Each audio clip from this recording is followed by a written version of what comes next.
Good morning, everyone. And welcome to all of our board members, our TAs, staff, observers on YouTube, our big devoted following on YouTube. You'll notice it's slightly different backdrop because we're not in New York, which makes sense since it would be 3:40 in the morning if we were.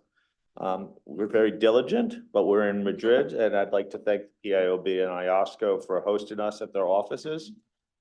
We are a full board complement today. We want to welcome Mark Smith as the PIOB member observing the meeting. Mark, it's great to have you at the board table. Good, and I see a lot of the PIOB team here, and I just really want to thank again Martin and your team for all your support in making this meeting possible. During this week, we will also be meeting with a number of public interest authorities and stakeholders from the region, and that makes this meeting much more rich for it.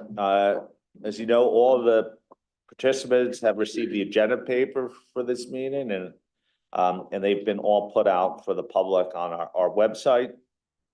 We have a really important meeting. It's not a meeting with a large number of topics, but a very focused and concentrated effort on a few really important ones, beginning with our sustainability assurance standard. And then we'll move to going concern. Then we'll talk a little bit of our coordination efforts, and then move to our technology position. We are moving to the home stretch on sustainability assurance with the goal of approving the standard in September. And in my mind, that goal remains very much on track. Now, the Sustainability Assurance Task Force, led by Josephine, will bring the remaining issues from our consultation that we have yet to discuss, and bringing back a few important topics that we discussed last time. This is the time really to raise any substantive matters to the task force, because we really need to start locking the standard down and refining it for our September approval. I do want to say, and something I've reminded you, is like when we've agreed on something at the last meeting, and it's a reflection of a couple of years of buildup to get to that point, we really don't want to redeliberate previous decisions unless the language in the draft standard doesn't reflect the board's decision, unless it creates some unintended consequences not previously recognized. Or maybe it requires change because we've heard something in our consultations and our discussions out there, or there's a convergence issue with IAASB. Those would be reasons to change a previous decision. But we need to show discipline on that part. But again, when we get to new topics, please don't be silent here. We need things on the public record. And I know I always make the point, let's not go into the drafting details of the table, but if you think you're not sure between whether it's a drafting issue or a substantive issue, err on the side of put it in the public record and having a discussion today. I did mention something about IAASB, our partner board in this effort, because we firmly believe that together we're putting together an integrated package that will provide the basis of high quality assurance in the marketplace on the basis of quality management and sound ethical practices. I can assure you that this board and the chairs of both boards and their board were all committed to reaching converged solutions to it. Now, there's a lot of questions in the marketplace because we're not to absolutely converge solutions today. The reason for that's quite clear, is that we had slightly different timeframes on our process, and then everything we do is in the public domain. So as we deliberate or they deliberate and one board goes ahead of the other, there's naturally going to be differences. But I'm 100% certain that we're gonna get to converge definitions, terminology, and solutions on the few topics that are out there where there are divergences. And this meeting is another place that we could bring about further convergence. Last week, Josephine, Billy, Dan met with their board, very productive discussions. Our board's going to meet this week, obviously. After that discussions, we actually have the task force chairs, the board chairs, and key staff are going to meet in July, and the task forces are meeting simultaneously, and we'll have further opportunity to effectively kick the tires on converged solutions, and hopefully on key topics of convergence, we'll have most of it finalized and in place in the summertime, Northern Hemisphere. I have to be careful about that. So July, August, so we could be in a good position by September to approve with high confidence to us and to external stakeholders, including the PIOB, that there's going to be a high degree of convergence and consistency between the two standards. So I'm really confident about that process, and we are making good progress amongst the team. Once we're done with the sustainability project, as I said, we're going to go to going concern. Similarly to where we were on sustainability, we're not going to do all the questions from the common process this time, but we're going to do 12 out of the 17 questions in the EM, as well as some of the task force views that are now set out in agenda item 3. And then we turn on Friday. This is last, but definitely not least, to our technology position, where the staff team is going to provide the summary of the feedback received at our workshops held at March. A number of people are like, what happened in your workshops? Well, you're going to hear what happened, and not only hear what happened in the March sessions, how it's informed our proposed technology position.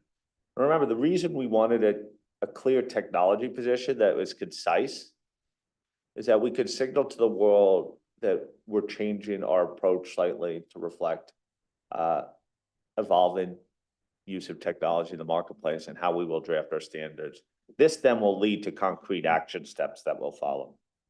As I said, we have an outreach meeting with stakeholders on Wednesday evening. Again, I reiterate on not just sustainability, on other topics. If you made offline comments that are substantive, it's really helpful that you provide them offline. It gets the task forces and teams ready to act. But if they're substantive, you need to put them on the public record. Again, the slight ground rules or administrative items.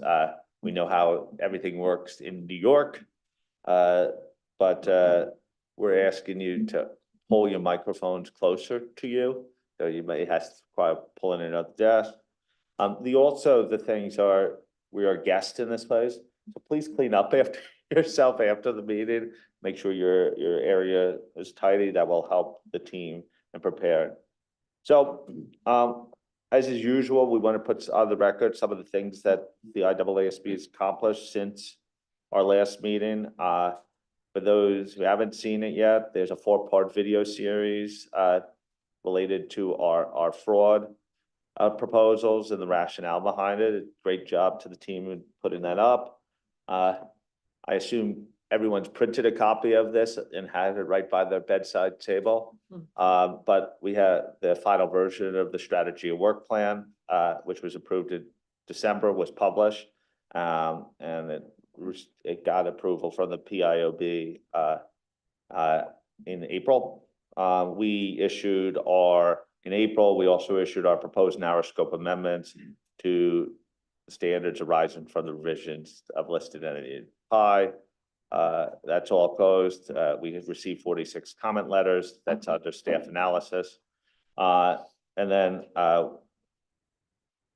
at the end of May, the two boards put out a joint statement on the global movement towards sustainability disclosure, reflecting the IAASB's work on new guidance. We really were supportive of the IAASB work. The comment period on fraud has closed. 88 letters, great great diversity and breadth of comments. That will come back to you in September. Anyone who's followed us on social media know that we've been, I think, doing outreach in almost every continent since the last board meeting. We've been in Asia, we've been in South America, we've been in North America, we've been in Africa, we've been in Europe, Australia, in New Zealand. Our board members are busily working. And so that's been really supportive, and we refer to some of the outreach activities in agenda item 1. I think that's a key element of our strategy, and we will continue to do it. So we're going to turn to our board meeting just as a reminder, particularly for board members and promoting our work, and also to observers. Please continue to follow us on, can't say this, on X, formerly known as Twitter. At what point do we stop saying formerly known as Twitter? But our follower base is growing. On LinkedIn, we're almost to 27,000 followers on that, from 0 not so long ago.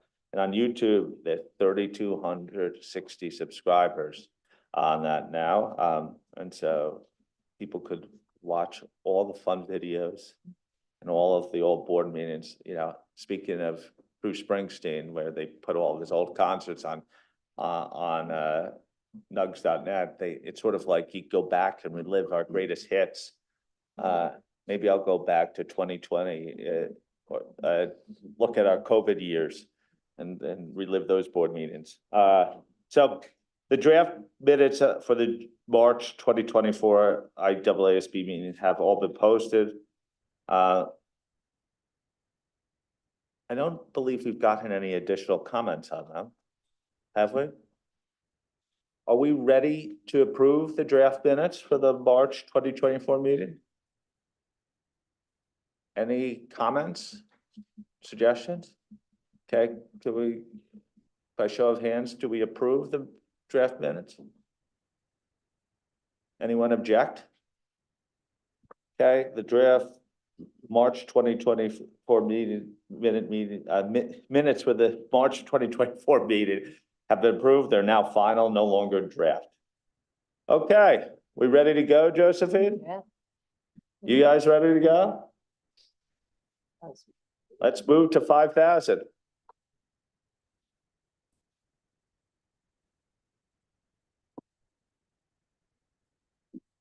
Great, thank you. Good morning, everybody.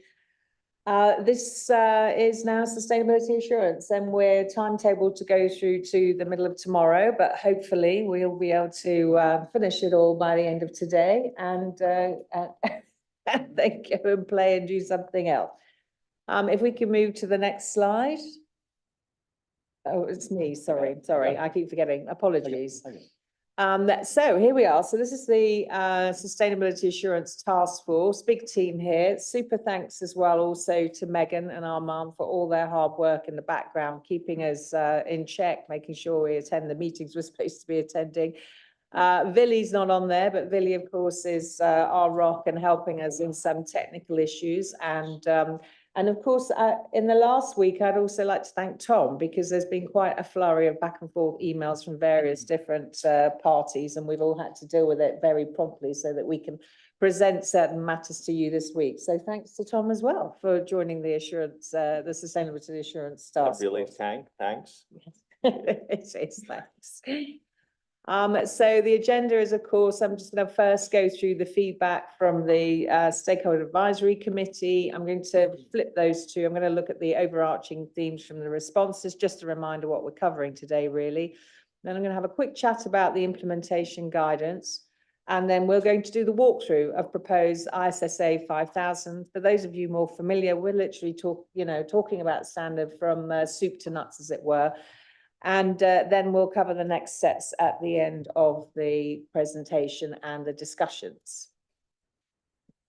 So stakeholder advisory feedback, I mean, generally, they were incredibly positive about our progress. And of course, the way we had responded and our responses to our stakeholder feedback, which of course you know, we take into account both the comment letters and of course all the outreach that we had been doing and have been doing. It has been ongoing. They're very supportive of us capturing all sustainability matters and they're very supportive. Hang on, I'm just going to not doing very well. Right, there we go. They're very supportive of the fact that we captured all sustainability matters within the standard, and therefore we'll be absorbing ISA 3410 into the standard, and also very supportive of the risk assessment being required for limited assurance engagements at the disclosure level, as a reminder there. They're very keen for us to maintain those foundational principles. That's consistent with all other feedback that we've had. And also at the time, they were also happy with the additional requirements that we'd introduced in terms of what we call the tier 3 approach to the at least as demanding question.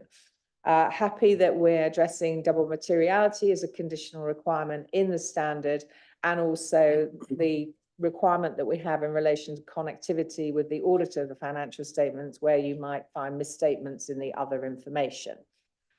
Some further considerations as we go through our, finalization process. Make sure that we're making it understandable for all practitioners. So, reflect on any of our definitions and phraseology and terminology.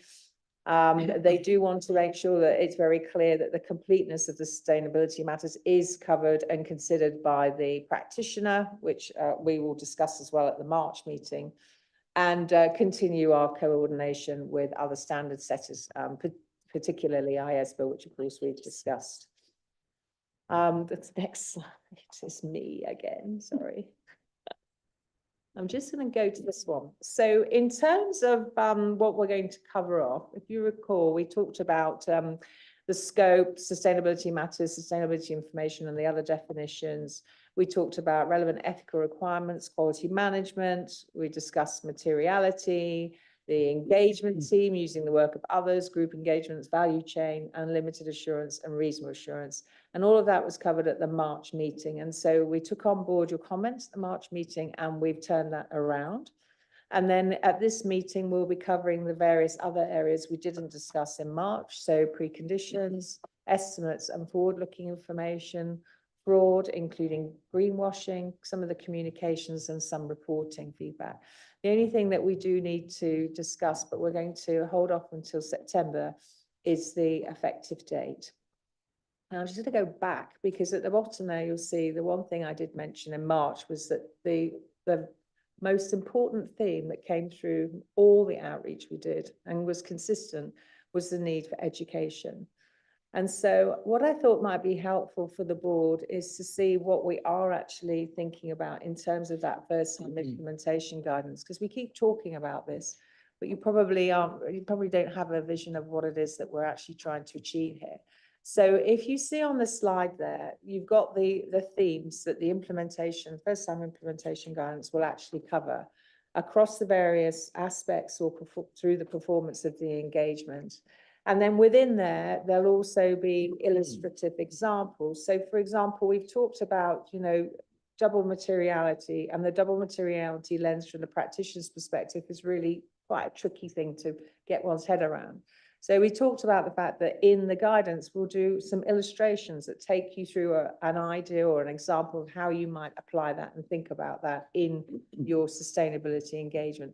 And we'll do that for other areas where the board feels like we just need that little bit more. We don't need the requirement, we don't need the application material, but we need to bring it alive somehow through illustration.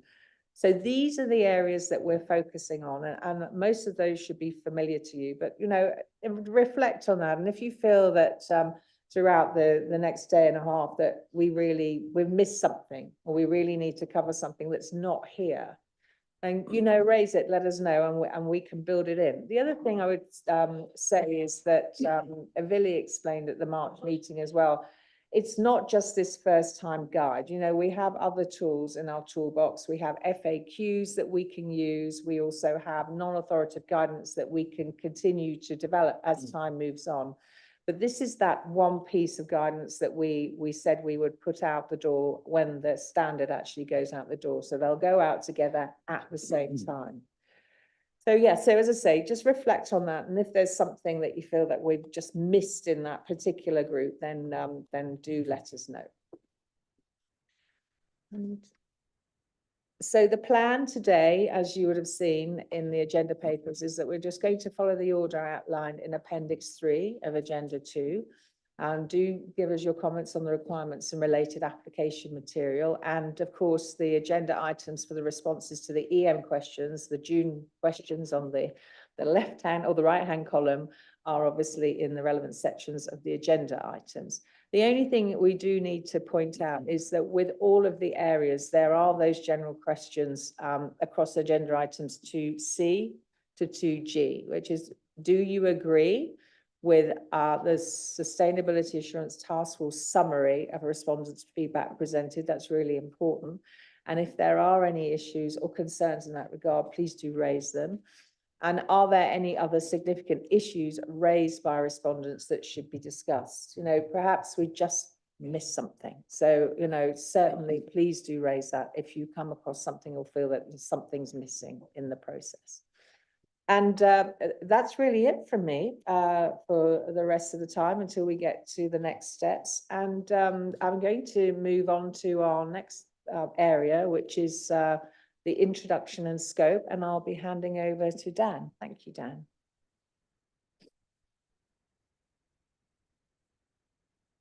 Okay, well, thank you very much. Oh, sorry. Thank you, Sue. Sorry, before we move on to the detail, I just had a question, Josephine, really, which is that slide you showed about the guidance is really helpful. So one was a very straightforward one, which is, can we just email it round so that if there are things that crop up? And the second part of the question was also to do with that I think was implementation guidance. I think we've also talked previously about other areas, and particularly maybe educational material for non-assurance practitioners. So I just wondered whether that was kind of coming up soon as well.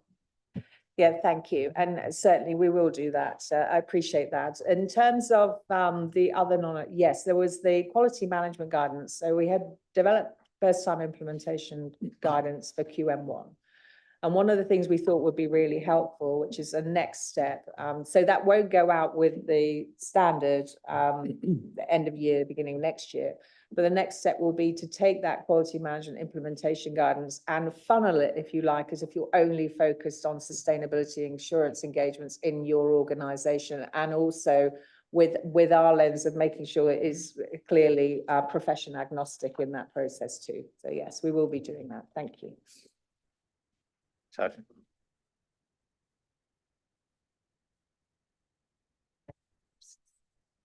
Okay. I'm sorry. Hello, everybody. I also have a comment with regard to the implementation guidance, which is, I think, very helpful. And one thing that I heard a lot of question is about the distinction between limited and reasonable assurance. I think maybe that will be addressed implicitly by the topics, but what I heard many questions is about kind of simple explanation to the, people who are not dealing with the assurance. That kind of message, I think, is very helpful to educate people. So I think that is very helpful if you could address that in the guidance. And specifically, so I think in respect of users of the reports. Yeah. Thank you, Sachika. That may be something actually separate, I would think, that's not really an implementation guidance, and it would be something separate. In fact, Neil and I, not so long ago, did a podcast on this topic, and we may want to replicate that for our own purposes. Eric?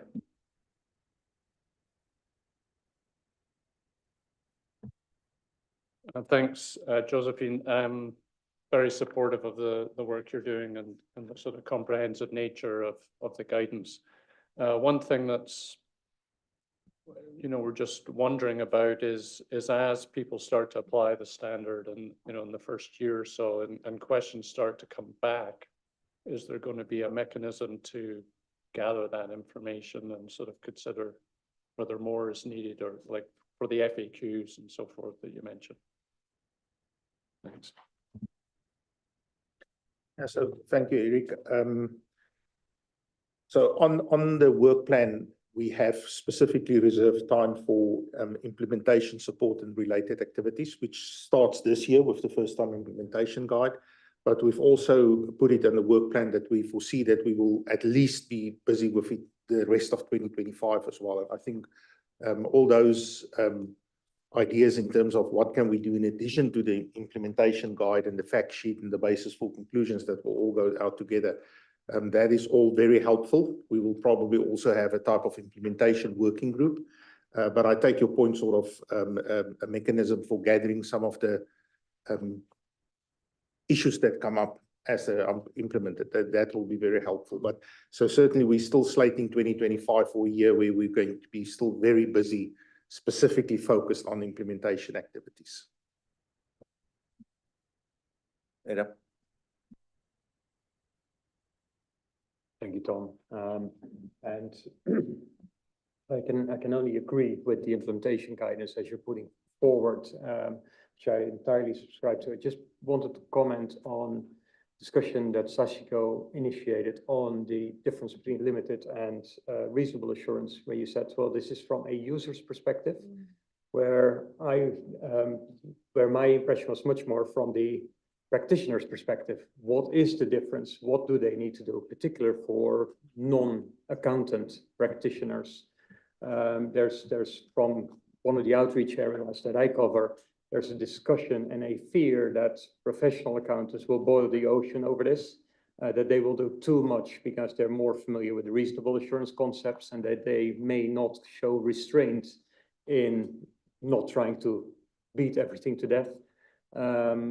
So I also think that from a practitioner point of view, the distinction between limited and reasonable assurance is an important one. And I guess I'll come on to it when we discuss the fraud requirements as you presented in this statement as well. But thank you. Okay. So one of the things we probably should do, thinking about our communications, is that we should find a place on our website to give a sense of what's coming and the timing of it coming, because we clearly have a lot planned. But this is a regular question, so we should coordinate with the team, the communications team, when we get back on how to make sure that it's visible. Okay, back to you, Dan. Okay, thank you, Tom. Thanks, Josephine, and good morning to all of you, and good morning, afternoon, evening to all of our listeners. We are going to start the walkthrough, as Josephine indicated. We'll just follow the order that was described in the cover note. Take it section by section. I just want to say a couple of words about how we're going to approach the walkthrough. The setup will be as brief as possible. The papers should stand on their own. All of the changes that have been made from the March draft were explained either in agenda item 2B, the changes paper, or the individual issues papers. And hopefully you found those changes helpful as you did your preparation for the meeting. So as it relates to this first section, the introduction and scope, the biggest change was to paragraph 3A and application material paragraph A1X.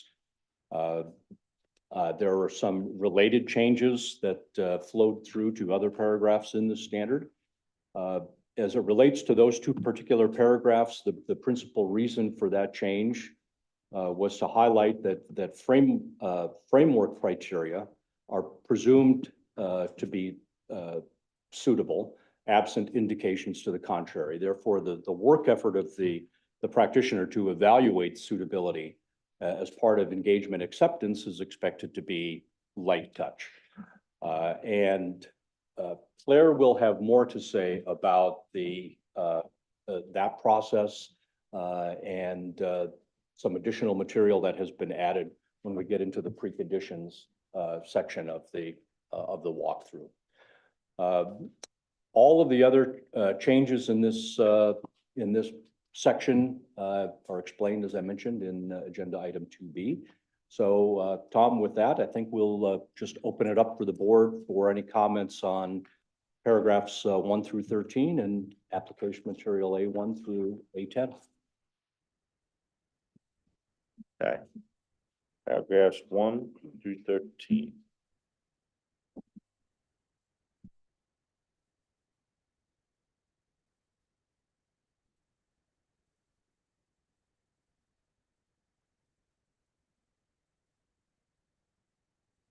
Okay. We'll go around the table. Sachika? Thank you. First of all, thank you very much. As always, your task force is hard work. I cannot even imagine about it. So thank you so much. My comment is on paragraph A9, big C, which is a new paragraph that talks about information to be incorporated by reference. It might be just wording, but it may not be. So I just want to raise it. I want to suggest clarifying in this paragraph that the sustainability information explained in this paragraph is on the premise that this is in the scope of our sustainability assurance engagement, because otherwise the second sentence causes confusion, since it sounds like the information incorporated by reference is in the scope of assurance engagement, regardless of its scope. I understand that the paragraph A32, big A, explain that for the purpose of the ISSAs, the term sustainability information is to be read as information that is subject to assurance. But I think paragraph A9 big C is located before paragraph A32 big A. And there is, I think there's some risk of misunderstanding. That's my comment of this section. Thank you. Semi?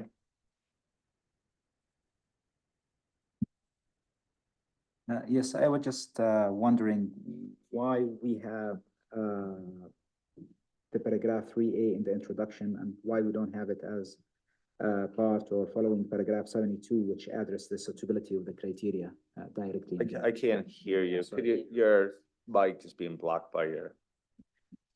Right. I'm hoping that I'm close enough this time. So, no, I'm just wondering why 3A is at the introduction and why it's not coming following paragraph 72, which address suitability of criteria directly. Okay, Sue?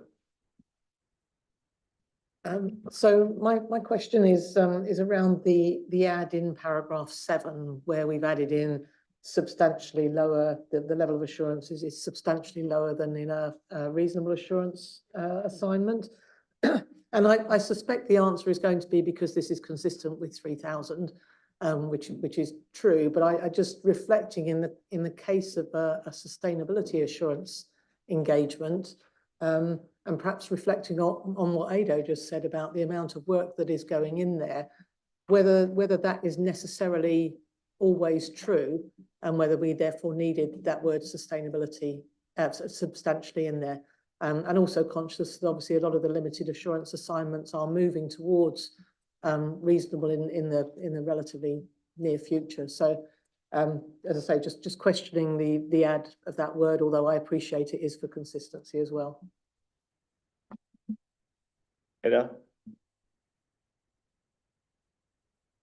Thank you, Tom. Only comment I had was in respect of 3A, and I like the additional clarification provided.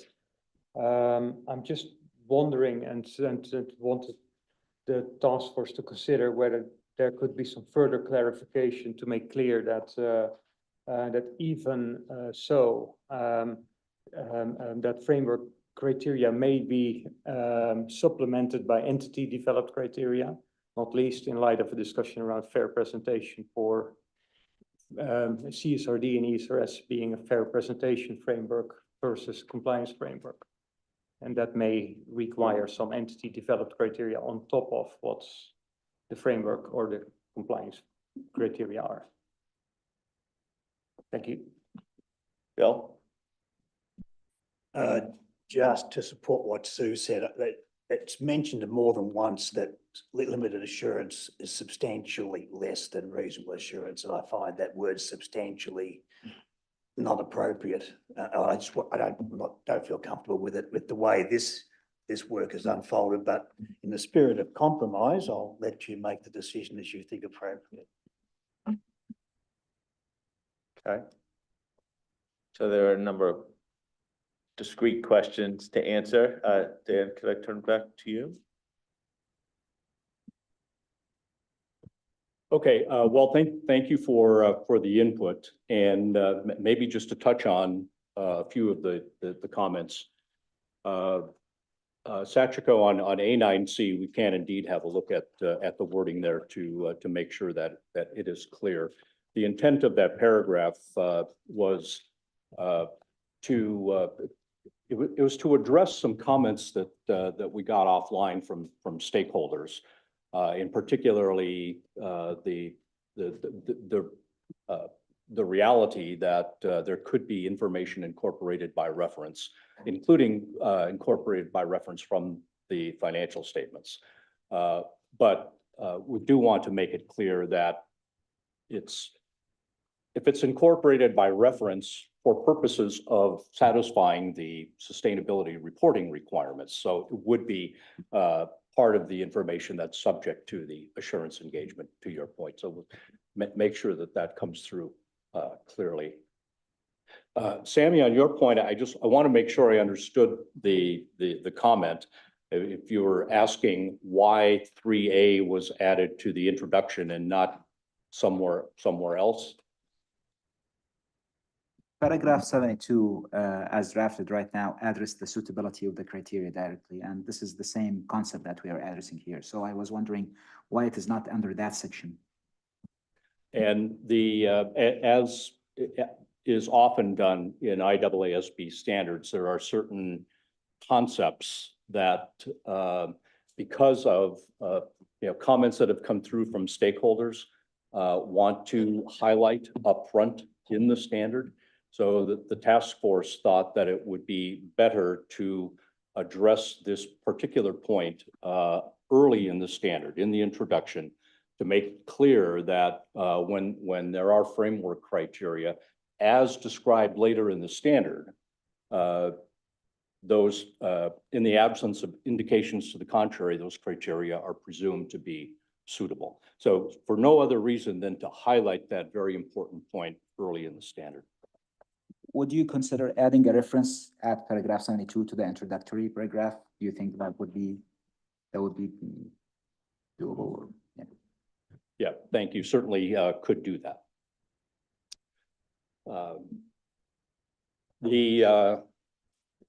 Ado, on your point, and maybe the task force will need to have a little further think about that one. There actually was an intention not to refer to entity developed criteria in 3A, only because the point was trying to be made that when you have criteria that's in law or regulation or framework criteria, the presumption of suitability is there, and didn't want to further imply that even if you had that framework criteria, it may need to be, it wasn't enough.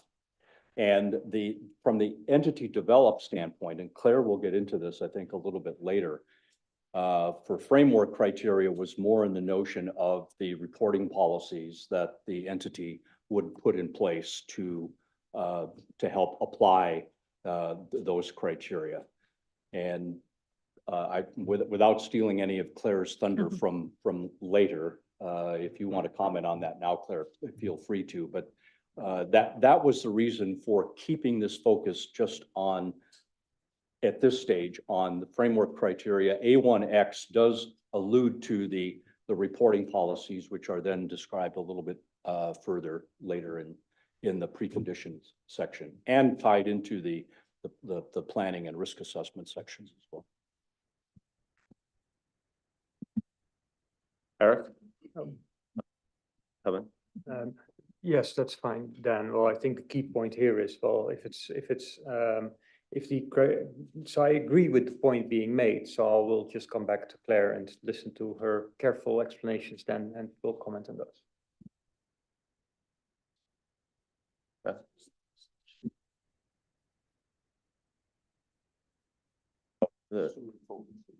The substantially, Yeah. Yeah. The only remaining comment a couple of you touched on was the reference to substantially. And I was frantically trying to call up the paper here, agenda item, because it's covered in the agenda item 2G, the reporting paper. Actually, the addition in paragraph 7 was there because respondents to the exposure draft thought it should be there to be consistent with 3,000, Sue, to your point. The history behind why there's a reference to substantially lower it goes all the way back to 3,000. And there's a reference in agenda item 3G, and I'm trying to find it for you. Back to the basis for conclusions for 3,000. It's in paragraph 61 of the agenda item 3G. And that wording was very carefully chosen back in 3,000. As it's explained in the basis for conclusions and explained in the paper, because there was concern that just saying lower was not strong enough. And these are the words that are in the assurance report, remember. Just saying lower was not strong enough because users could misunderstand that particularly with the summary of work performed for a limited assurance engagement, that the report is now conveying a level of assurance that's either equal to or even higher than that conveyed by a reasonable assurance engagement. So the wording substantially lower was chosen for that particular purpose. Others around the board, Wolf, Susan, that were there back in the 3,000 days may have other views in terms of why that was those words were chosen, but they were chosen very carefully for that particular purpose. Dan, on this point though, with the changes we've made, particularly as it relates to some of the 3410 stuff we've brought in, isn't the risk that it appears that we're well down this confidence level spectrum relative to where we actually are? It could be somewhat substantially require, sort of suggest a huge gap. And I thought some of the benefits of some of the changes is that we've narrowed potentially the lower boundary of confidence, and maybe substantially is not an adverb that makes entire sense, and that there's the 3,000 position may be somewhat obsolete relative to where we are. I don't know if that's what's animated people, really. Yeah, no, Tom, I think I just want to caution that we need to be careful here. I do think substantially is the right word. We do need to accept, because I see this more and more, and also participating in outreach events and roundtables last week and so on. People want to make limited assurance something it's not. And we have to accept that limited assurance is substantially different from reasonable assurance. It starts fundamentally from a different point, and it ends at a different point. So I would really be cautious to change that.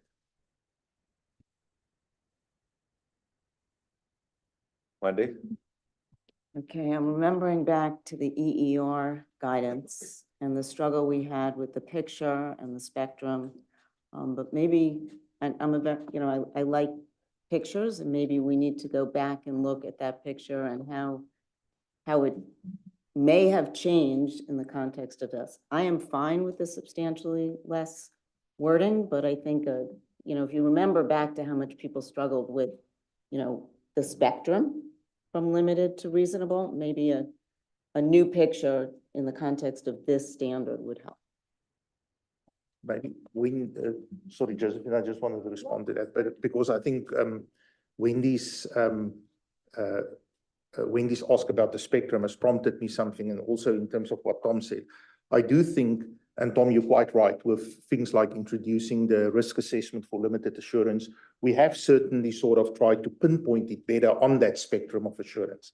But regardless of that, where it lies on that spectrum, and we know we can't be precise about that, it is still fundamentally different, because if you think about it, reasonable assurance, when you go into a reasonable assurance engagement, you are going in to plan and perform procedures to detect misstatements at a level that provides you with a high but not absolute level of assurance.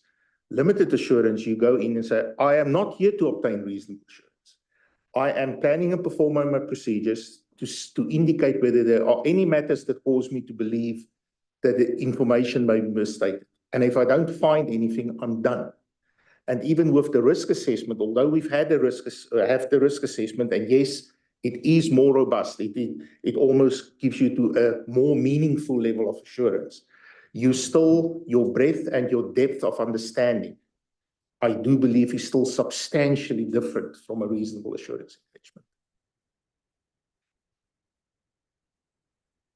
So for those who have name tents up, are you coming in on this issue? Okay, Ada was first. Thank you, Tom. Yeah, I'm generally comfortable with substantially different.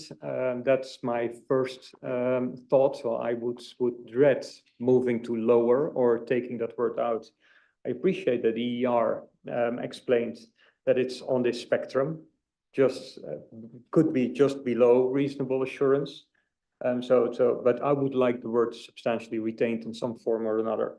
So with the help of my TA, came up with some wording that you may consider, and that would be lower and ordinarily substantially lower than, to see if that is a leeway into the spectrum. But if not, I would stick to substantially lower. Thank you. Okay, I guess one of the things is, Billy, you have the word meaningful. You want to convey the substantial concept, but I guess the question is, will users not view it as meaningful with substantial there? Something to consider. Eric? I just wanted to, first of all, echo what Wendy had suggested in terms of going back and looking at that guidance, because in response to the sort of practitioner challenge point, I think it would be worth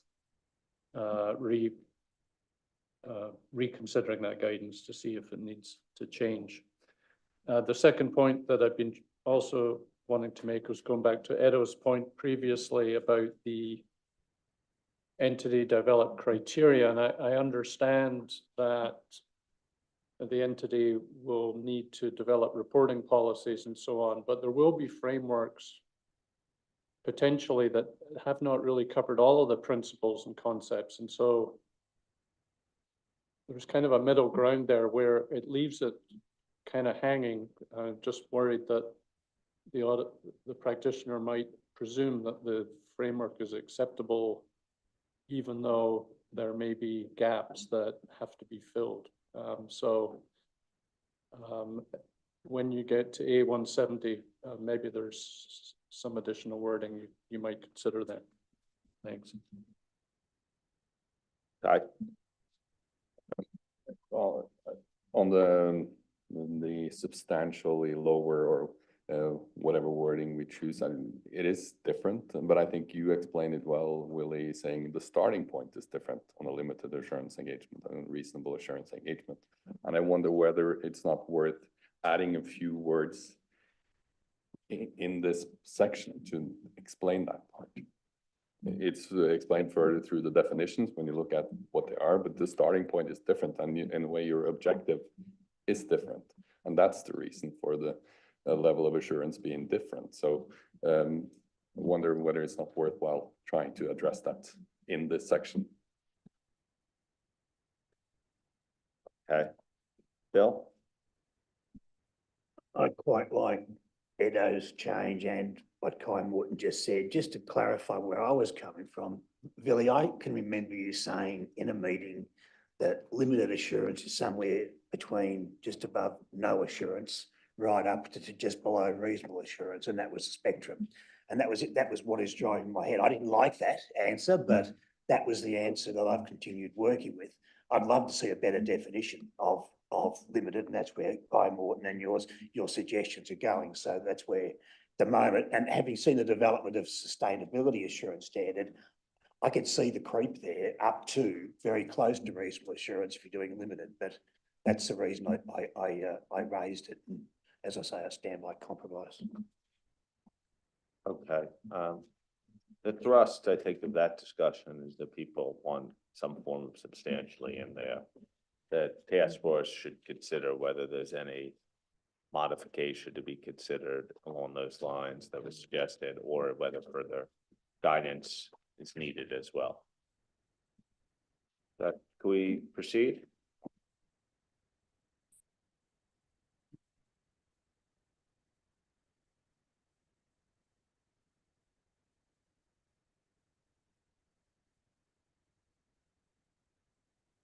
Okay, well, thank you very much for that. So we'll move on to the next section, and it's all of our favorites, objectives and in particular definitions.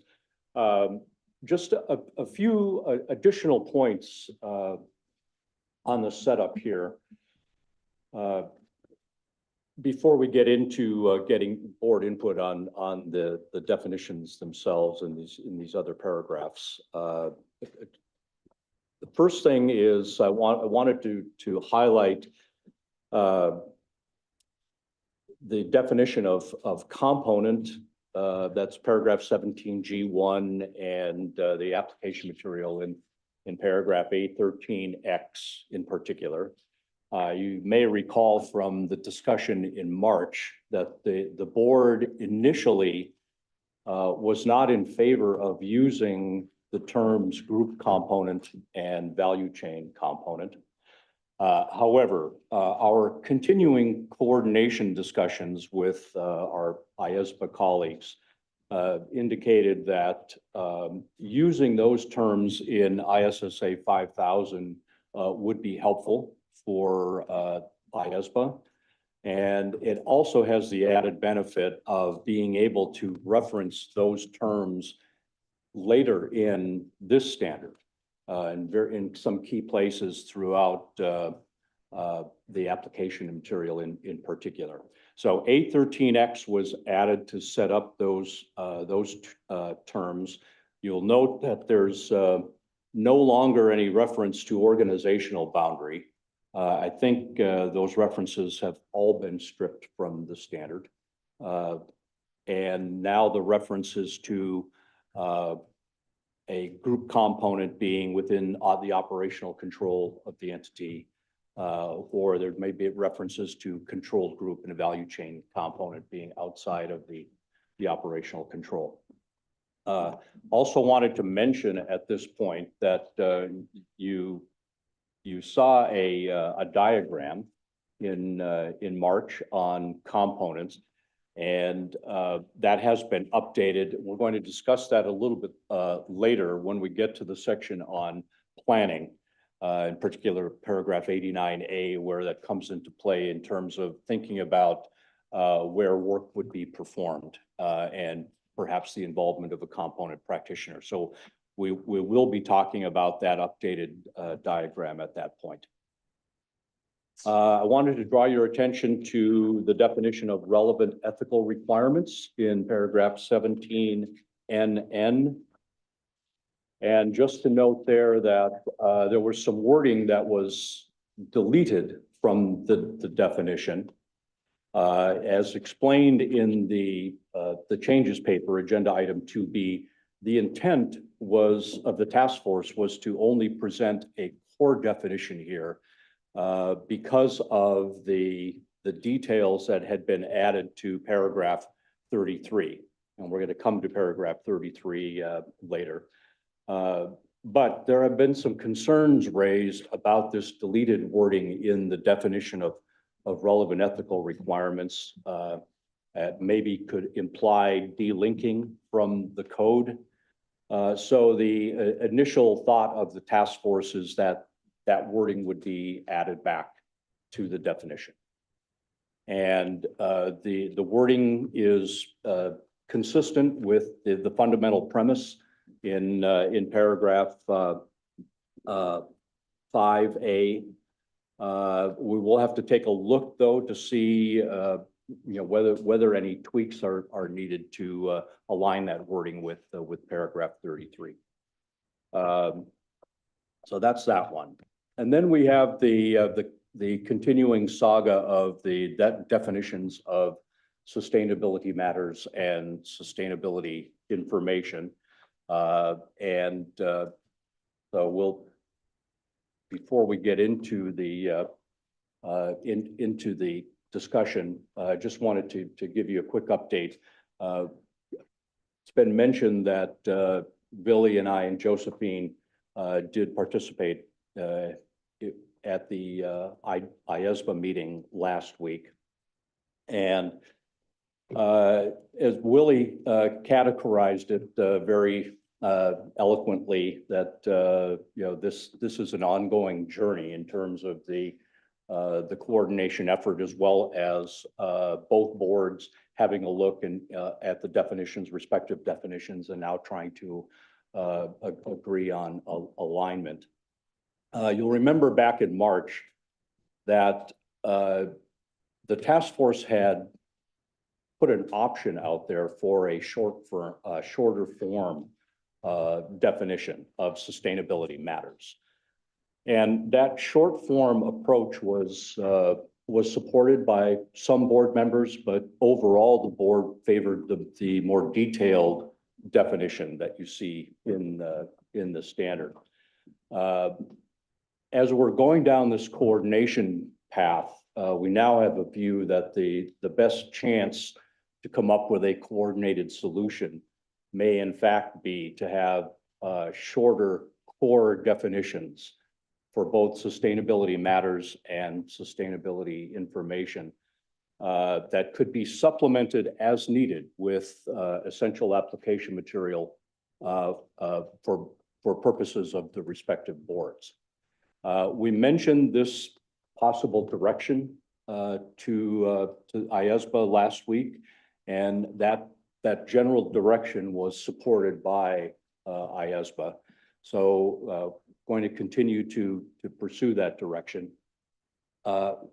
We've come up with some, I'll call it some straw wording that I want to show you here in a moment. We're looking to get your a kind of a similar steer from this board in terms of going down the path of the shorter definitions. So the wording on the next two slides will is there for your reaction purposes. It's not intended to have a discussion of the details of that wording. And just keep in mind that whatever we come up with would replace what is now in paragraph 17 UU and 17 VV. So if we well, go to the next slide, and for sustainability matters. This is again is a straw case for a core definition. It would retain, I'll call it, the three principal elements of environmental, social, and governance, which the board agreed back in March. But importantly, it would bring in some aspects of IAASB's definition, including the reference to law or regulation or relevant sustainability reporting frameworks. There's also a reference there to entity developed criteria. And then it would retain the essential application material that's included in the current definition that for purposes of the ISSA's sustainability matters are the equivalent of underlying subject matter. Any details about other types of matters or factors, economic, cultural, human rights, or other aspects that might be included in law or regulation or a framework, like impacts, risks, opportunities, dependencies, could then be included in application material, because the pointer here is to the framework, if you will, the criteria. So that would be sustainability matters. And then on sustainability information, short and sweet, the core definition information about sustainability matters and the some essential application material.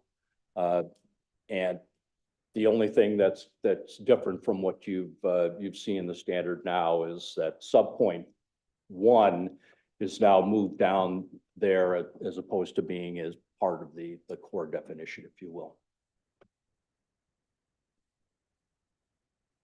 So, yeah, Tom, with that, maybe one way to approach this would be, and again, without getting into the details of that wording that we just, the straw case wording, would be just to start by getting an indication from the board about their reaction and support for moving in that direction to these core definitions. Obviously, IAASB has not seen this wording, and they will be doing something similar, I'm sure, on their end, trying to come up with a core wording, and then we'll have some further work to do on the coordination side to reach alignment. But we need a steer from this board that to move in that particular direction in the spirit of coordination. That might be the best place to start, Tom. So you want to deal with sustainability information, sustainability matters first. Could we put the definitions back on the screen? Or at least, I think, start with, okay. So in your sense, Dan, just to convey, is this based upon the staff discussions that we've had and your board discussions, that this has a really good chance of aligning us? And that really at this point, if we get general support for this, then it's a question of really refining language. Yeah, the one thing I did want to say is that the definition you see here, it's really, really close. So from what they have as well, and Ken and Billy and Dan have been talking in the background and aligning it. So although the board haven't formally had the chance to discuss it, it represents what was presented to them for all intents and purposes on Tuesday at the coordination meeting. And so I don't want you to go away with the impression that we've still got lots to do here. It is really, really close. And the critical piece here is the defined or described in law, regulation, or relevant sustainability reporting frameworks, which of course it makes perfect sense. I just wanted to add that so you didn't go away thinking, oh no, it's going to have to keep going back and forth. Thank you. Okay, any comments on this, Eda? Yes, thank you. I appreciate the discussions that have been going on and the direction that you're taking. If I just look on the screen, this looks all fine to me. Need to think about the word factors and whether that's suddenly, I guess we typically use factors differently. But I'll have to think about it. But and in respect of sustainability information, well, I've made this comment before. I think a construct where sustainability information needs to be, for the purpose of this standard, needs to be read as. I think I personally think we would benefit from just adding those words in various places, but I get the compromise that we need to reach, and generally in the right direction. So. Carry on, please. I'm really supportive of the direction you're going with this. I think this is a good definition. Will work. Sue? Yes, similarly, you know, from the quick read on the screen, you know, things like the reference to law and regulation entity developed, they seem to be helpful. So there's, you know, I'm supportive of the way we're going. 7? Yes, I think I'm also supportive of the direction. Just one thing to consider is consistency between the definition and what we have in paragraph 3 at the introduction, because in paragraph 3 says that the law and regulation might describe the sustainability matters, but in our definition, we are kind of saying like it is what is defined by the law, described by the law, or the sustainability frameworks.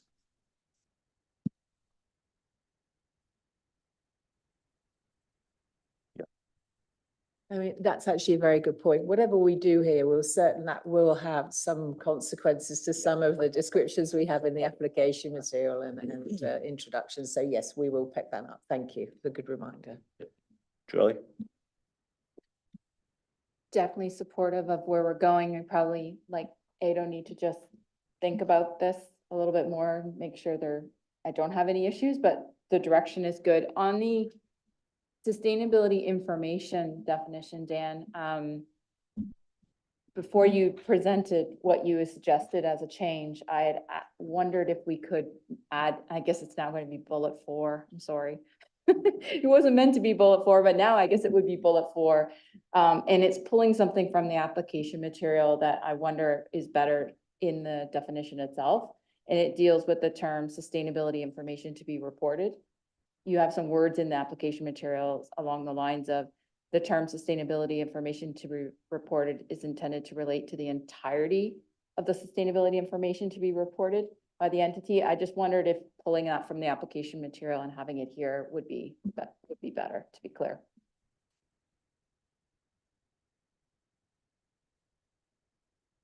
Yeah, thanks for that, Julie. And the task force actually did initially think about adding and actually had some of that wording in the definition of sustainability information, and then in the spirit of trying to simplify, moved it to the application material. But if it would help to address the concerns that the board has raised over the last couple of meetings about this distinction between sustainability information to be reported and sustainability information, then it is helpful as essential application material for that reason alone. I also wanted to mention again, this was not intended to drill down and talk about the words, but the reference to factors here was chosen because that word has been in IAASB's definition for quite some time, and it's also a term that's used in ESRS, and so that's where it's coming from. But again, we can have a broader look at the wording when we take this further down the path. Wendy? Okay, Dan, that was very helpful because I was looking to see where factors came from, but I was not looking in the IAASB stuff. I really like the change for sustainability matters. When I go back to what was there versus what we have now, it's much more precise and concise, and it makes sense. And then if we could just look at that factors word versus matters, or somehow link it, I think that would be helpful. Okay, you've gotten a sense of broad support for the direction, subject to some considerations and refinement. Did you want to, the next thing maybe on a convergence front, I don't think we'll have any fundamental objections to the reinstatement on relevant ethical requirements, but we should probably confirm that of the board, right? People are fine with reinstating that language. That would be helpful for convergence. Okay. Yeah. So do you want to deal with the remainder of the definition section now? Yeah, and maybe before we do that, Tom, first, the objectives paragraphs, paragraphs 15 and 16, there have been no changes since March, so hopefully there would be no comments on those. And then we can take, Tom, any remaining comments on the other definitions. I would hold off on Appendix 1 until we get through the definitions. Okay, this largely relates to another practitioner and the component elements. Where the biggest changes have been made. Groups. Julie and Bill. Dan, I didn't want to disappoint you and not have any comment on definitions. So a couple more. I know that in a couple places now, particularly where we talk about another practitioner and component practitioner, we've removed the term or individuals from the firm. We just say firm.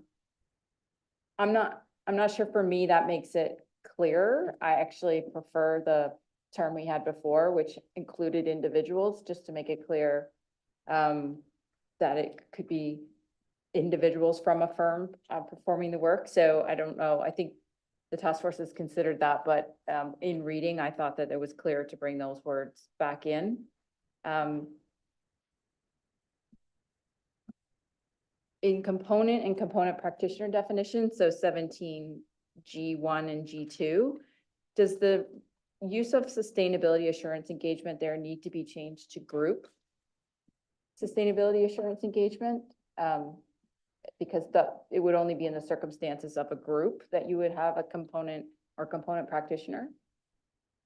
And then you mentioned in your comments around the introduction of the terms group component and value chain component, and I think they're included in A13 now, but wonder if, because there is some significance to those terms and the significance within the standard as to how you determine those and then what falls after that, if the task force had considered defining those two terms.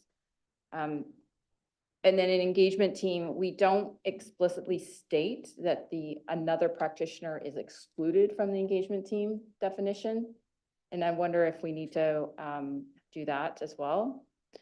And yep, that's it on the definitions. Thanks. Thank you. Bill?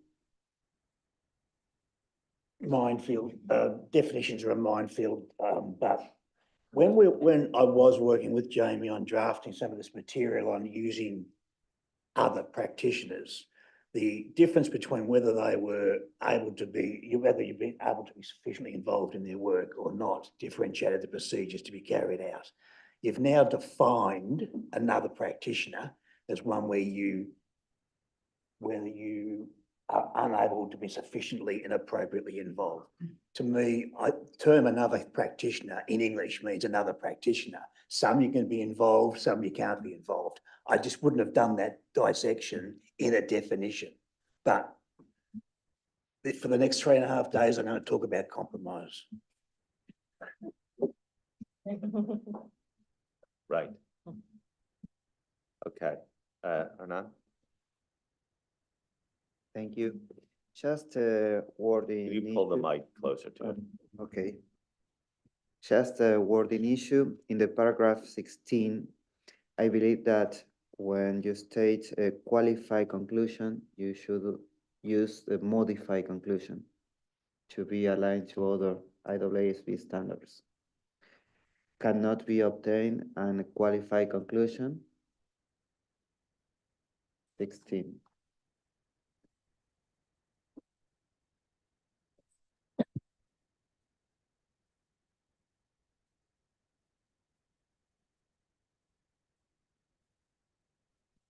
Okay.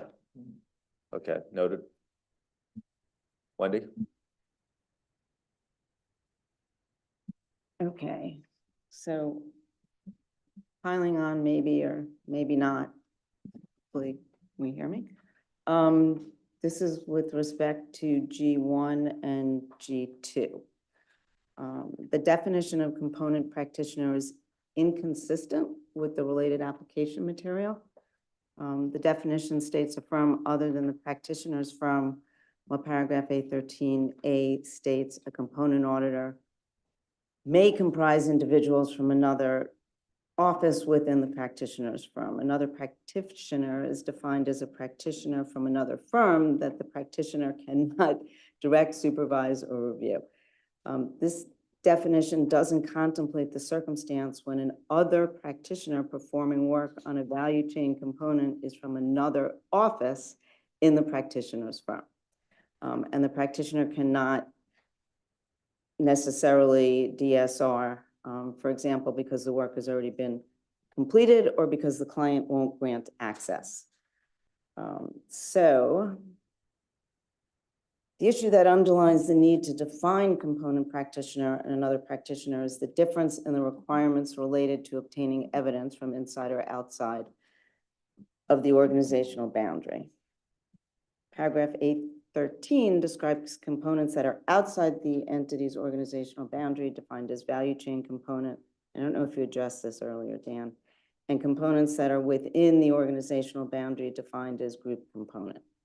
Obtaining access to the work on value chain components can be difficult because the entity does not have operational control over those components, whereas management can help the practitioner obtain access to the work on group components. So the recommendation is to change the definition of component to refer only to those components within the entity's organizational boundary that the entity has operational control over. This is a more objective criteria than the practitioner's ability to direct, supervise, and review, and then it's consistent with ISO 600 that the entity has some level of control over the components, including, equity method, which I know, Dan, you're an expert at. Change the definition of component practitioner to be a practitioner that performs work on a component. Instead of referring to value chain entities as components, treat value chain entities as sources of third-party information that is required to be included in sustainability information. And then paragraphs 54 to 51 address the practitioner's procedures. So I did send this in along with some other editorials in other sections. But we spent a lot of time between the organizational boundary, the firm, offices in the firm, access, and this is what we came up with.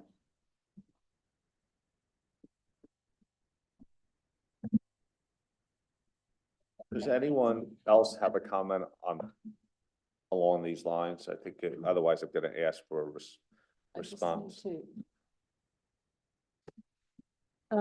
Wendy, the concept of a component, as we know, is as also you're articulating, is from the practitioner's lens.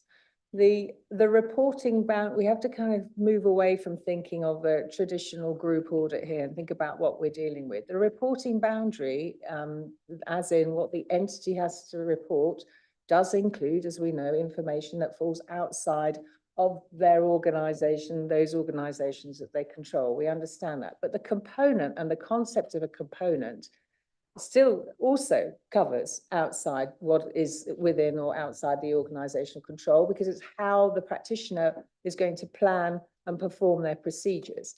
They have to get, according to according to their risk assessment and how they're going to respond to risk, they may have to get evidence from those organizations that exist outside that traditional organizational boundary and beyond. And that's the reality. That's what they're required to do. So they have to get evidence, and how they plan and perform their work exists within this component model. If we restrict the component model to the organizational boundary, we now have to think of another idea of how do you plan and perform your work outside of that organizational boundary. It doesn't make sense as far as our core standards and principles are concerned. It doesn't matter if your reporting boundary exists outside the operational group. That's what's being reported. That's what needs to, you need to plan and perform your work in accordance with and get your evidence for. And so we would be creating some kind of additional concept of a component in, a component out. It's still a component. You've still got to plan and perform your work accordingly.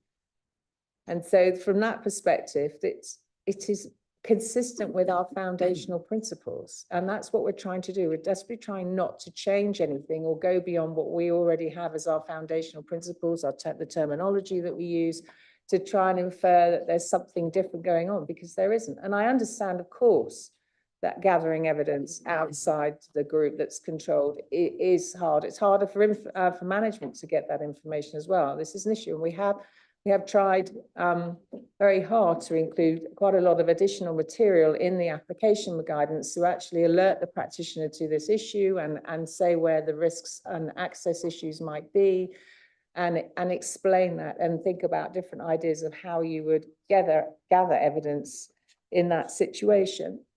And then the other thing we need to think about is in our educational guidance. There are, that's where we're thinking of maybe having those illustrations, bringing those ideas, those real life scenarios where what is it that management has obtained from a value chain entity outside its control, and how did they get that information? And if the practitioner determines that there's a risk of material misstatement in relation to that information that they have to respond to, what evidence are they looking at, and how would they get that evidence? And those sort of things we can bring to life a little bit more in the educational material.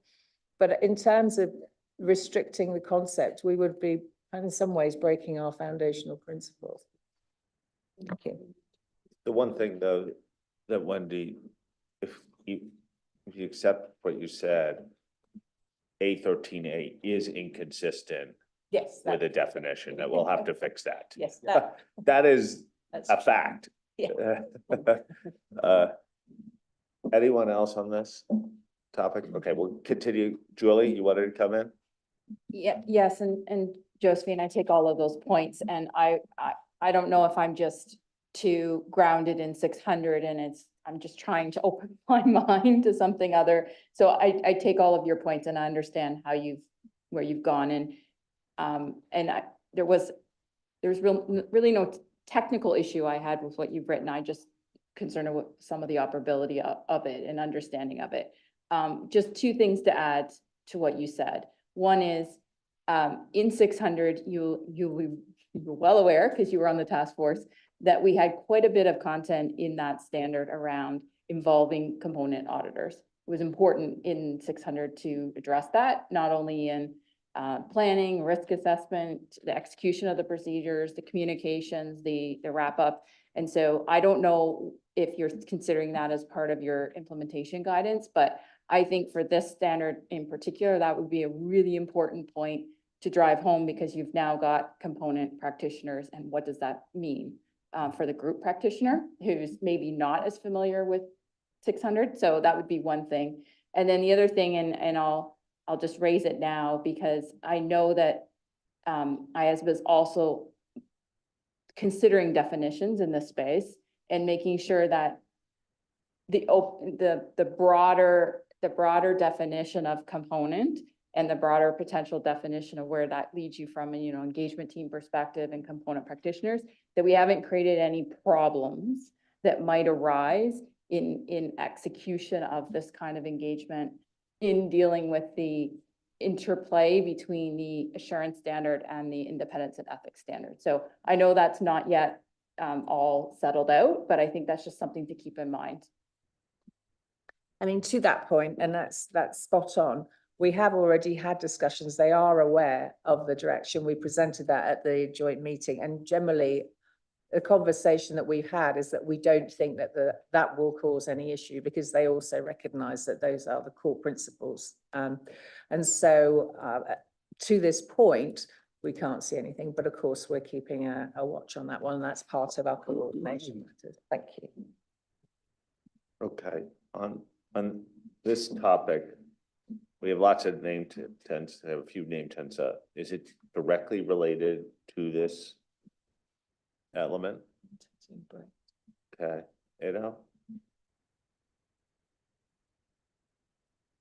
Yes, thank you, Tom. And with Josephine explaining that further, application or implementation guidance will be offered around components. I am very firmly behind the task force in the direction where they're going with how they've defined it, and the distinction between value chain component and group component. So I would think well done, and this is the direction I would entirely support.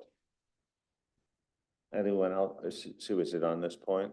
So, Yeah, so I mean, I think we've, the discussion and your explanation, Josephine, has been very helpful. So, you know, I'd same point about consistency with A13A, that's fine, that's off the table. There were a couple of questions as we were going through about the consistency of the application material, not to the definition, but the new application material in A24C and D, and whether that was completely consistent with what we have on components. So perhaps the task force could take a look at that in the light of the discussion. And then one other piece that cropped up was the component practitioner is defined as, you know, as being sort of like the determination is the practitioners. And that determination could change as the engagement progresses, particularly if the component practitioner doesn't cooperate in the way that's envisaged. And so although it's not directly related to the definition itself, there was a suggestion as to whether, similar to what we have with group audits, there's something where the component practitioner acknowledges that their position and their preparedness to cooperate. Thanks. thanks. Mark?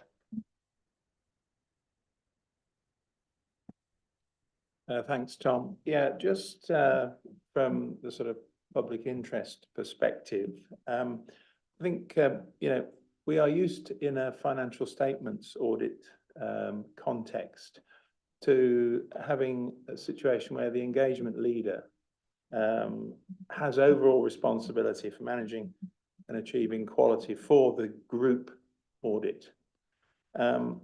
And it seems to us that this definition of another practitioner introduces the concept that there could be somebody, you know, who is not under, if you like, the remit of the engagement leader, who is nevertheless involved in the group audit.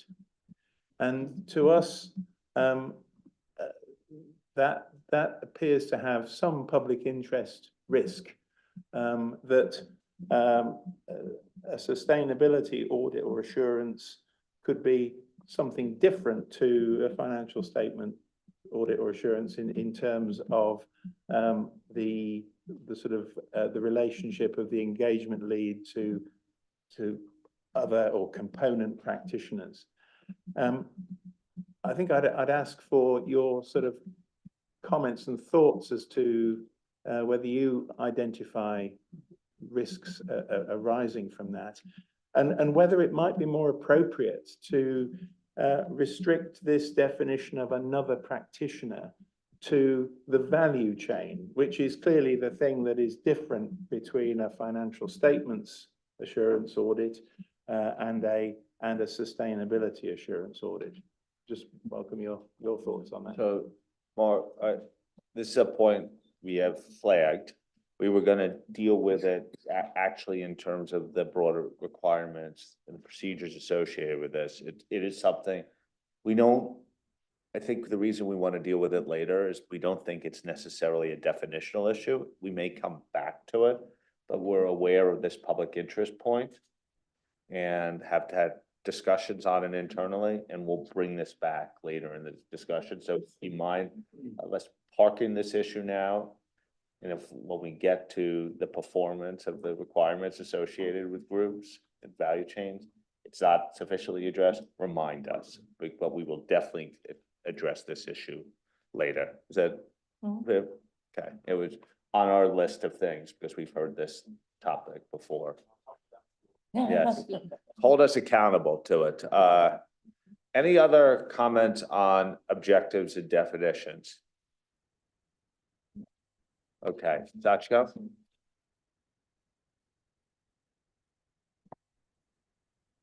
Sorry. Just two. Okay, you come next. Yeah, sorry, thank you.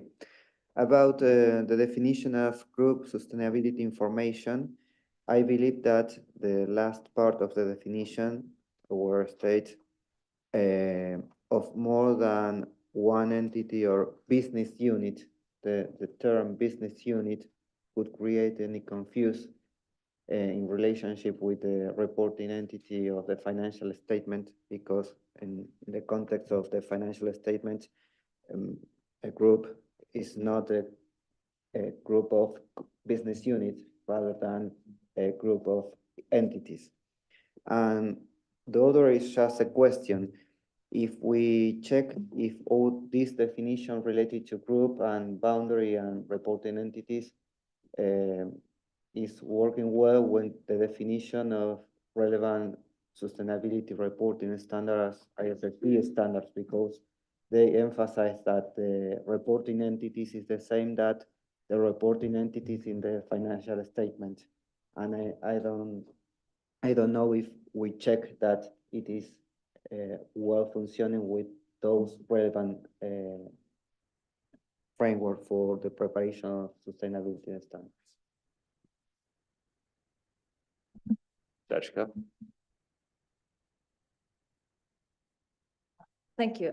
I have two comments, and the first one is for both another practitioner and component practitioner. And my point is exactly the same with Julie about the removal of individual from the definition. And I also recommend revert back to the previous version. And my second comment is on the definition of another practitioner again. And my comment relates to the alignment with IAASB. In the agenda item, it was explained that certain matter that may require further revision before the finalization of the standard to align with the IAASB code has been shaded in light gray. But this definition is not shaded in light gray. But I think this definition also needs some coordination with the IAASB because they refer to DSR in their definition, and we are refer to sufficient and appropriate involvement. So I just want to make sure that there will also be coordination with IAASB regarding the definition of another practitioner. That's my comment. Thank you. Robert? Thank you. I have a comment, probably the same as you, Hanan, goes in the same direction. My stakeholders tell me that the application material in A24C on the definition, it's a definition, so the question is why shouldn't it be in the requirements? Here's a group defined in A24C, which makes every entity with branches or divisions a group. In alignment with ISO 600, it should only include those entities in which the sustainability information of branches or divisions is aggregated. So we will provide some additional wording to modify number one, and number two, we suggested to move it to the definition section in the requirements. Beyond, we will have some, or I will have some further technical and editorial comments on the whole definition section, which we'll provide offline then. Thank you. Okay, anyone else on objectives and definitions? Dan, would you like to respond to some? Well, just to say thanks for the input, but I did want to come back, Tom, just quickly to the point that Julie and Sachiko raised on reinstating the wording, individuals, a firm or individuals from the firm. That wording was taken out, and it was not only in the definition, but in a couple of other places in the standard, just for simplicity, so it didn't have to keep repeating in every case firm or individuals from the firm. We thought we had neatly addressed it, however, in because it was put back in the definition in a different way in the last sentence, right? So for another practitioner, for example, it's a firm other than the practitioner's firm.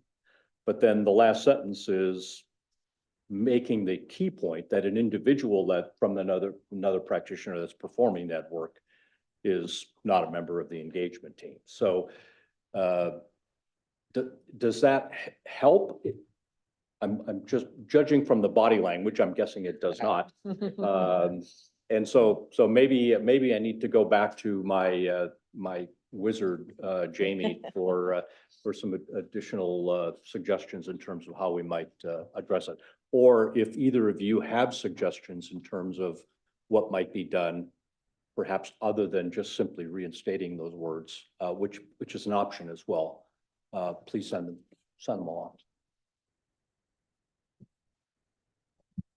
Yeah, your reaction to my body language is right. So, and maybe one reason why I thought the previous version is good is that because the definition of practitioner talk about individual, right? But now another practitioner and component practitioner only talk about the firm. So therefore, I think it will create more confusion. So I think in the previous version, it's actually simpler. So that's my, yeah. Thank you. Point taken. Okay, we got Sachiko's suggestion. Reinsert. Okay, we have earned a break right now. Definitions usually do that to us. So you could continue talking about definitions during the break if you want. So I'll keep on giving you a half an hour, even though we're 15 minutes late for the break. So we will reconvene at 11:45 our time here in Madrid. So we'll be on break for a half an hour.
Ah, not muted any longer. Okay, so for those who were not hearing what Dan raised, does anyone have a comment on appendix 1, right? Appendix 1. I see no comment, Dan, which means the board has lots of will to keep with the current appendix. So let's move on to the next matter.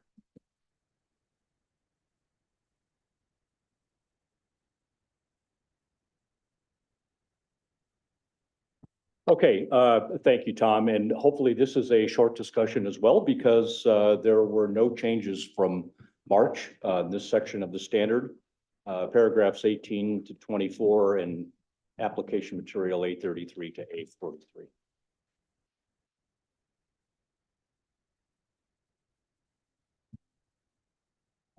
Okay, Thank you. paragraphs. You're not getting off that easy. Josephine, Yep, there's no cards. any cards on 18 to 24? You are getting off that easy, Josephine. Okay. Thank you. And we'll, moving on to the next section. And really the only significant change or changes in this section were to application material paragraphs A48A and A48B. And Tom, what I would propose is that we defer any discussion on those until we get to the next section on quality management, because those two paragraphs are directly linked to the requirement in paragraph 33 on relevant ethical requirements. So we'll see. There may be some changes that'll be proposed. So other than those two changes, not sure if the board has any other input on these particular paragraphs. 25 to 28. Okay, and they weren't major changes, so I'm not surprised by that. Okay, next.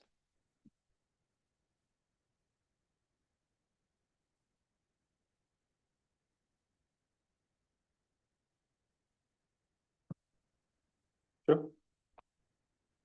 So we're going to move on to quality management. Tom has already sort of mentioned at least his demanding construct. So if we can move to the next slide. Oh, thank you. Oh. Okay.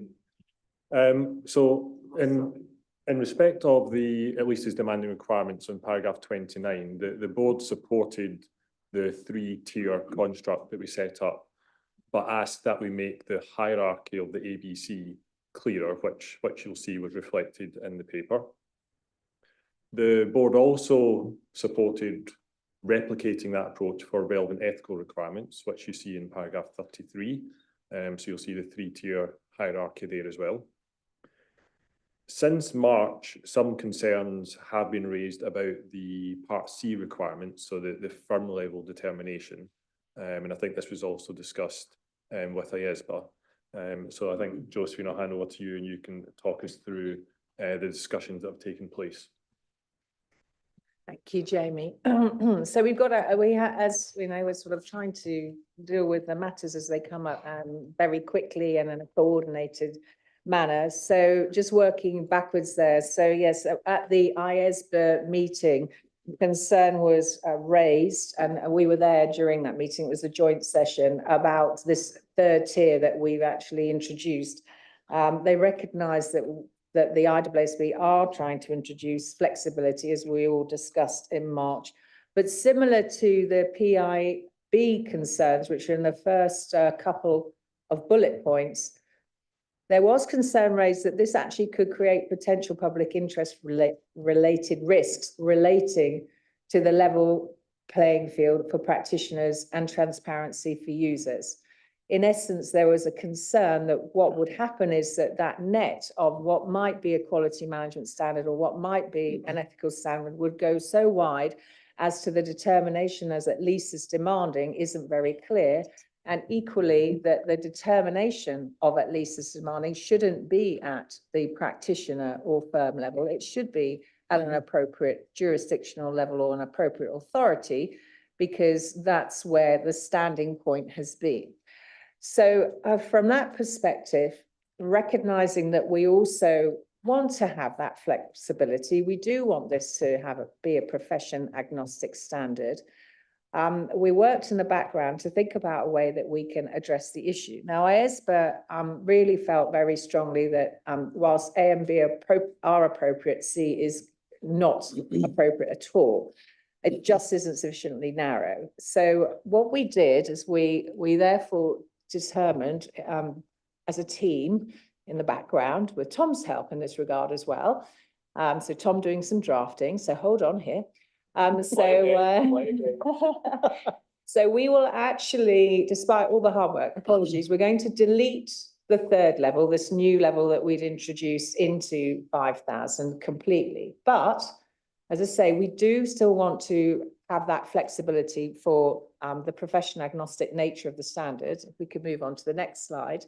So what we've done instead is in the application material, it's not working. Oh, thank you so much. So what we've done in the application material here, and of course you've got 58B and 48A both affected here, is we've introduced this wording in the center of our standard application material, which you've seen over many years, those of you who have been involved totally as well with the 220 revision, etc., and 600 revision. So here we have is or a so you have an appropriate authority, which is your national standard setter, regulator, oversight body, of course, with responsibility for audit assurance, or a designated accreditation organization recognized by a public authority. Now, this is really important because what we want to make sure is that we still maintain that authority. So, for example, in the UK, I mentioned the UK Accreditation Service. The UK Accreditation Service is actually recognised by the UK government as an organisation that can be a designated accreditation organisation. So we still think that this is really gives you that flexibility that we were trying to introduce by the third tier. It takes away any judgment by an individual practitioner or by a firm. And so it brings us back to that level playing field. But it does, again, as I say, this is the important. It means that we are recognizing that there are going to be other organizations who will develop quality management standards and ethics codes that are at least as demanding, and they should be recognized. So if we could move to the next slide. So from that perspective, what you see now, therefore, in the standard isn't reflected. So we apologize, but just as we mentioned earlier, in the interest of coordinating and working quickly to coordinate issues, this is our proposal for those particular standards to deal with that particular issue. So I think from the perspective of that piece, if we can actually cover that piece off first, Tom. And so, sorry, Dan, if you wouldn't mind going back. Yep. So this is the change, is the deletion of C and C in 29 and 33. And then, thank you, the introduction of this additional wording in A58B and A48A. Thank you.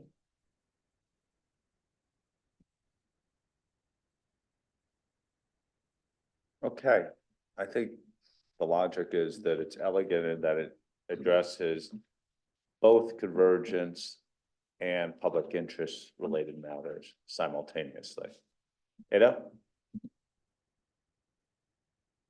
Thank you, Tom. Yes, so in short, I am supportive of removing the C option. It's I realize that in all instances where an appropriate authority has not made such a determination, the practitioner will have to comply with ISQM1 or the code, and that's absolutely fine. That was that was part of the outset that we started on, is that we need to have a level playing field in respect of the independence, ethical requirements, and quality management requirements. So I'm fully on board with this. Thank you. Great. Any other comments, Eric? I'm supportive of the change. I'm a bit confused, however, with the reference to auditor standard setter with response where many audit or assurance standard setters don't set ethical requirements. So I was just wondering if those are the right words to use in these paragraphs. So it's Eric, is your on A48A really is what that refers to, because that's the ethics related one. An oversight body with responsibility for ethics related to audit assurance or something? Is that what you think that oversight body has to have a more specific ethical dimension? Yes. Okay, that's just what it clarified for public record. That makes sense. I think you probably just carried the words forward. Or not? Thank you. I support the changes, but I suggest to add any guidance to help to recognize public authority when making at least a demanding assessment to avoid diverse conclusions among jurisdictions about what that means.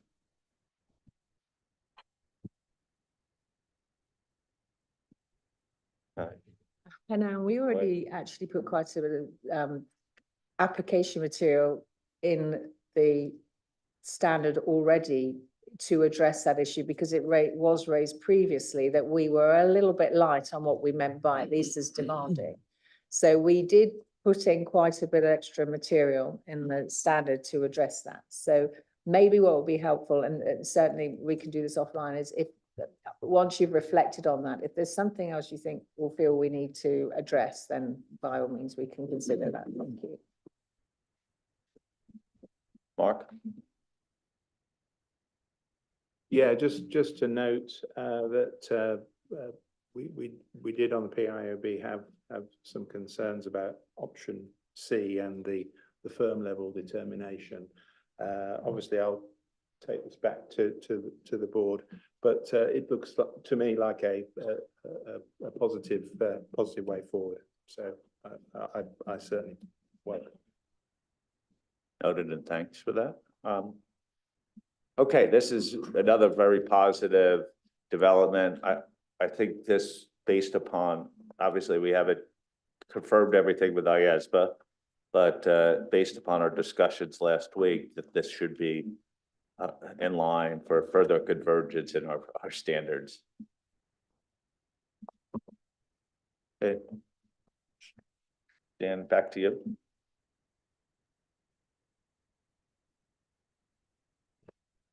So I think at this point, Jamie, I think we've covered all your paragraphs, have we not? Sorry to. Except for 4. We just focused on a couple. We did. For everything in anything- this section on quality management. Any other areas, Robert?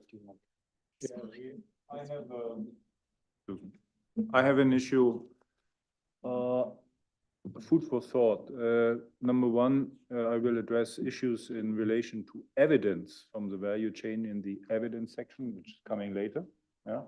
Number two, in this section, quality management, I do believe that the section on the use of the work of another practitioner should clarify that implicit use of a chain of other practitioners, tier 2 practitioner refers to tier 3 practitioner, refers to tier 4 practitioner.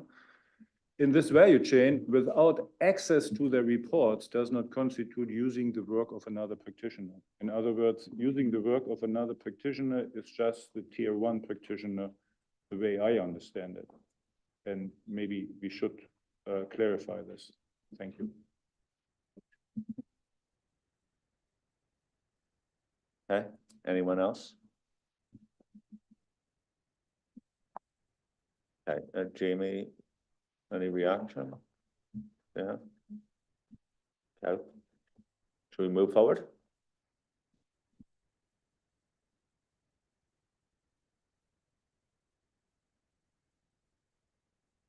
So I'll just do a brief introduction on the changes that you see in paragraphs 51A and 51B in particular. At the March meeting, the board was broadly supportive of what we were trying to achieve with 51A and this concept of what we're now referring to as a one-to-many report. But the ask of the task force was to try to clarify the concept and to make it easier for people to understand. So that's really the changes that you see in 51A. The other main comment was a perception that there was an undue controls focus to the requirement. So what you'll see is that we've carved out what was part C of the requirement, and there's now a new 51B.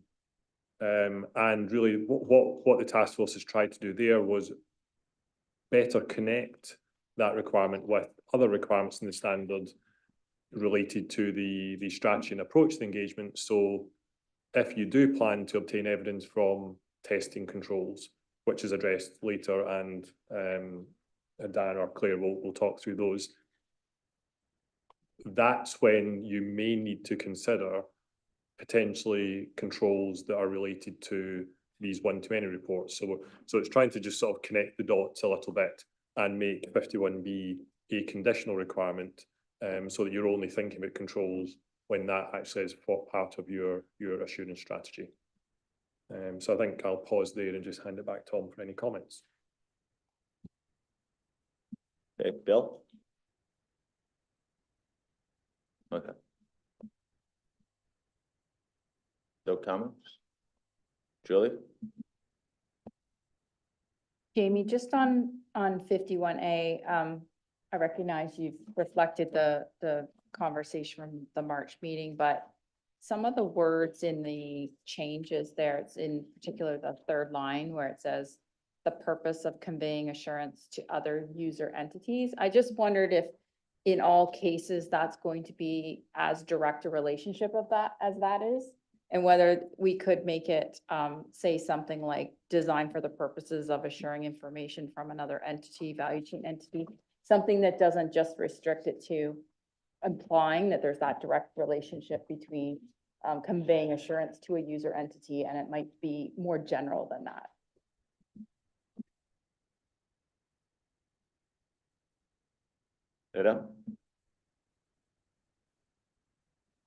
Really just reflecting on your comments, because I was generally comfortable with it, because I like the introduction of a one-to-many reports.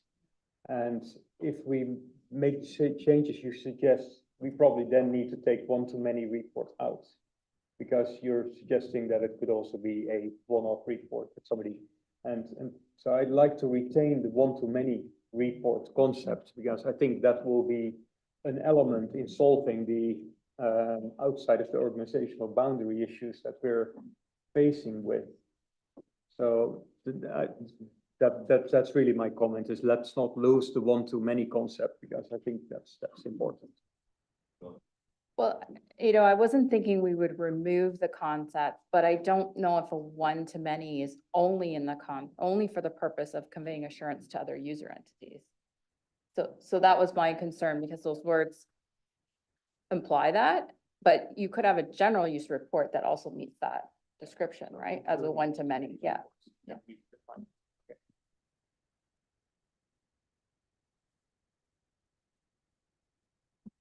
Thank you, Julie. If you can send through your words, then the task force can reflect and see, make sure both the point you're raising and the point Ada's raising work together.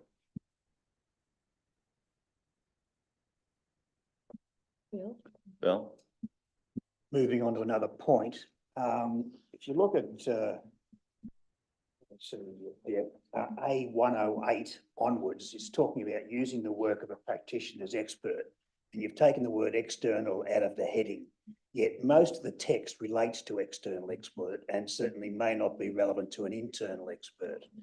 And in particular, paragraphs A111A and 111B then come up and say, well, some of these things might be covered by ISQM1, right?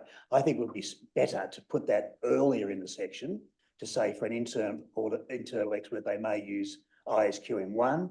If not, then the following requirements apply to both internal and or external experts. Does that make sense? See where I'm coming, Jamie? Any other comments on these paragraphs? Hey, Jamie? Greg? Thanks, Tom. I just had a comment on A105. Are we covering that now? Yep.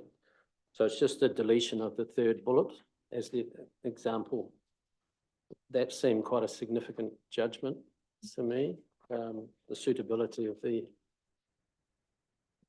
applicable criteria. So my proposal is to reinstate it.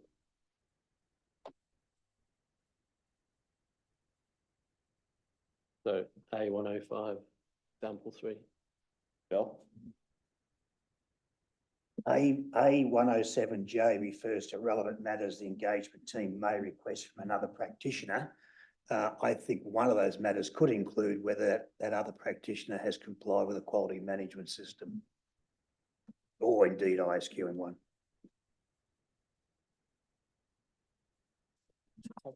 Yeah, we show a number of points for consideration. Yeah. All right, any other comments on 47 to 55? Okay, let's move forward. Okay. We just need to have a little moment for some theatrical movement all across the stage here while we bring TK forward and Jamie departs sadly from his board member. Thank you, Jamie.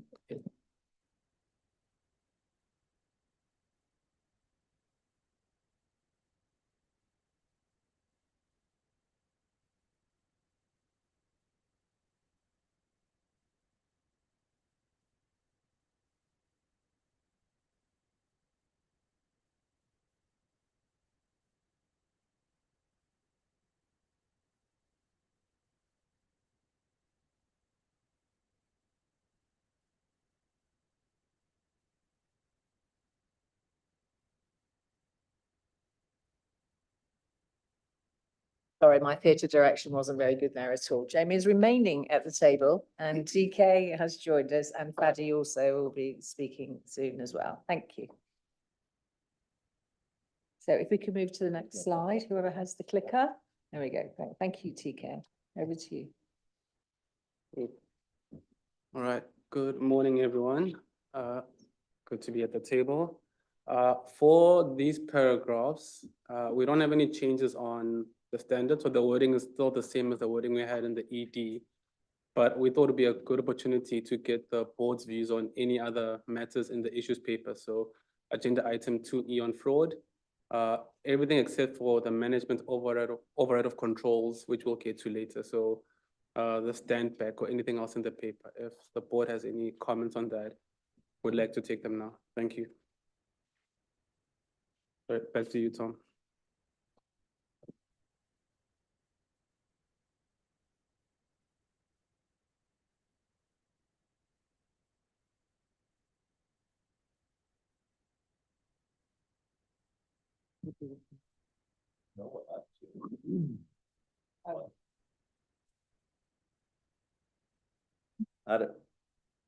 I did have a comment on this. Well, I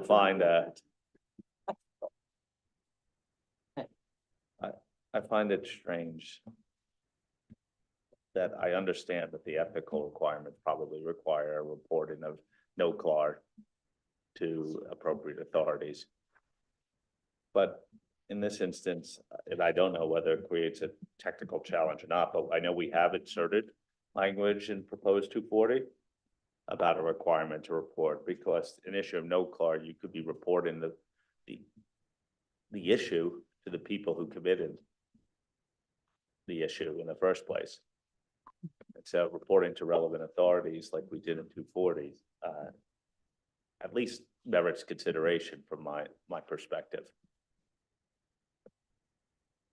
That would be related to, it probably requires some additional requirement of 62.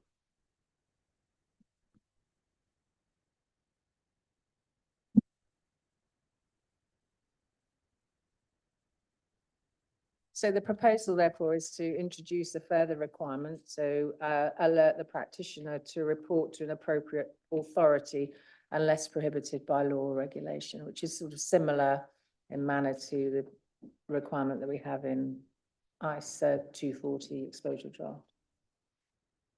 I'm seeing nods.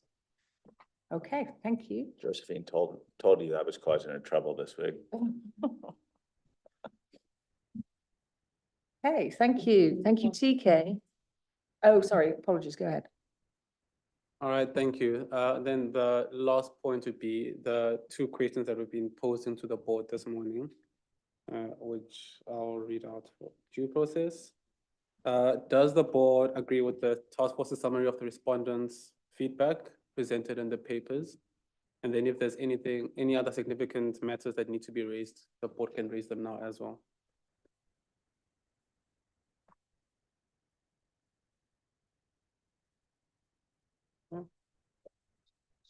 All right, thank you. That's all from me. Glad Jamie didn't have to leave his spot for this. Thank you. Okay, so now we'll be moving to the communication with management and those charged with governance paragraph 62. And Fadi, over to you. Welcome to the table. Thank you, Josephine. So on the communication with management and those charged with governance, paragraph 62, now there is an explicit requirement for the practitioner to communicate with management and those charged with governance, rather than determine if there is a need to communicate. Agenda paper 2F is about communication, and we have identified like 3 themes: communication with management, those charged with governance, communication with the auditor, which will be discussed tomorrow in the context of discussing the other information, and communication with others. Regarding the communication with others, there were some respondents who asked for a requirement for the practitioner to communicate with regulatory bodies. The task force was not supportive of adding such requirement, but instead proposed 2 changes.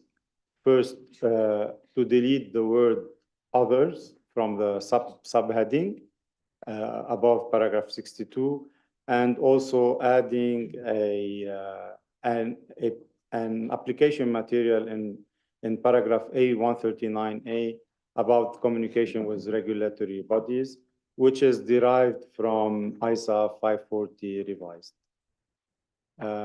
So we would like the board's view on these changes. Yeah, well, this is the chair's real fault here, because I preempted that with some of my comments, because it related to the previous topic. But I think some of that was overridden by my suggestion, which people accepted in that context, but may not now. So. Well, so my first question was going to be, how does this fit with what we just agreed? So, so there's obviously, so notwithstanding the discussion we just had, I probably had reservations about taking the word others out of the title, because I thought that A139A was an important add, and that is thinking about the communication with others. So I think perhaps if we can just revisit that whole piece in the light of, as I say, the discussion that we just had anyway. Okay. Thank you. Ada? Thank you. Probably just a small comment, but I appreciate that in A137, we replace significant matters with matters, but significant matters still remains in 138. And significant matters is not defined in the standard, so should we move that to matters rather than significant matters? Thank you. Thank you. Julie?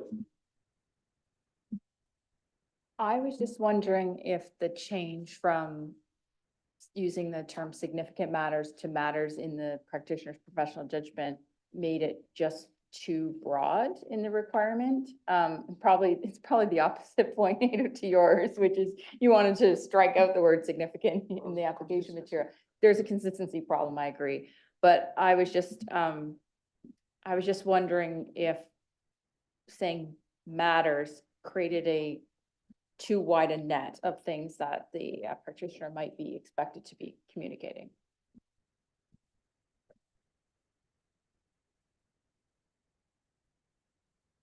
Okay. Any other or addition? Yep. Great. I think we can move to the next topic.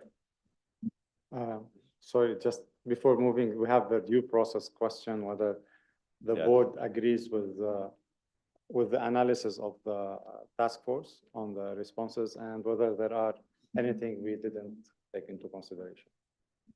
Well, thank you, Fadi, for reminding me that the chair is really being bad in the last 5 minutes.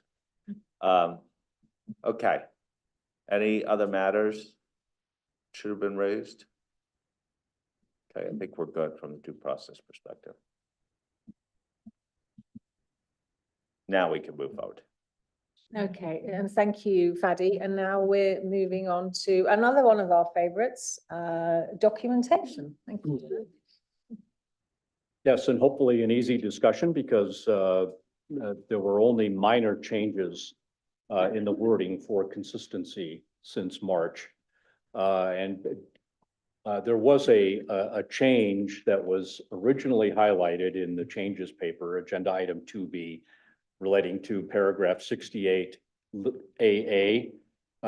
None of us are sure how that got into the changes paper, but we did send out an updated version that had that removed. So apologies for any confusion that may have caused in your preparation. But there is no change to paragraph 68 AA.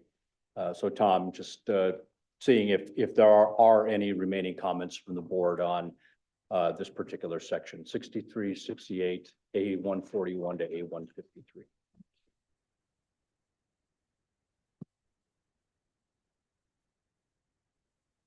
So. So it was a question from practitioners when we were doing some of the outreach, and we may not have a response here, but it was in relation to the change in A144, where we're talking about significant matters might be matters that give rise to risks of material misstatements that are assessed as higher on the end of the spectrum. And because of risk assessment in limited, we've taken out the reference to this being in a reasonable assurance engagement. And the question was really coming back to the discussion we had about limited assurance, is that particularly in a sustainability engagement, there may be quite a lot of risks that are just kind of obviously at the higher end of the spectrum. And so the question was about the extent of documentation in a limited assurance engagement where things are basically fairly obvious, you know, when we're talking about some of the forward-looking information, for example. So I'm not sure I haven't got a solution for the words or anything like that, Josephine, but I think it was just you know, just a piece of feedback and that we may want to reflect on in the sort of the suite of what we're asking of people in a limited assurance engagement. Okay.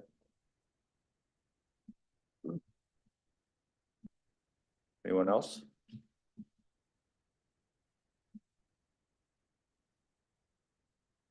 To the team?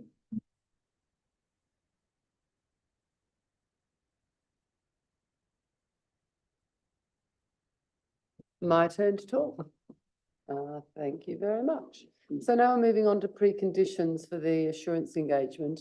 And this was one of the questions that was analysed for this meeting. So in agenda item 2C. So many of the changes relate to responses to the respondents' comments on the exposure draft in questions 8 and 10 of the explanatory memorandum.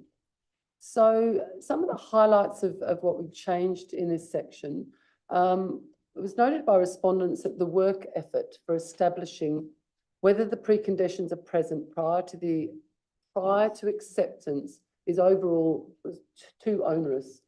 And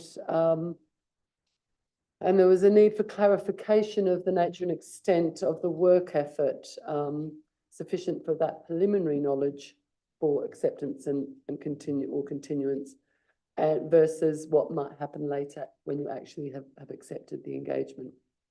So the task force did talk about how that may be addressed, and the task force didn't make a lot of changes to the requirements themselves, but certainly looked more closely at the application material to clarify that nature and extent of the work effort, and moved a whole lot of application material to risk assessment to sort of de-emphasize.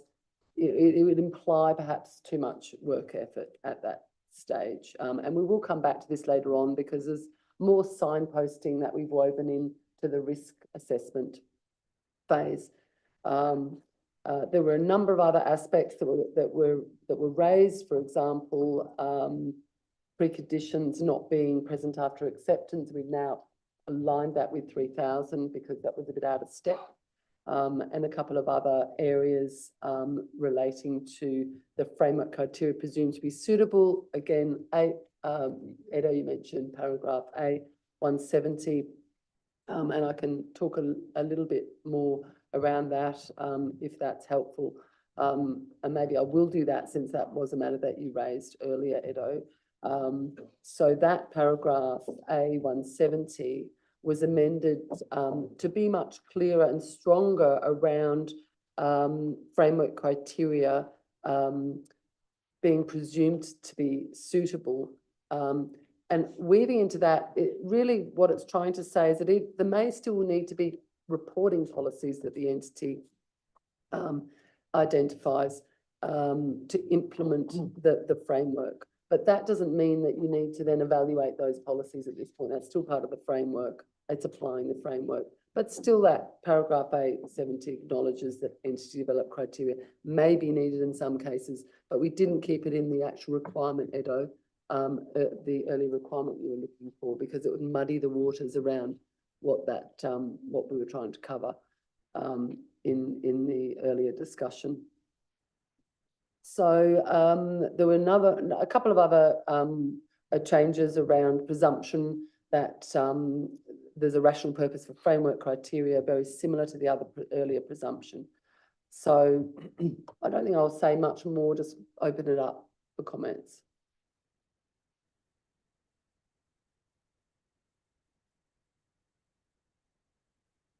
Okay, on preconditions, Greg. Thanks, Tom. I want to make some comments under a later item just about the interface between the reporting policies and the applicable criteria, but it pops, that sort of coexistence pops up in A170.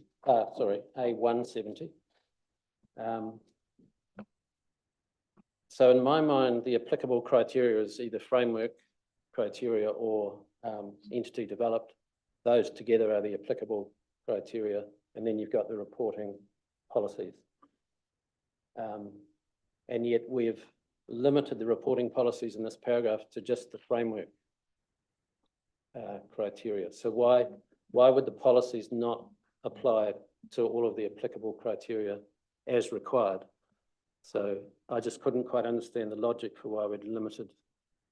You know, we've sort of just hooked together the need for reporting policies with the framework criteria only. So just a query on that. Eric?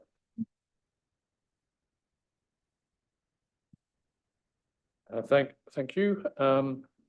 Claire, I had a question on paragraph A167A(2), and it talks about the framework criteria, and the second bullet talks about established for use by certain types of entities, and then it goes on.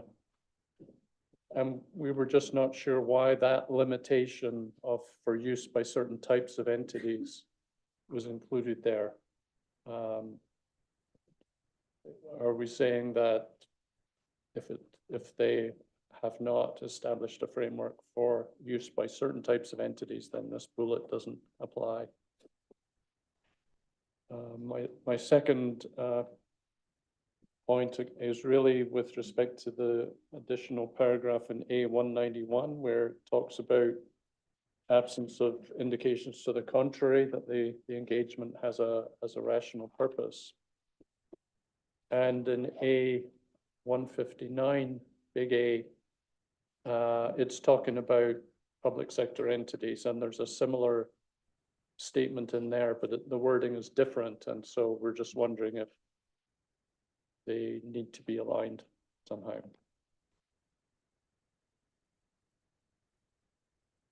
Sorry, could you just repeat the last paragraph you referred to? A191 doesn't align with which other paragraph? A159, big A, which is talking about public sector entities.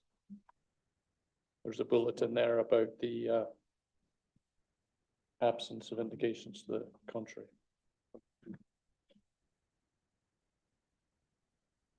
You got that, Claire? Okay, good. Julie? Thank you. And Claire, this might sound like a small point, but it's in the requirement. So I just wanted to raise it here. In the italicized wording that's under the bolded heading, it says determining whether the preconditions are present. And then in paragraph 70, it says in order to establish whether the preconditions for an assurance engagement are present. I think we need to change 70 to determine from establish to be consistent. And it's also determine is one of our cusp terms. So I think it would be better to have that consistent with the title and also with our cusp guidelines.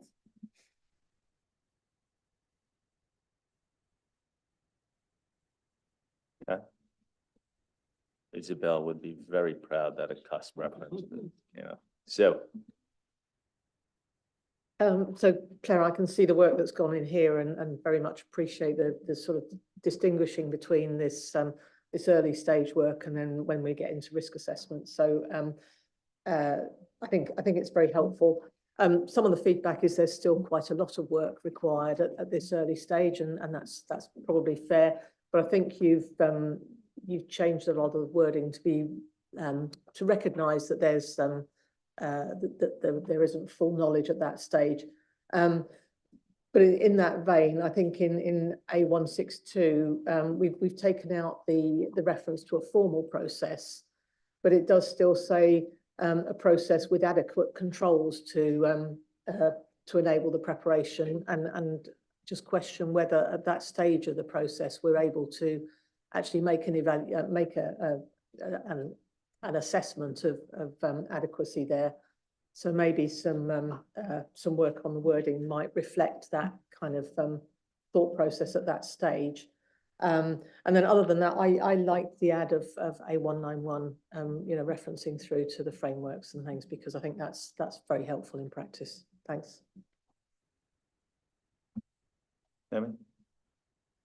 Jamie? So just with regard to paragraph A165, there was an issue that was raised at the agenda item 2C that some of the respondents suggested revising the paragraph or clarifying it, as it might give a wrong impression that for sometimes or some instances quantitative might be more important than qualitative information, or factual might be more important than judgment. But it was not clear what was the task force view on that from the agenda paper, and there might be some aspect to that suggestion provided by the respondents. Okay, Ida? Yes, thank you, Tom. I'll start with A159, and this is probably due to my lack of knowledge of the public sector. So I'll happily be set straight on this, but I was wondering in 159, big A, little a, the roles and responsibilities of public sector audit organizations.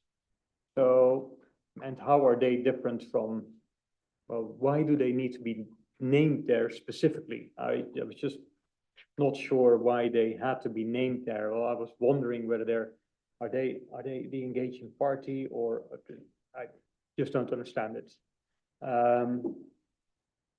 And then in respect of 159 big A C, we, unless I've missed it, we don't have a equivalent type bullet for all the other organizations, for non-public sector environment as a precondition. So I wasn't sure whether we needed C at all. Confused by what it's there. And the other comment I had was pretty much what Greg brought to the table already. From my outreach, there was some confusion as to the interrelationship with reporting policies and the criteria. I think Greg established quite, and it aligns with the point that I made at the beginning of the session, that there will be entity developed criteria, there will be next to framework developed criteria, and those drive the reporting policies. And so that's been raised by Greg. So those are my comments. Thank you. Okay. Anyone else? I may need to respond. Yeah, no, just.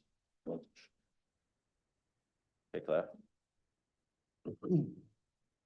Yeah, okay. I'm not going to be able to respond to all of those because I think we need to take some of those away and give them a bit more thought as to how they could be addressed. I think it's an interesting point that Greg and Edo raised in relation to do there need to be policies that the entity identifies to apply the entity developed criteria as well as the framework criteria. And my recollection is we didn't specifically talk to the task force about that because on maybe the assumption or the thought that the entity developed criteria would necessarily already incorporate that policy, because a framework criteria might give you optionality around which measurement or method you might be applying. They'll give you some choices at times, and then your policy decision is which one you're going to use and how you're going to apply that. Whereas entity developed criteria, you wouldn't expect to give yourself choices. It's inherent within the entity developed criteria. So I'm happy that we can go away and talk about that. I'm just not quite clear on how that would interplay and whether that would be actually useful or just confusing to sort of add that layer of policy on top of the entity, establishing their own criteria. So I don't know whether you want to mention anything more or just leave us to go away and think about that, or is something I'm missing on that point. But yes, Greg. I guess I see the criteria as a higher level, and more likely perhaps principle-based sort of things, and then the actual nitty-gritty, how do you do it, how do you measure it, is more likely to be in the policies. And the source of the criteria, I don't think should determine or limit the possibility that you might want something in the policy. So it's more, at the moment, the way we've structured it, it limits it to just the framework. So I'm saying, why limit it? Why would you not, so that just keep it more flexible. Okay, great. Well, thanks for the clarification. We'll take that away and check in with the task force and make sure the wording doesn't break anything. Did you want to say something? Yeah, I do, because it's actually quite an important point. And so we definitely need to know what we want to do, because I don't want to take away from the task force and task force say, no, where we have it is fine, and then come back and have the same question raised. So Claire's right in the sense that becomes an infinite loop here. If you essentially, if you think about it, we're trying to think about it also from where we deal with it in the auditing standards. There's no entity developed criteria in auditing standards. We don't really have that concept, but we do have the concept, as we're talking about, of these reporting policies. So entity developed criteria can be essentially criteria that tells you that you have to produce information in your sustainability report about a topic or an aspect of a topic that is not necessarily required by the framework, but the framework directs you in that way. So that's one way of thinking about entity development criteria. Another way of thinking about it is, yes, the framework doesn't tell you exactly how to measure, evaluate, so you have to do that. And that all then becomes part of your reporting policies. But your hook is ultimately going to be, as you say, what's established in the jurisdiction by the reporting framework, S1, S2, and so forth, ESRS, etc. And so we're trying to make it less complicated, because we feel like if then we have the framework, say take S1, S2, ESRSs, and then the entity goes away and they develop their reporting policies, then they have their own entity developed criteria that they're creating reporting policies. That's also entity developed criteria. So we're just trying to make it less complicated. But if you feel that I'd rather have that concept of potentially an infinite loop in there, because to me that's less complex, or to Ado that's less complex, then we can do that too, and we can add that. But I just want to make sure that we're understanding where we are and why we didn't introduce it purely just to try and reduce complexity, and then talk about it in terms of that's the educational piece that we would probably look to illustrate in our guidance.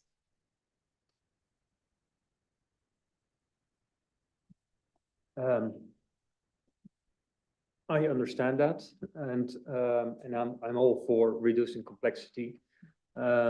And I'm wondering to what extent we can then clarify that as the entity develops and implements reporting policies, that it also considers entity developed criteria for the purpose of developing their reporting policies, because that's what you're saying. It implies that the entity developed criteria are being considered in that process. So can we make that bit explicit then? See, Greg That nodded. seems like a good solution. Is everyone happy with that? Right, thank you, Ado. If you could just write all that down for me, that would be amazing. Is that the royal way, Anna? Thank you. Thanks for that clarification. Now I'm just sort of trying to work through here. The framework criteria, a matter that you raised there, Eric, was why did we spin off in paragraph 167 a separate application material around certain types of entities? And that's because they can be quite specific around. So the first bullet is very broad, anything embodied in law or regulation. Then you might have an industry body. This is trying to capture these other circumstances like an industry body, a more constrained group that is specific to those entities. It's really just trying to conceptualize all the different sources of framework criteria. It's not intending to be limiting. It's just trying to be encompassing. So that was all that was for, is to try to articulate the different sources, if you will. I don't know if anyone else has concerns around that particular way that that's described, if that's tipping people up. I mean, it may be possible to delete those words and it would still work. I just have to look at that. But that was the intent, to show there's different avenues and reasons why you have these different reporting frameworks. Does anyone else have that same issue, or should we, just to get a steer on whether we should leave it be and that's a sufficient explanation, or whether others have concerns, or that we should remove some of that wording?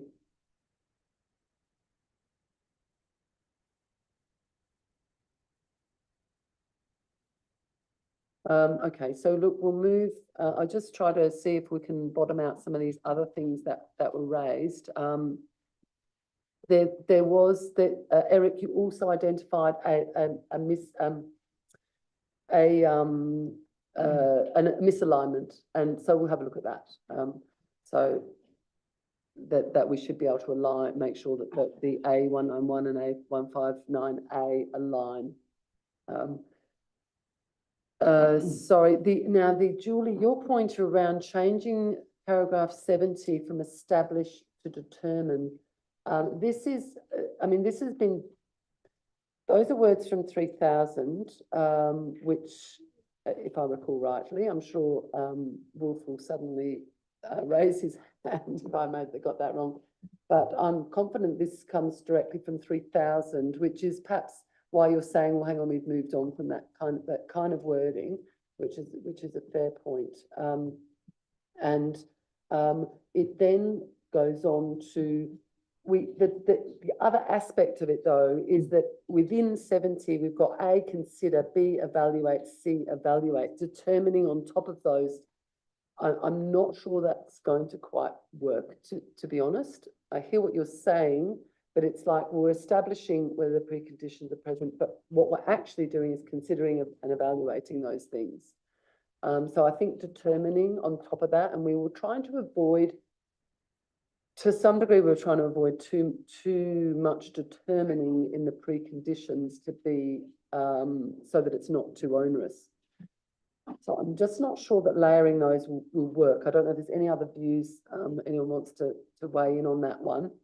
But I probably, my initial response would be to keep it as it is.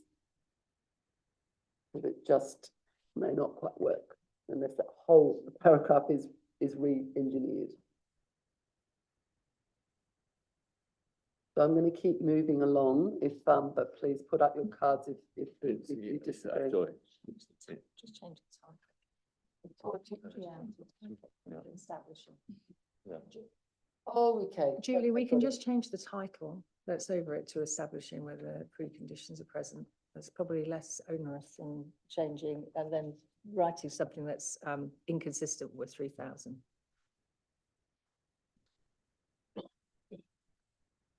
So you mean just to have consistency, if you're gonna use establish in 70 to have establishing, is that what you're suggesting?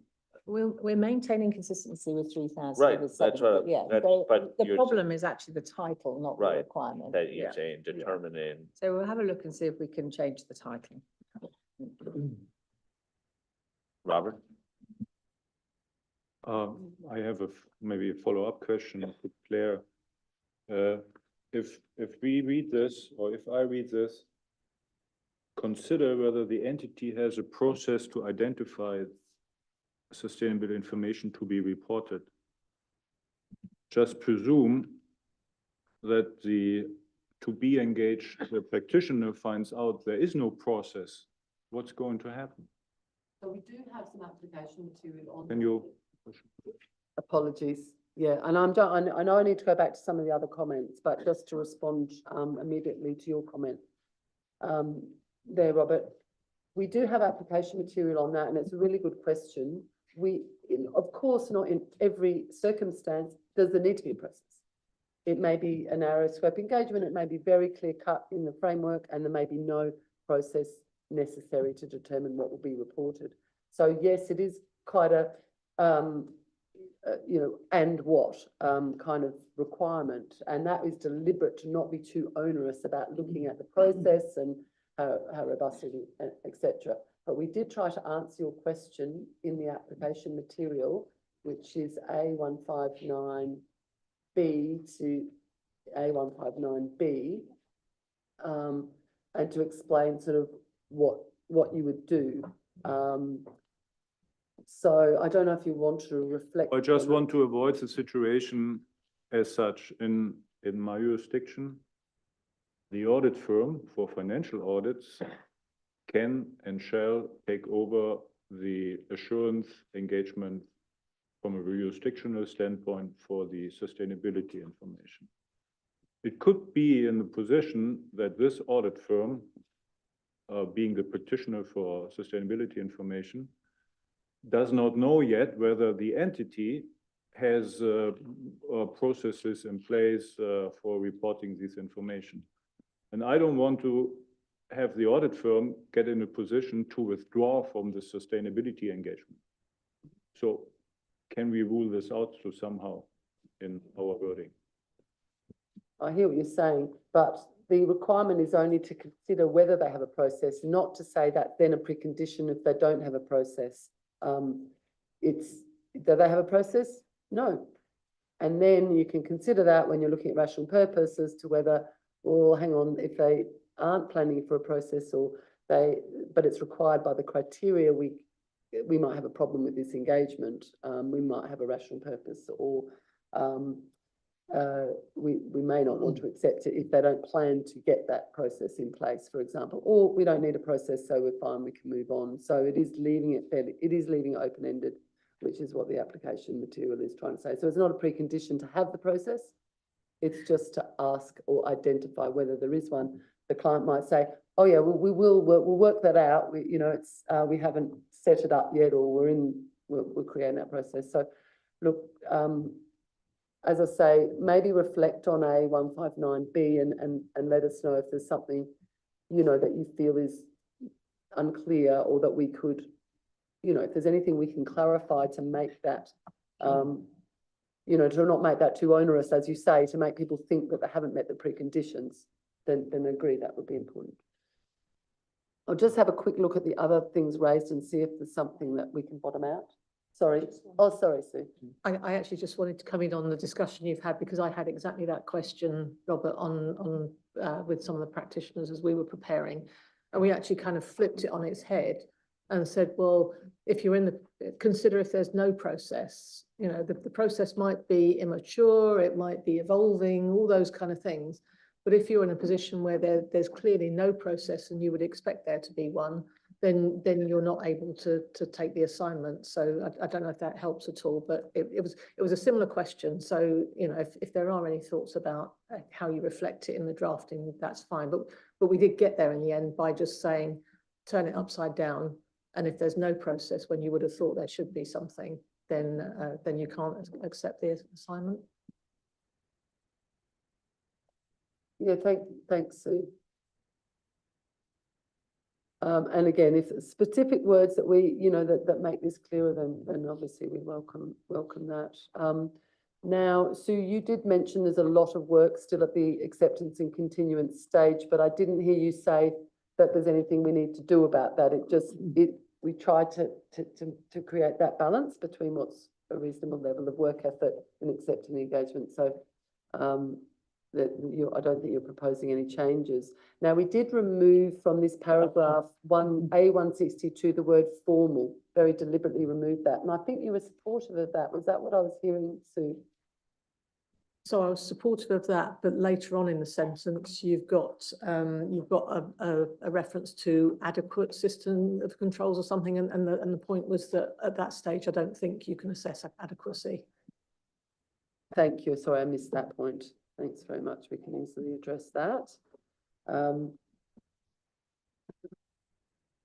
Yeah, let's jot that down. Okay. So, yeah, look, Sammy, I know you raised this point on A165. I'm not quite sure how to fix that one, because that's about we're juxtapositioning different factors, characteristics of the sustainability matters in determining whether they're appropriate. And I know we did have a list previously, which I think we removed because it looked like, I think we turned this into a bracketed because it looked like we were saying, as you say, one is okay and one is not okay, which is not the intention. But it does, some of these factors do weigh into whether there will be sufficient appropriate evidence and what that evidence might look like. So, that's the intention of this paragraph. So, forward-looking information, you want the evidence around your assumptions rather than whether it will actually come to fruition, for example. So, yes, so I'm not sure whether we need to make a change or whether there's something, just a couple of words that we could make it clearer that your concern. But I don't know if anyone else shares that concern in relation to having a list like that could be a bit misleading. No one else weighing in on that one? No. Okay, so just double checking a list. Now the public sector, I think the last point that was raised by Edo was around this public sector requirement, and the task force, this is paragraph A159A, which is a brand new paragraph. And of course, we're always enthusiastically looking for you know, any public sector specific requirements. And we thought that this one was a really good suggestion. It either came through from one of the board members, it might have been, might well have been you, but we thought this is a good one because it's a slight, I mean, obviously in the public sector environment, it's quite specific where there are often very prescriptive engagements that really the public sector practitioner cannot deviate from. It is what it is. You must do it this way. This is what there's no optionality. So it's really trying to reflect that. And sometimes you might read this and think, yeah, it could be applied elsewhere. But we thought, well, even if it could be applied elsewhere, this is really quite a common one, you know, for the public sector to be locked into. And Greg, I do think it was your words, wasn't it? So I don't know if you want to say something now on that. I'm not sure it's my words, but I just want to offer support for the notion that's captured in little a, 159A little a, because it's a really important point in the public sector that, you know, auditors general or equivalent, they have to do audits of all public entities, or, you know, so that there's no, so acceptance and continuance is almost irrelevant in that setting. So I really like the fact that we're clarifying this in a public sector sort of box or paragraph. So let's not lose the thought. We could maybe reword if the wording's a bit clumsy, Ada. I don't know what caught your attention in the words, but I think it's an important point to keep. Thank you.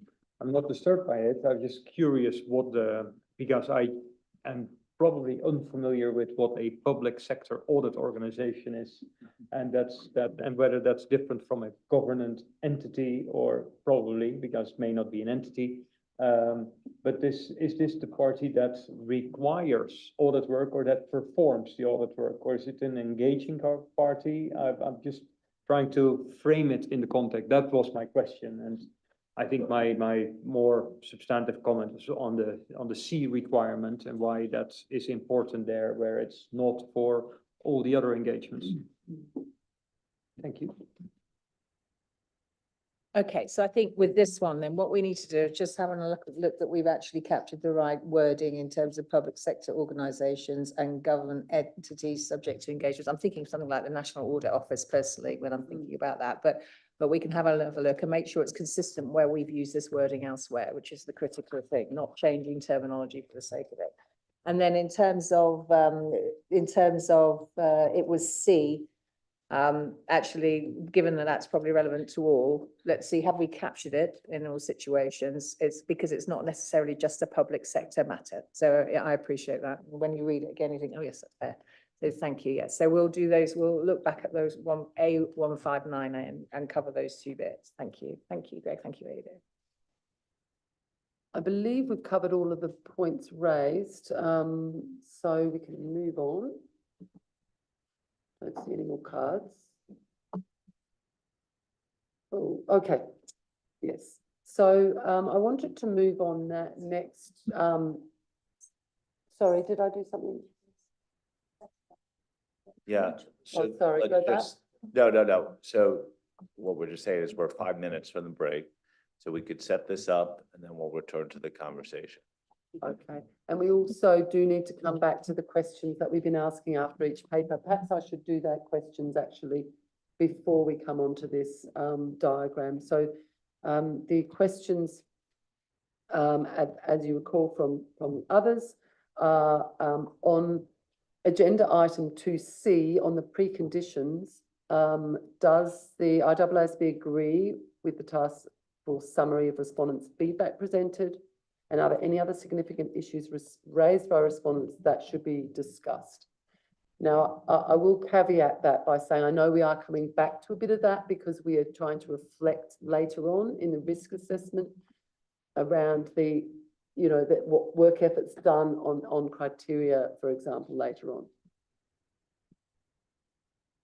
No one wants to raise anything on that? Okay, so I'll go ahead then with the next slide. So at the March meeting, you asked for us to explore preparation of a diagram to reflect the requirement that we just were talking about actually in considering whether the entity has a process to identify sustainable information to be reported. And if they do, well, how does that flow through the engagement? So now it's not that necessarily that easy to read on the screen, but we did circulate this one last week. And we did look at some various options, a more wordy one, which was going to be probably too hard to digest. And then this one, which is also, I'll just flag, is supported by the references to providing there's some little bit more information provided with the diagram and also the actual wording from the requirements if that's needed. We've got that included in this document that was circulated to you. So what I wanted to flag for you is that some respondents have been quite concerned about how the process is reflected in the standard and where you would deal with particularly the completeness of the sustainability information to be reported. So whether the entity's process resulted in complete set of material sustainability information to be reported. So in essence, because the process, if there is a process and it's required by the criteria, then it's part of the engagement and it flows right through the engagement. So, and that is what this diagram is seeking to depict. And the greyed area just talks about the iterative engagement process, and there could be a number of potential arrows. We had one possible diagram where we did use an arrow of say, okay, so you've identified misstatement. You don't think that the criteria have been applied appropriately in identifying the sustainable information to be reported. Go back to management. They may be willing to add extra topics or expand the reporting boundary. So then you go back up and reassess your risks and move forward. So we haven't included that arrow because there's a number of different stages at which you might be going back up and doing further work. So an alternative diagram might be more of a flow chart of a yes, no. Do you have a process? Yes, no. Does the criteria require a process? Yes, no. But it could get quite long and complicated and may be too much detail. So hopefully that's enough set up for our discussion after lunch, where we're really hoping for your feedback on whether this is the sort of diagram you're envisaging, whether this is helpful. If it's not helpful, what could we add or change to make it helpful? And I guess ultimately, do you want a diagram of some kind, this or amended diagram as an appendix? Would that be helpful? Thank you. Okay. Food for thought for lunch. We're going to break right now. We'll return. We're just gonna have, remember, the question is, I guess it's just about this draft, a diagram, right? And commentary. If you're looking for the agenda item, it's supplement 2-B1 to agenda item 2-B. Yeah. So let's break for lunch. We'll reconvene at 2 p.m. Lunch is downstairs, 2 p.m. And we'll get your views on this diagram shortly. Thank you. Thanks.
Okay, I hope everyone had a nice little break. And went to lunch thinking about this diagram. Is prepared to comment if you have comments, but if you're supportive of the diagram, then I'm happy to get nods at the table and we can move on. So any comments on this draft appendix?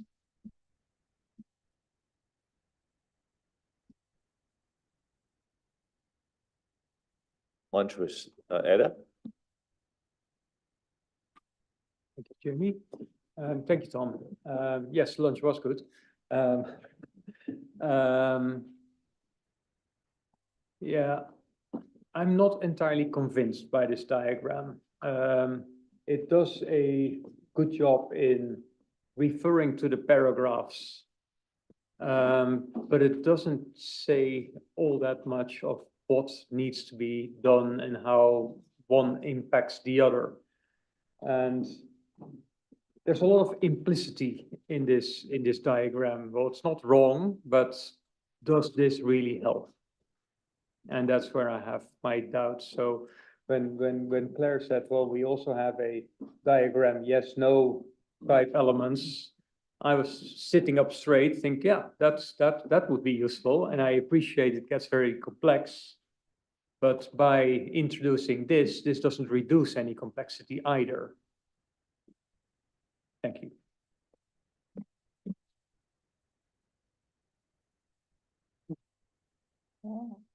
Thanks, Edo. So you like the sound of a more of a flow chart, a decision tree type flow chart. Thanks.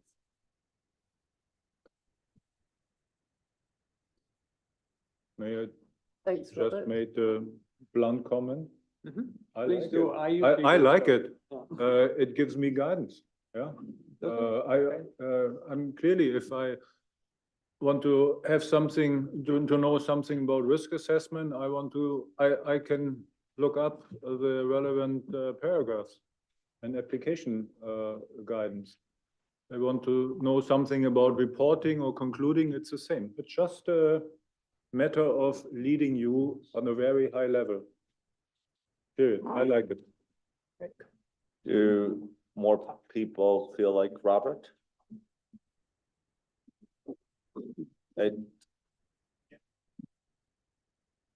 Wendy?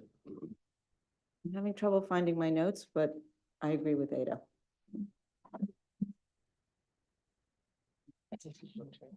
I need a little more and I'll send in the comments when I locate them. Anyone else on this? By silence, I believe most of you feel that it's fine. And broad, okay. It will take, Wendy will take your comments, but in the task force will consider Edo's and Wendy's comments, but And maybe I can just clarify that there's nothing wrong with it. Right, So I'm not that's opposed to it. So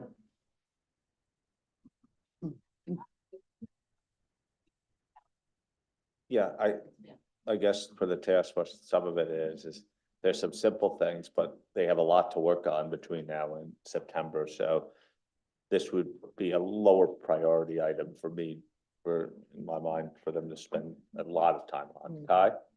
Yeah, it's not, I think I have a similar view. It can be helpful, but I wonder if it's simplifying it too much because it's referring to certain paragraphs, but there are more that are relevant. So is it oversimplifying so that you're missing some of the concept if you're using it to navigate to the right area? But generally nothing wrong, and I would say lower on the priority list. Bill? Just to come to that point, it's not dissimilar to the logic of the standard itself that goes in that order, and it's just picking out some key paras I had assumed, because I haven't cross-checked them all, and it makes sense. If you want more than that, go back to the standard and read the requirements. Okay. Billy? I just want to clarify because I think, Claire, part of your question also was does this live as an appendix to the standard, or does this live in implementation guidance?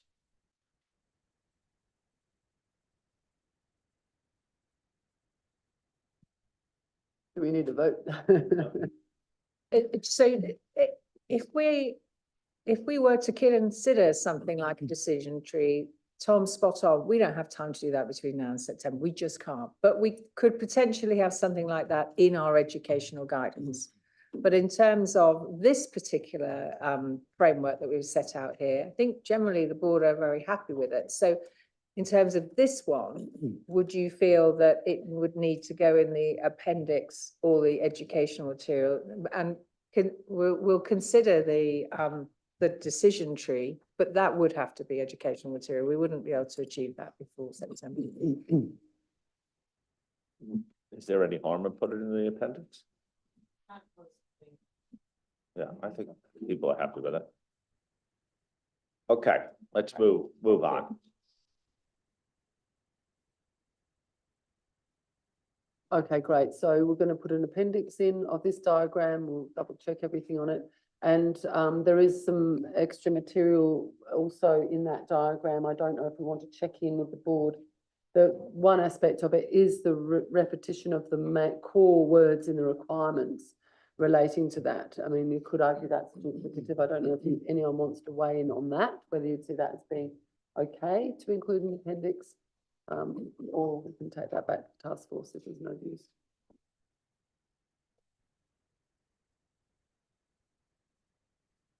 Okay, no views on that one, that's fine. Then we'll just double check with the task force.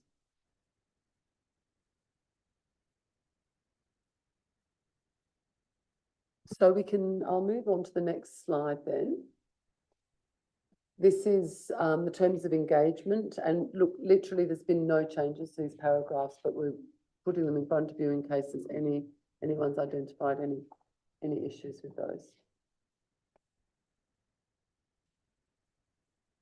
Any comments on these paragraphs that have not seen any changes? I think you can move. Right. So.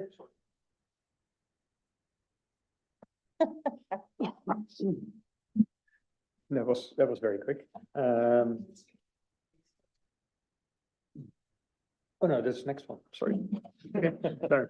You were too quick now. That's fine. I was gonna say, you didn't like the cross out of the G to H or something?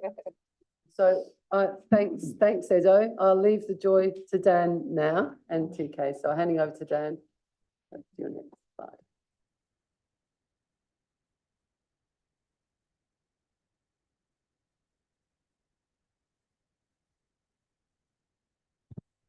Okay, thank you, Claire. And with respect to this next part of the walkthrough, just wanted to mention to you that there have been no changes to the requirements with respect to evidence since March.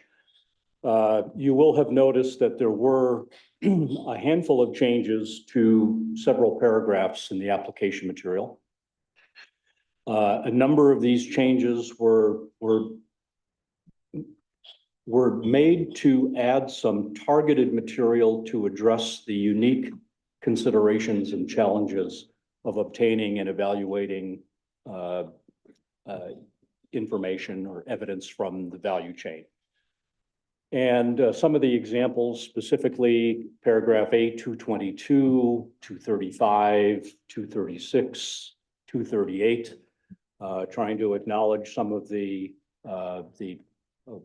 issues that management might face in terms of restrictions or the acknowledgement of the reliefs that might be included in some of the reporting frameworks to allow management to estimate certain information using, let's say, sector average data or other proxies if could not obtain this value chain information after making reasonable efforts to do so. So those considerations and challenges were tried to build in, and I have to specifically thank Wolf, because you know, we had some discussion as a task force, and Wolf had raised a number of very good points and suggestions for areas where some of this targeted material could be added.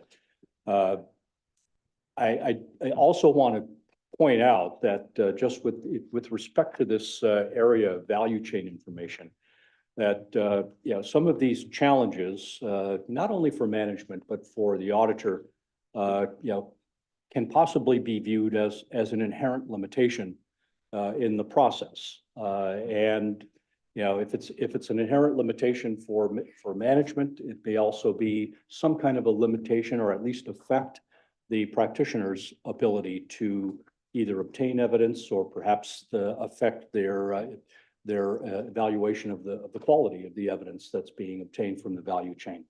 And the last point I'd make is that because of this, I'll call it quote unquote inherent limitation, there may be a view that transparency may be needed in the assurance report as it relates to some of these challenges.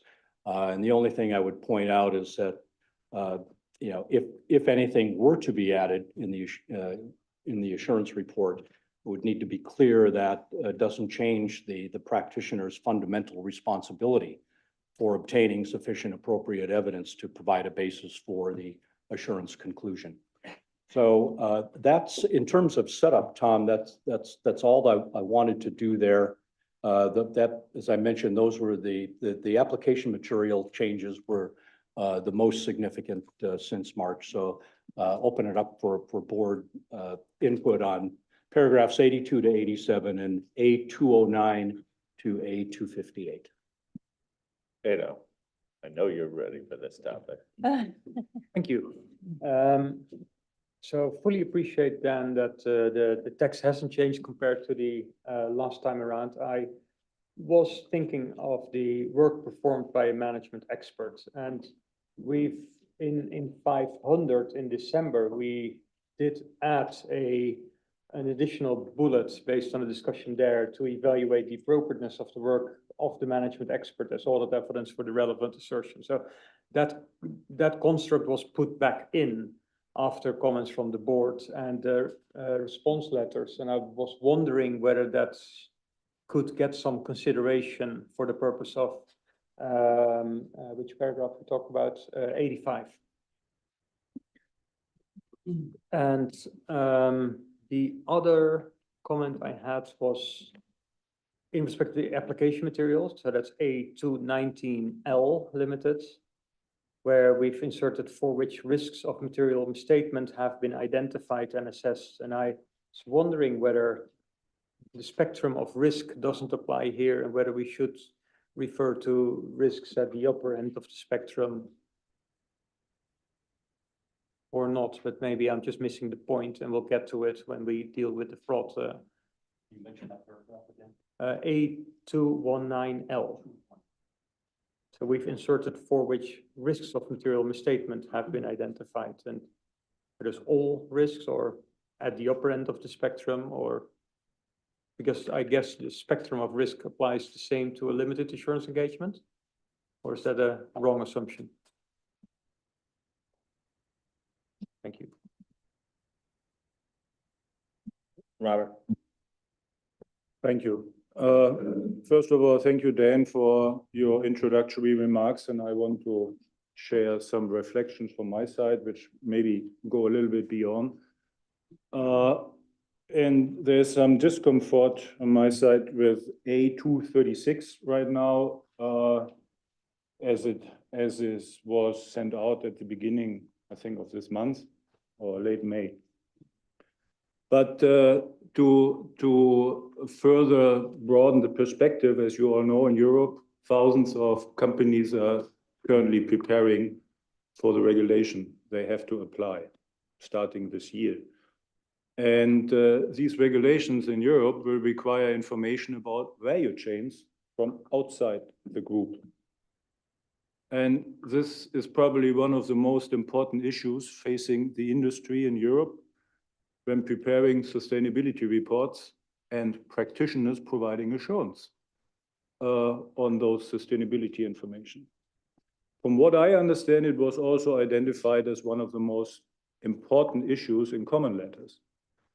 So what makes value chain information so different?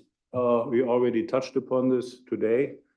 It is that often that the reporting entity may obtain value chain information from value chain entities, but will not have control over this information nor access to the documents and records of the value chain entities.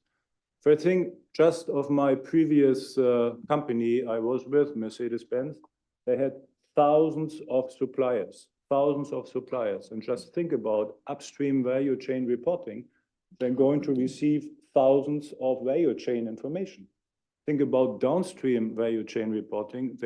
Mercedes would have to give away many information. And this, I think, applies to various companies and industries in Europe.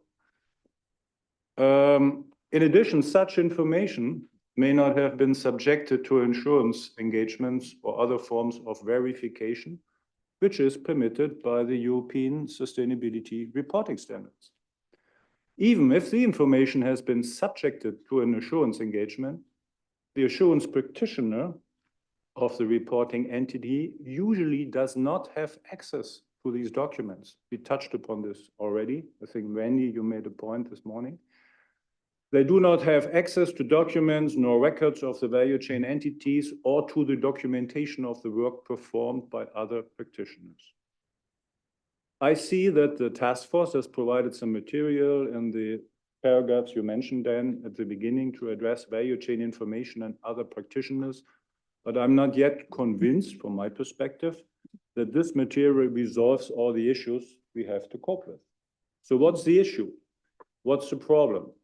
When I read these paragraphs, and explicitly A236, they leave me with the impression that the quality of the information and evidence obtained from these value chain entities is expected to be the same as the quality of the information and evidence obtained from entities within the group or from a component auditor, which I think it's not the case, and it is, I must say, rather unrealistic that this is going to happen. There needs to be some recognition that the quality is different.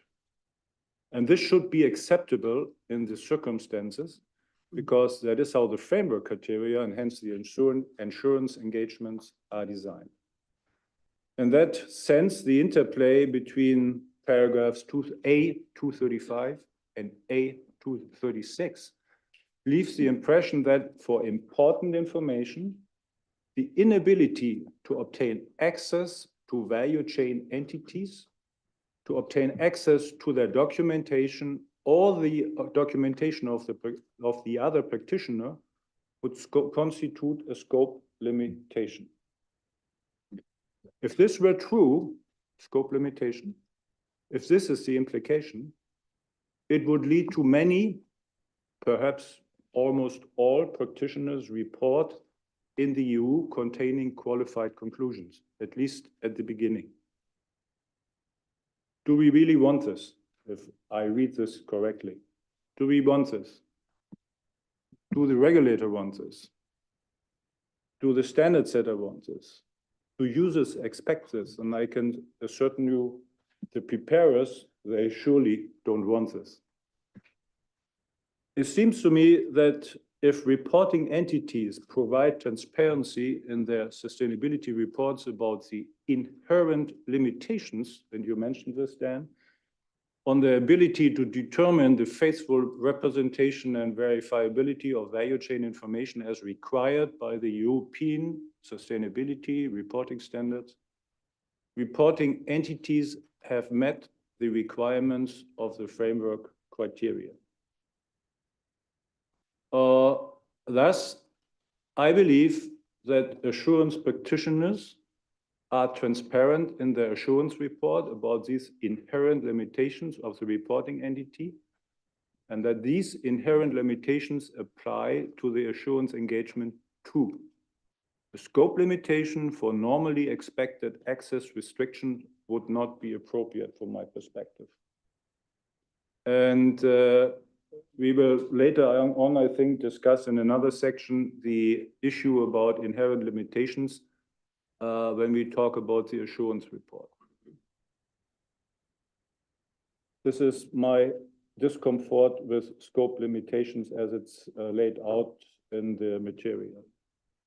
In addition to paragraph A238, this paragraph, I think, does a very good job of describing how some framework criteria permit reporting entities to use estimates. And you also mentioned this, Dan, in your introductory, to using estimates rather than information from the value chain entity. However, missing from this paragraph, A238, missing from this paragraph are the implications for the assurance practitioner. What are the implications? And that is that the practitioner is then responsible for evaluating whether the entity has prepared the value chain information in accordance with the framework criteria, and that the practitioner does not have a further responsibility to seek value chain information beyond that of management. These are my general reflections, and to also share my, I can say, discomfort with the material which is sent out 4 weeks ago or so. Thank you.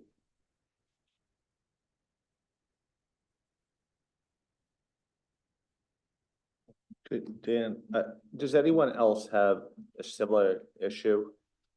So, Yeah, I had a similar point on A236 was just the question as to, is that likely to lead to large companies all having a scope limitation? And I think it's been explained very well.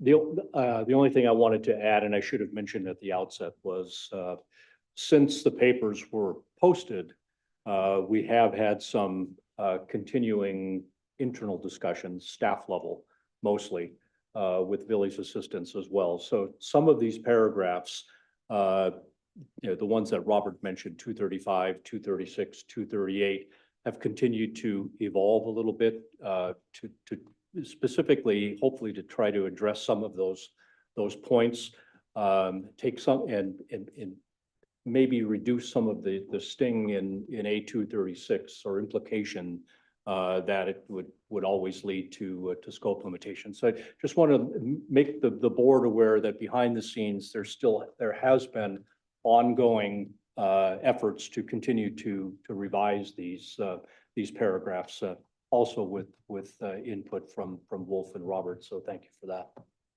is this what you want to talk? Thank you, Tom.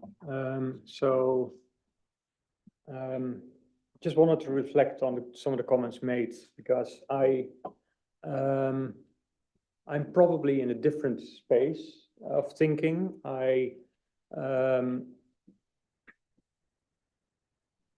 So there's now reporting requirements that may be unreasonable on the entity to provide sufficient and robust information to support that reporting. And now we need to think about being a little bit more lenient about it, and that just doesn't fly with me. Well, we are there to provide assurance on whether the information presented is appropriate. And the fact that it's difficult for the entity, let alone difficult for the auditor, to obtain that information, so be it, and we need to be transparent about it. And if we can't gather sufficient appropriate evidence, we qualify. We are not held responsible for ambitions in reporting that go beyond our ability to provide assurance. And so I would be very concerned if this heads into that direction. And even with the suggestion inserted in here that entities may rely on others' information to be a proxy for value chain information. So And I know there's agencies that say, well, if your cost basis is this, we sort of estimate that could translate to so much greenhouse gas emissions. How do you as an auditor get comfortable with it? Because that is not a proper proxy without some estimation down the line to support it. I do think these are scope restrictions, and I do think these will impact our assurance reports. And you're right, Robert, my expectation is entirely that most of the assurance reports will be qualified until they have the process in place. If we're now going to allow for this, when do we ever qualify? And the whole point is that if we qualify, the users of these sustainability statements, as well as our assurance reports, at least understand, okay, it's not right yet, something needs to happen. And that's exactly what we all want, isn't it? So that's my perspective on it. And this is all developing, and I don't think that we can entertain a thought, well, management has done their best efforts, so why don't we give them a pat on the back? It's not how it works. Thank you. Other views on this?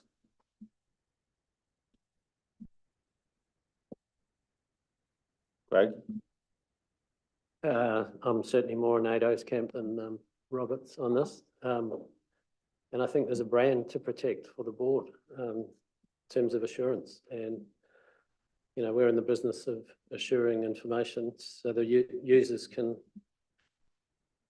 get a view, is it reliable or not? And so that's the core purpose of what we do. So yeah, we have to be careful about watering anything down. I think we've got the balance about right. So I'm open to some wording changes, but I think fundamentally, if there is no evidence, that's going to affect the opinion. So I think we have to hold firm to that. Otherwise, we throw away all the principles that underpin everything we do. Bill? No, I knew Julie was not on this point. Throw in, surely materiality will help you make some of these decisions. Not all evidence is going to be equally reliable, and as you go further down the value chain, the materiality is going to become less. So I understand the transition problems and everything else, but we just need to, well, I'd like to hear, we need a position on this because it's been a problem since day one. What are we going to do about scope 3 emissions on greenhouse gas emissions, right? So, but we can't stop and not proceed, and we should not allow the fact, well, I think I've said enough. It's around materiality that's going to be the saving grace here, I believe. Anyone else on that, Kai? Yeah, I think this is the challenge that all the practitioners are considering, and what are the expectations in jurisdictions, whether there will be qualifications to reports or not, and how that will be handled. I think that's a big question. But I do agree it's around when you add in materiality and some of that, it questions how much information or evidence or what type of evidence do you need to support what you have in here? And I think that we need to take into consideration what is the evidence we need to support what they're reporting, considering materiality and everything. So, but it is a big question, and it's different than what we have in financial statement audit, where we used to having control over everything. So I think that's kind of the change of mindset that everyone is struggling with. But let me ask a question, maybe. Isn't the work that the task force has tried to do on the guidance in an effort to sort of take into account what reporting frameworks are realizing? I guess my concern would be is if we use inherent limitations as a way to reduce the move to quality long-term in this space and do long-term damage to the value of limited assurance or reasonable assurance, just because the bar may not be able to be met. And so what I hear sort of from the task force is that they're trying to figure out the appropriate guidance here, and maybe there's more to be done. But certain inherent limitations may have long-term unintended consequences. And I think this is not dissimilar to what we're struggling with, what the value of limited assurance is, or reasonable assurance. And I guess I wonder, do we benefit really from maybe lowering the bar in the minds of people? Wendy, you raised your hand. Yeah, well, I'm struggling with this a little bit because on a number of comments that Robert made, I agree with. And I also agree with a number of comments that Edo made, but what I'm struggling with right now is I hadn't anticipated that we're going into this with the expectation that we have scope limitations. And in fact, one of the earlier paragraphs in the standard and client acceptance says if you're getting to disclaim, then maybe you're not taking on the engagement unless you're required to do so. So not sure I'm proposing an answer, but there definitely has to be some balance, because from a firm perspective, we don't intend to take on engagements where we're either going to disclaim or have a scope limitation. You may get through the engagement at some point and realize that you have one, but you don't take it in the first place. So that's the only part, Edo, that I just hadn't really thought that we were going into this anticipating scope limitations. There's a slightly different point there, but I'll come to it. So I guess I'm putting on my board hat here, and I want to stand firmly with Ada on this, because I think ultimately, and you think about all the outreach activities we've all been doing, and we stand there on podiums and we express the importance of assurance in this sustainability reporting ecosystem in terms of building trust and confidence to users of what is being delivered. And we can't stand back from our foundation principles because it's not in the public interest to do so, because that's what assurance practitioners are there to do. Their lens is the independent lens on the information being reported. If the information being reported they're struggling to get the evidence they need to even test relevance and reliability of that information, and management is struggling to, first of all, would hope that management explain in their reports where they've got the information, where the information is sourced, any struggles they might have. And if not, then there's obviously the assurance practitioner has to respond to that. And so that should be clear. And where the practitioner feels that they need to qualify, they explain why, and they explain what it is they're qualifying on, and they're giving that information to the user so the user can make decisions appropriately. In forums that we've had, even when we were reaching out and on the standard, when it was exposure, and we had those representing the investor forum, they were absolutely, completely aware of the fact that there were going to be qualified opinions. And some of the feedback we got in that regard was that, well, that's all part of trust and confidence. Again, if you give me a qualified opinion, then I can trust and I have confidence in the work that you've done. And I understand that the processes need to be improved, and management is working on those processes, and it will over time improve.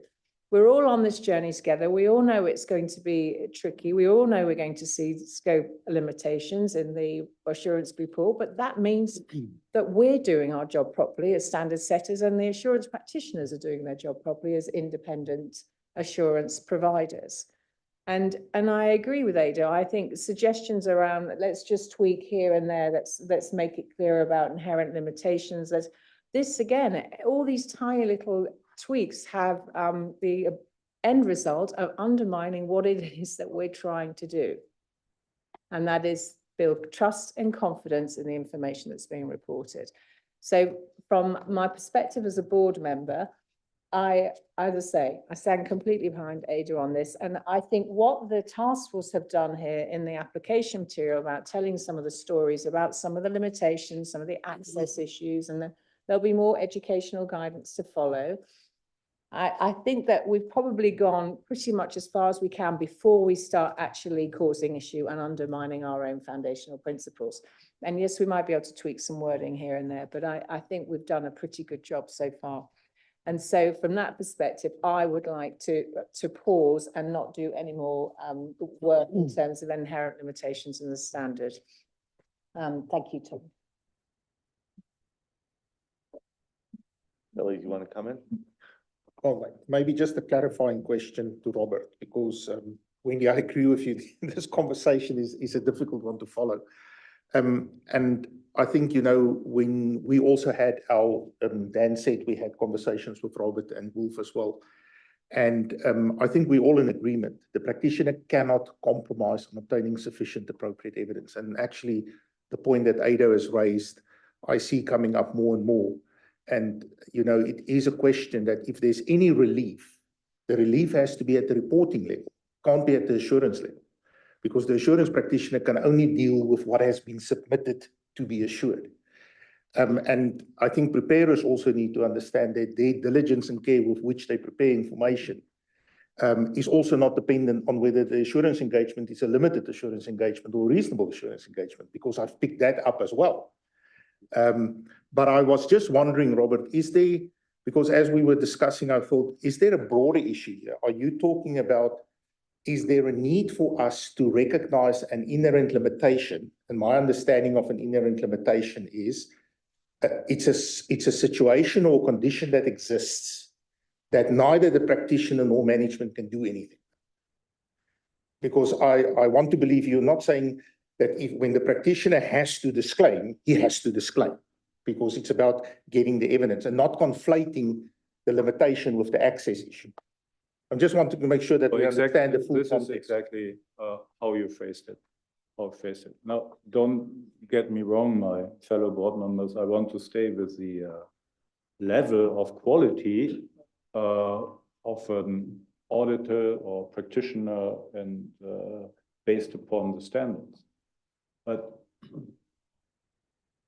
pacing reality, which we don't know really yet how reality will be, because this is just a starter. This is why I mentioned Europe. Thousands of preparers are required to report such information, and sooner than later also required to report about value chain information. And this is just the issue here, value chain information and the reliance on this value chain information, where you do not have control, neither management, usually, nor the practitioner. About the information, about how the information is derived, about the documentation and so forth. And very soon, thousands of practitioner reports about sustainable information in Europe are going to be published within the next years in different levels. I do anticipate at the very beginning there might be scope limitations in a sense as explained in A236, but there will be also many inherent limitations as you just really explained it. And I just fear that if listening to your point and also Josephine's point, that at the end, some preparers or some stakeholders in this game, they just lean back and say, listen, I can do what I want. I never get fully reasonable assurance, unqualified opinion, just leave me alone. Yeah?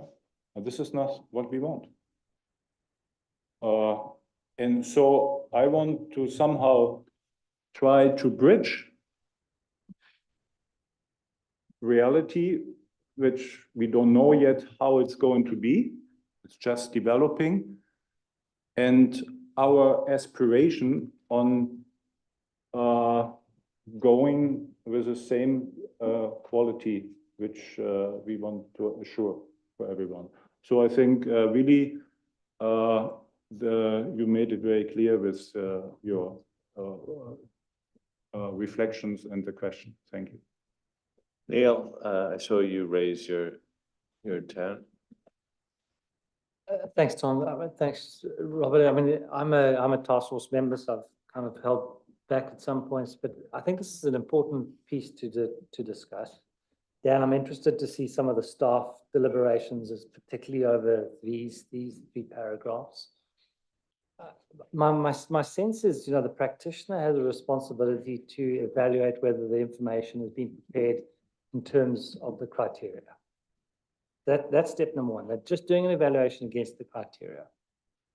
And they don't have a responsibility to go and seek out information in the value chain beyond the responsibilities of management. Now, what the standard's done is provide options of how a practitioner could go and obtain this evidence. Hopefully management has followed the same process. Unfortunately, I feel sometimes if you read the paragraph in isolation, it gives the impression that we've pushed the responsibility onto the practitioner beyond management. And that's why I'm interested in some of those. And then the point around, well, we're not just going to accept anything. You're absolutely right, Dano. We only accept it when the criteria are suitable. And some of the far end of the bookend that was used to describe would fail at suitable criteria. Because criteria are only suitable, when it's measurable, reliable, you're going to get evidence, all of those things. And so you have to have passed that test first. Now that the criteria are suitable, evaluate whether it's been prepared in terms of that criteria, evaluate the evidence that management has, and perhaps seek alternative channels to also go and confirm if your alternative evidence is in agreement with that. But not pushing further responsibilities onto the practitioner, but we're trying to allow an opportunity for the practitioner to get this evidence. So that's kind of my view on some of these things.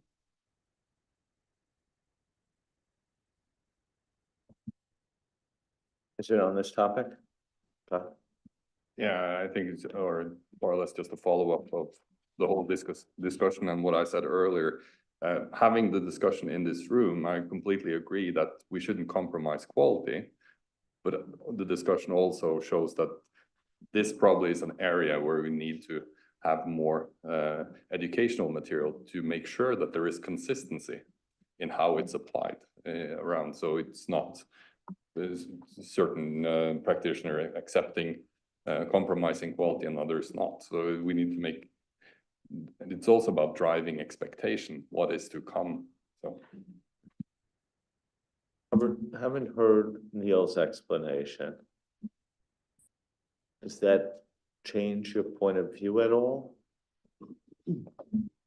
No, I think we are very good aligned and taking into consideration what Willie said. And I hear you, maybe I did not express this as you did, but we cannot force the practitioner to do more beyond what the management is ought to do.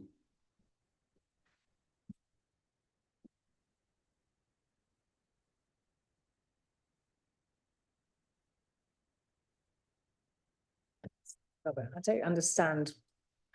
I understand what Neil's saying about, particularly about the paragraphs, perhaps the way the way we've worded them, it implies that the practitioner has to go off and find more information that management should be reporting, as opposed to what we're talking about is obtaining evidence about the relevance and the reliability, say, at the very least, that's the very least that you can do in terms of our evidence standard. The relevance and the reliability of information that management is reporting. They have to do something else because they've got to get evidence. So I don't want to give the impression that they just take, which I know you're not saying, but Robert, they're not just going to take that information and go, oh, thank you very much. That's it. They have to do something about that information. So they do have to do something else.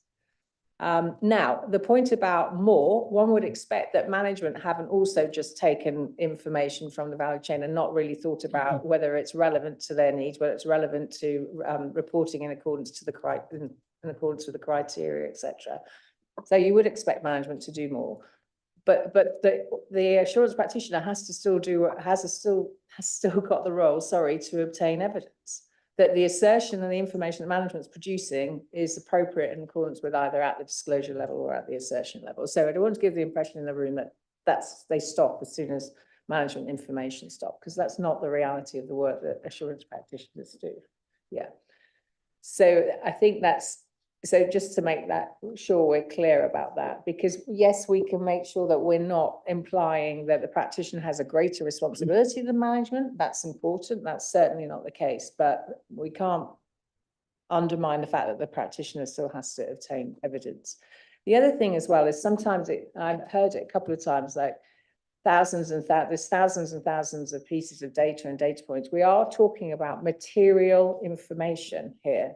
We're not talking about infinite information up and downstream in the value chain. It's material information. So it's information that's important to users. So we're back to the same point about, as assurance practitioners, trust and confidence, it's important to users, therefore that's our role. So that's not, sometimes there's a suggestion that it's absolutely thousands and millions of data points that the practitioner's obtaining evidence about. That's not the case. So that's the only other thing I wanted to mention. I think what I'm hearing though is there is something around perhaps the guidance around the inherent limitations, which we might have another look at and see if it fairly reflects the situation when you have a value chain entity, or you have value chain information that exists outside of the operational control of the entity. And whether, you know, from management's perspective, whether that information is in the inherent limitations of that information are being appropriately disclosed, because that's management's job first. And then also from the practitioner's perspective, whether we have sufficient information that can be recorded in the assurance report without undermining the role and responsibility of the assurance practitioner. And I think I see Billy nodding, but I think that's possibly a good way forward to, as a compromise to help Robert in his concern, but also not undermine the role of the assurance practitioner. Tom? People somewhat satisfied with the way that Josephine proposed. Okay, so we're not done with that topic, but I felt like we needed this section. I felt like we needed to do a little bit, should I say, a deep dive on that topic. Bill. Just a quick point, just to add to that dialogue, is that I heard the term disclaimer mentioned. It would be a scope limitation if it was, and so that would also be useful. It's not like that's a useless audit opinion. You are maintaining trust and confidence by saying, hey, we've done all this good work, but this particular part management couldn't get it right, and we limit the scope on that. So. And can I just wade in on A236? So Josephine, I support what you said elsewhere, but on this one, one of the pieces that tripped me up was when it talks about, you know, from a source external to the entity. And I think, you know, Bill mentioned materiality earlier. It's that kind of language that leads you into the conclusion that maybe you're going to be in a limitation of scope in every piece. So if there's a way of reflecting that materiality piece, you know, exactly as you described, that would be helpful. Okay. Julie? Different point.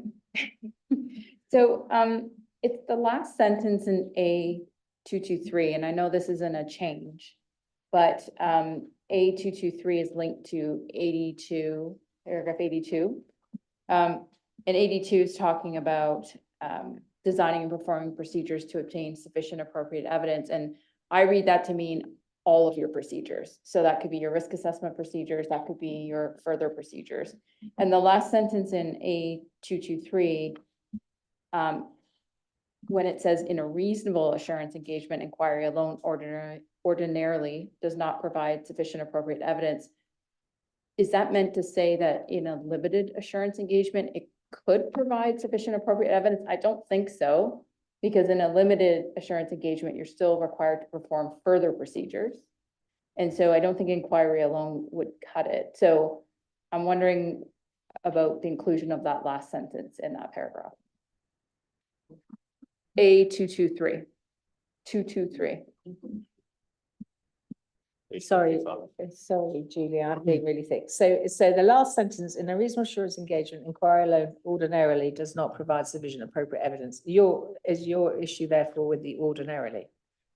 No. No, my issue is the inverse. So if you're specifically calling out in a reasonable assurance engagement, this wouldn't be sufficient. Does that imply that in a limited assurance engagement, it would be sufficient? Right, it's, you would have said it to be more exact, it's inquiry and further procedures, right?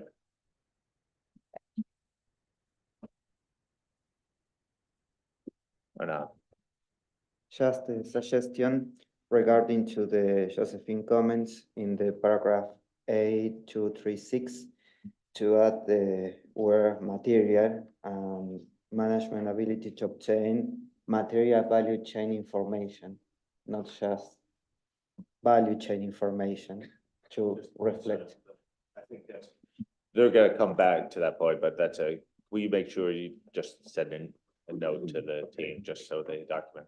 It's just the addition of the concept of material. Yeah. Which is, I think, the general thrust of what was agreed. Thank you.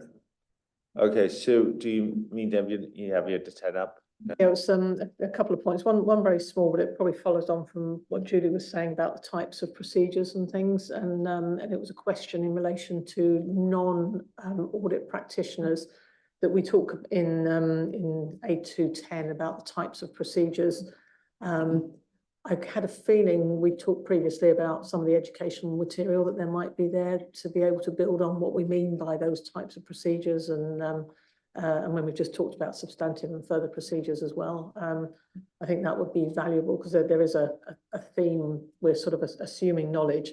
But the reason I actually put my card up originally was not for any of those. It was to respond to something that Ado said, what feels like forever ago when we started this discussion, because you were talking about referencing something that was higher on the end of, on the spectrum of risk. And I would just caution about that because I was stumbling over that as previously it had only been mentioned once or twice, and it was very much in a kind of natural context when we were talking about it. But as I've seen more additions coming in, they feel like they're heading more towards a significant risk as we would describe it in a financial statement audit.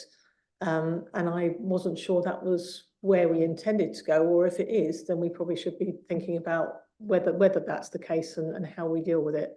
So it'll come up later, but it was just a response to that phrase because it's creeping in more often, and I was less comfortable with it in this more confined space.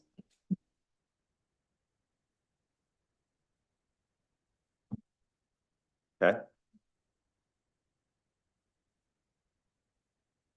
Anyone else on 82 to 87? It was a really useful discussion.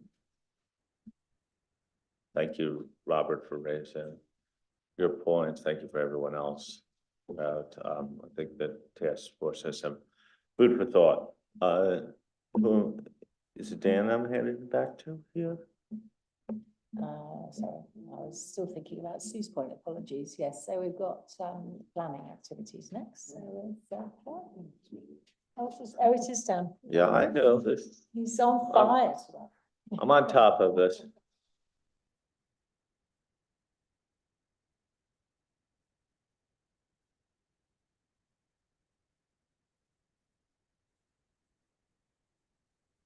Okay, moving on to planning activities, then it's just a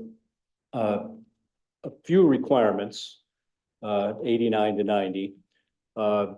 There were a few, in this section, there were a few tweaks to the requirements for clarity and to address previous board comments. Those changes are described in agenda item 2B. For this section, the more significant changes were in the application material. The changes paper 2B kind of talked about the board discussion back in March. The two positions that were expressed by the board in March, and as explained in agenda item 2B, the task force view was in line with the the second position. In other words, the practitioner's materiality applied on the engagement is different from the management's materiality process or materiality assessment. And, you know, while the, management's disclosures might provide a good starting point for the practitioner in determining the approach to the engagement, the practitioner may in fact decide that grouping the sustainability information in a different way may provide for a more effective or efficient approach. And just to remind the board that this notion of grouping was already there in the exposure draft. It was already there in paragraph A267 of the exposure draft. And all we have really done is elaborated on that. And by the way, we did go back to the comment letters to have a look at how many respondents may have commented specifically on that paragraph or on the notion of grouping. There were not a lot of respondents that specifically commented on it, but the ones that did all expressed support for the notion of the practitioner, grouping the information in a way that makes the most sense for planning and performing the engagement. I put that out there. The principal changes in this area were as I mentioned, the application material paragraphs A266 to A269, and made to better reflect the considerations and the judgments that the practitioner might make in going through that process. The changes here also flow a little bit into the application material for materiality and also into the application material for risk identification and assessment, which we'll talk about in a bit.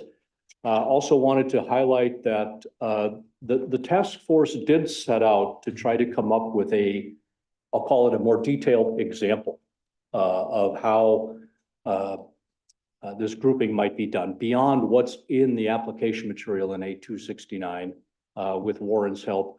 And we just weren't able to make it ready for prime time for the standard. But we'll continue to work on that as part of the implementation guidance. Only other thing to point out is that there were some changes to the application material for paragraph 89A. It's relating to the practitioner's determination of the resources needed to perform the engagement. And then specifically with respect to paragraph 89, big A, little b, I mentioned this morning the infamous component diagram. And that was updated, as I mentioned. It was recently posted as a reference document for this meeting. And I did want to make just a couple of comments on the updated diagram. We've got it on the slide here. It's not quite as pretty on this slide as it is on the document that was provided for your reference. But maybe by way of a refresher from the discussion in March on this diagram, this is not about the definition of value chain, and it's not about the definition of reporting boundary.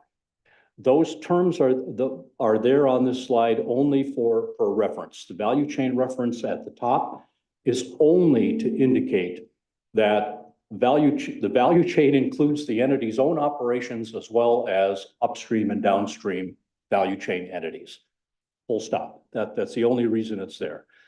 And similarly, the reporting boundary is there with a dotted line up and down the value chain.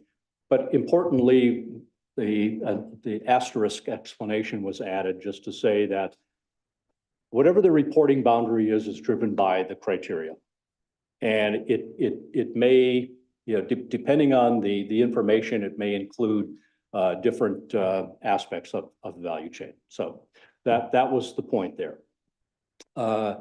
It also was not the intention of this diagram to illustrate component practitioner versus another practitioner, as that would be driven by the principle of sufficient appropriate involvement in the standard. So again, just to summarize, there's an expectation, if procedures are being performed at a group component, there is an expectation, it's really a presumption, that the practitioner will be able to be sufficiently and appropriately involved in that work. And therefore, the work at the group component would be done by a component practitioner. As discussed in March, the task force did not want to rule out the possibility that work could be done at an entity in the value chain, but that the practitioner could be sufficiently and appropriately involved. Probably not likely to happen more than one or two steps up or down the value chain, and that's why the arrow doesn't extend very far, either into the upstream or downstream value chain. And so therefore, it's more likely when you're in the value chain that you're going to be dealing with another practitioner. So that's all I'm going to say for now about this diagram. But with respect to another practitioner, some concerns have been raised, including the point that was raised by Mark this morning. So Willie, maybe I'll just ask you if you want to comment a little bit more about the concerns that have been raised. Yeah, thank you, Dan.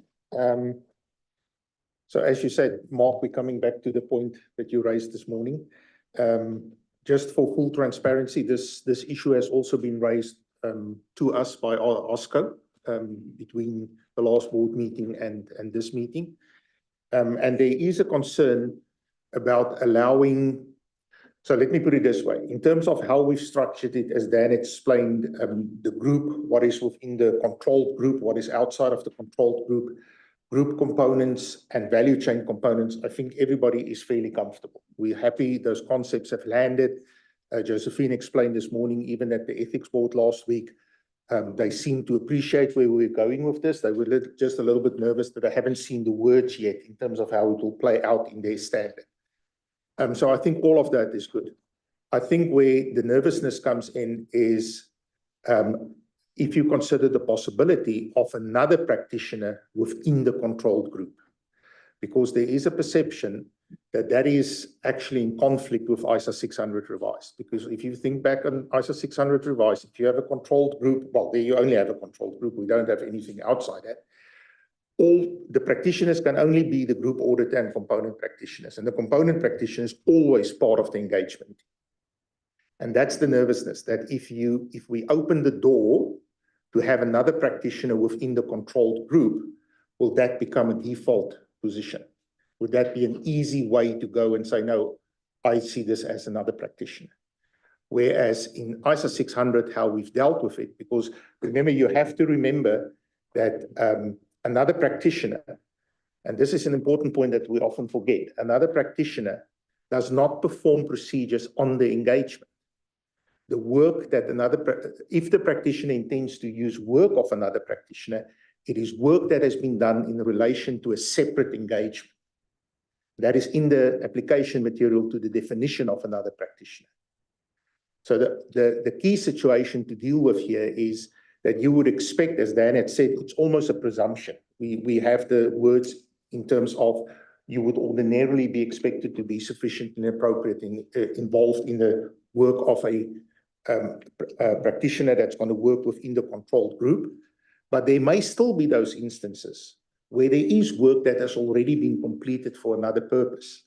And we have that same situation in ISA 600 revised, where a component practitioner, or sorry, a component auditor could have completed the work for another purpose, for a statutory or other purpose, and you still want to use the work. Now there we have application material that says you're still part of the engagement team. And therefore, the engagement leader or the engagement partner still has to exercise direction, supervision, and review, although you would do it differently, because obviously the work has been done already. So there are different ways to demonstrate your involvement in that work. And so we are starting to think that to solve this issue, which has now been raised specifically as a possible problem, that we may need to go into that direction. And to Dan's point, maybe point it out that there's really this presumption that when you deal with the controlled group, there is a presumption that you would be sufficiently appropriate involved. And if the work is not completed already, we can use a similar type of approach that we had in ISO 600 revised. I think that will go a far way to address the concern that has been flagged to us. Dan, I don't know, is that fine? Anything else?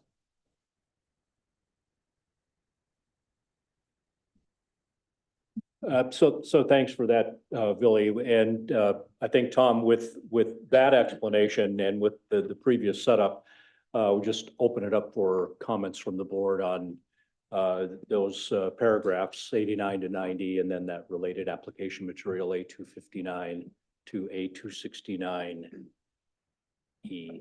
I guess I want to make sure that we do this in a structured way. And since Mark was explicit, since Billy pointed out that we've gotten a comment about this from IAASB, and he really gave a pretty detailed explanation that would imply that the strengthening of our language around the presumption and maybe some guidance about the quite rare circumstances, which my guess is what's really animated is that they don't want to create a de facto regulatory arbitrage within our standards, to see whether there are other views on that specific point. And then we could deal with the other points within this section. Otherwise, I fear like we'll continue to go around this topic. Neil, you were coming in quickly, then he's dropping down. I'll go to you and then to Julia. Neil. Thanks, Tom. I want to just add on to Billy's point around this, another practitioner and when it might exist within a group and how it came about originally. And so the subject matter encompassed by ESG sustainability information is incredibly broad. And it's not as sort of locked in as you'd get in an audit, and it's financial information. So the likelihood that this is financial information covered off by the audit firm is far more common in an audit.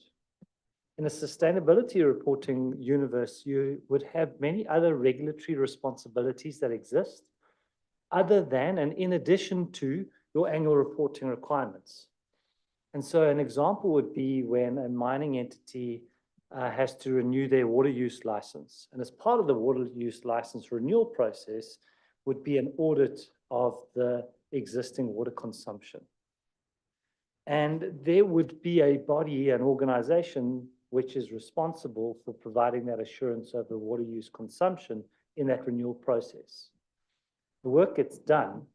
It may be done within using 3,000 or perhaps it's another standard depending on the regulation.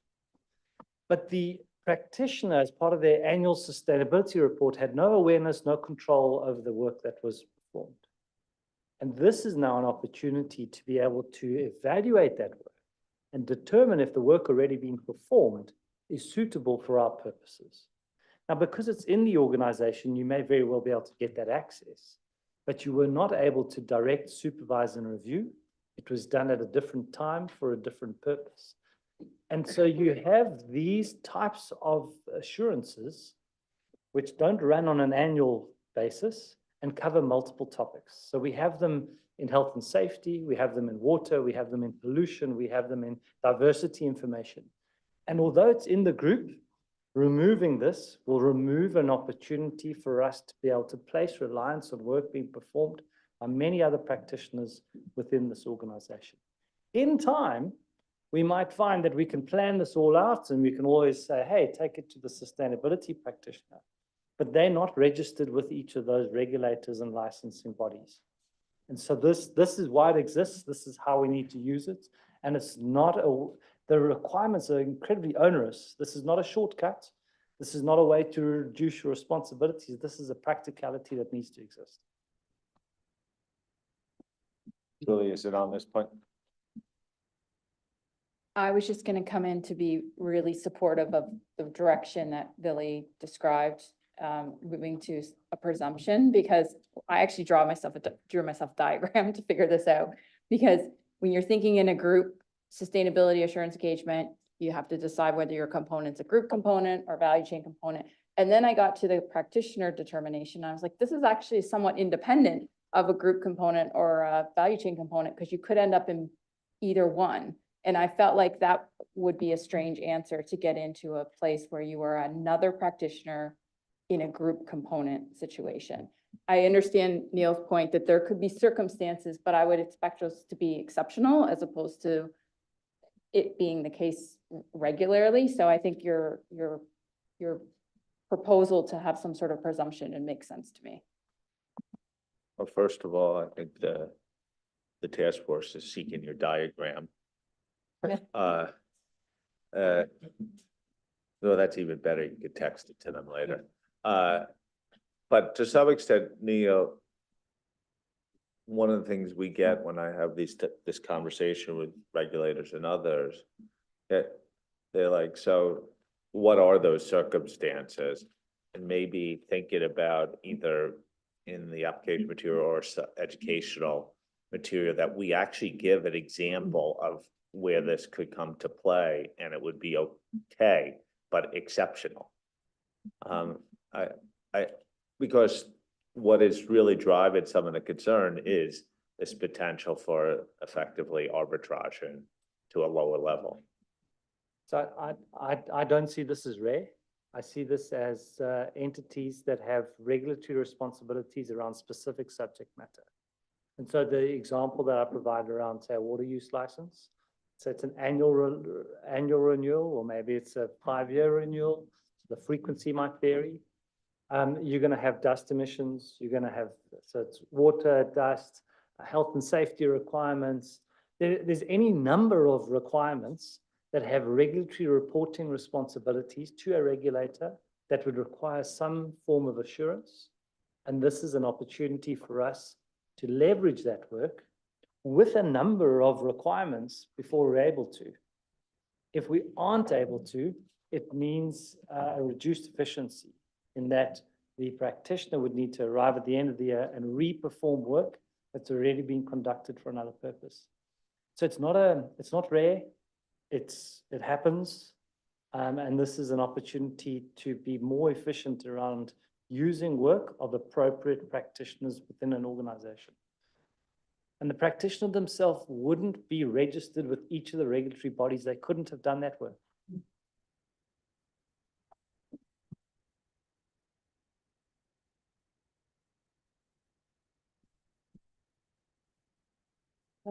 Yeah, so it was that phrase, here rock, here hard place, because both sides here are spot on. Yes, there is a concern of regulatory arbitrage. In that case, do we need to just make our A89 paragraph just a little bit stronger rather than a reference to a drive-by ordinarily you would expect to be sufficiently appropriately involved, but something a little bit more robust.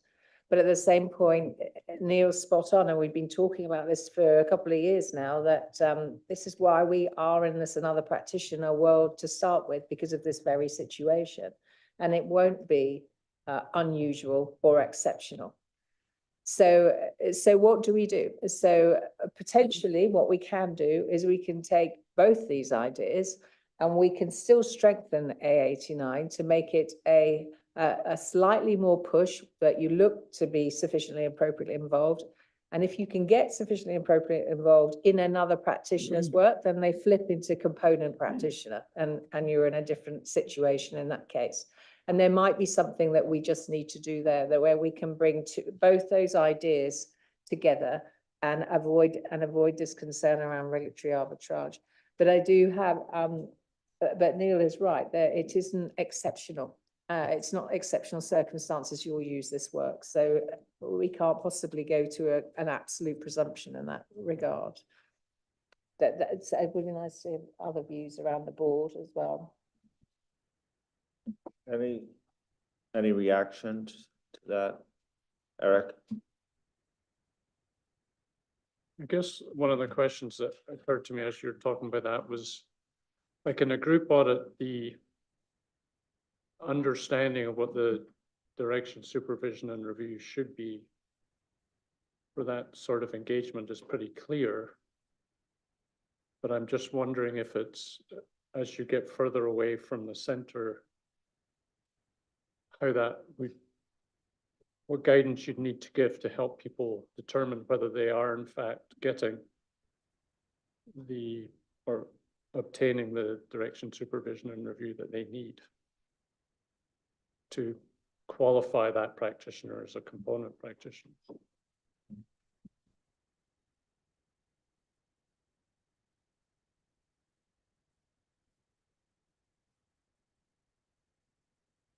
I guess that maybe I misunderstood, Eric, but that's a slightly different point. The key concern here from the regulatory arbitrage point is within the operational group. So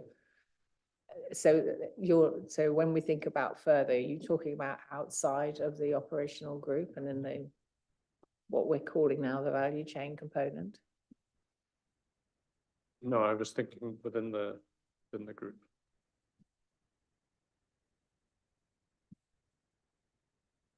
Mark?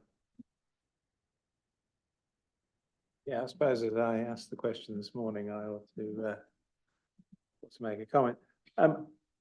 I just think of it, if we think of it in terms of a financial statement audit, yeah, and you've got a large international group, not every component of that group is going to be subject to full scope audit.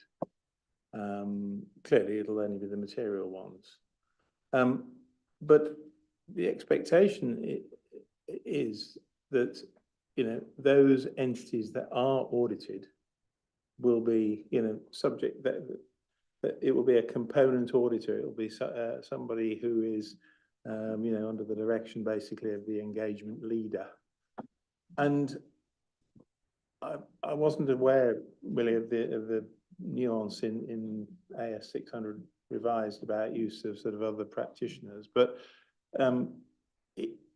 it just strikes me that why should a sustainability assurance engagement be any different? That those material areas of the group component should be subject to, you know, you shouldn't allow basically the other practitioners to be involved in the audit assurance around the group, the components of the group. Which I think is the basic concern, isn't it, that IAASB have raised as well. But if I understood Neil's basic point, is that there is something slightly different in this space, and IAASB's point may be effectively translated financial reporting concepts directly to sustainability when we're gathering information from a much broader range of areas that have also been used for a variety of different purposes. And this one is to some extent a question of practicality, particularly at this stage of reporting. I think even Neil suggested at some point you may be able to construct a system where there's immediate direction, supervision, and review. And we've heard some mixed messages about understanding maturity curves here. And so I think that's what we're trying to balance as a board, is where is the actual, and it almost was a little bit along the lines of our previous discussions in a different way. It's like, how do you do it while ensuring sufficient quality and robustness and standard? And so there may be some rigidity of just purely applying a group audit standard model to it, because you do have this other concept of another practitioner in this space. Do I have that right? Yeah, that's absolutely spot on. And it goes back to Lily's earlier point as well, is that the situation that Neil's describing to us are those individuals who are not performing procedures for this sustainability engagement. They're performing procedures and delivering a report for a separate engagement, potentially for that has a different objective, but nonetheless has information that is useful to the assurance practitioner in obtaining sufficient appropriate evidence. And then when dealing with another practitioner, we have our very robust requirements in paragraph 51, which make it very clear, even though you can't be sufficiently and appropriately involved, can't just take what they have and put it on your file. And you need to make sure you understand the work they've done, the standards they perform that work to, what their competencies are, etc., and so forth. And so, and even then, you may decide, actually, having looked at this, at first I got excited, but actually I can't use it at all. It's absolutely of no use to me whatsoever. Hopefully not, but that may be the case. And yes, it can occasionally happen in a financial statement audit, depending on what it is, what type of entity it is that you're auditing. Particularly in specialized industries, you might see a little bit more of that. But it doesn't actually exist really properly in our group audit standard at the moment. It is a different animal. I wish I could find a better way to articulate it, but that's the way I think about it. It's not quite management expert, it's not quite auditor expert, it's not quite internal audit, it's something in the middle. Yeah. Let me suggest this. We've suggested a number of places that we could add clarity and distinction in terms of guidance associated with whether it's application material or educational material. We need to have a dialogue with IAASB afterwards to say, this has been our logic we heard what you said. We would certainly not want to create loopholes in our standard to lower quality. This is how we're mitigating the issue in the facts and circumstances of sustainability assurance, and see whether their concerns are somewhat alleviated from this. We were intended to go back to IAASB anyway and have a discussion. I think we have to do what you had, Josephine, how you summarized it, and have a dialogue on it and see whether the concerns still persist, or whether, having heard the situation as we've explained it here, that the concerns are somewhat alleviated based upon the current state of the market. I'm not sure there's more to do with it, because I'm not sure a bright line here would be particularly helpful, not necessarily consistent with 600, in fact, and would cause maybe significant amount of work that would not meet a cost-benefit analysis. Okay, I think that was on that element of planning activities, but we're not done, right? So I think there are more that was raised on 89 and 90 and 259 to 269E. Any other comments on this section?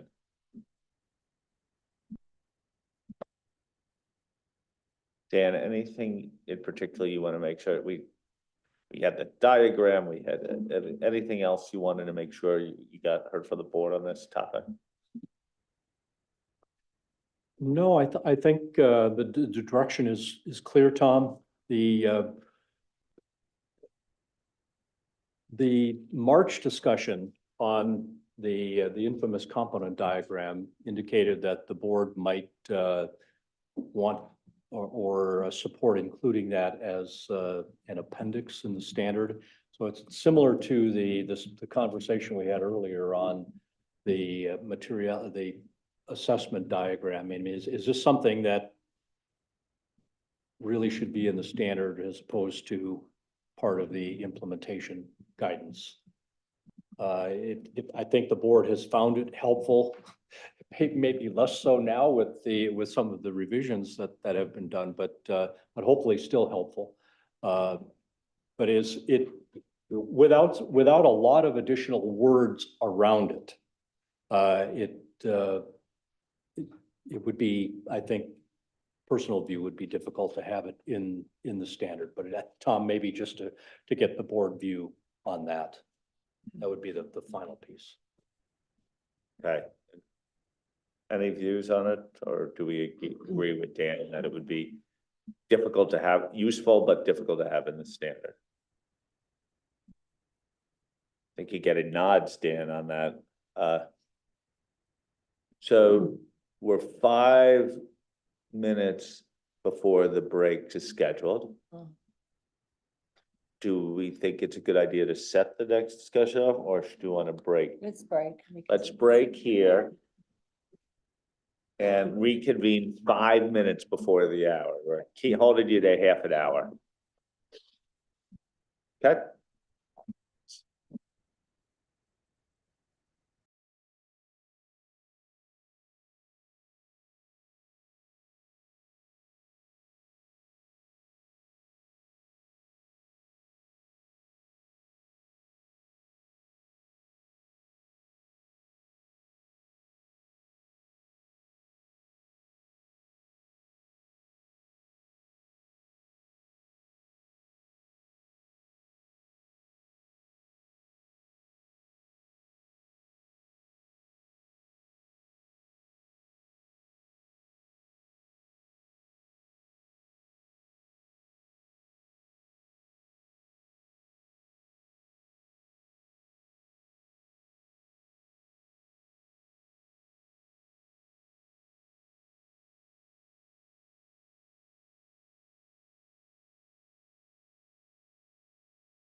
Okay, let's take our seats. Please, let's take our seats.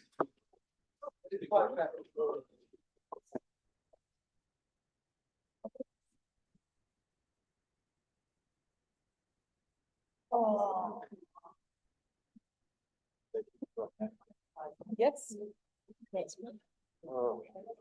so we're. Yeah, we're.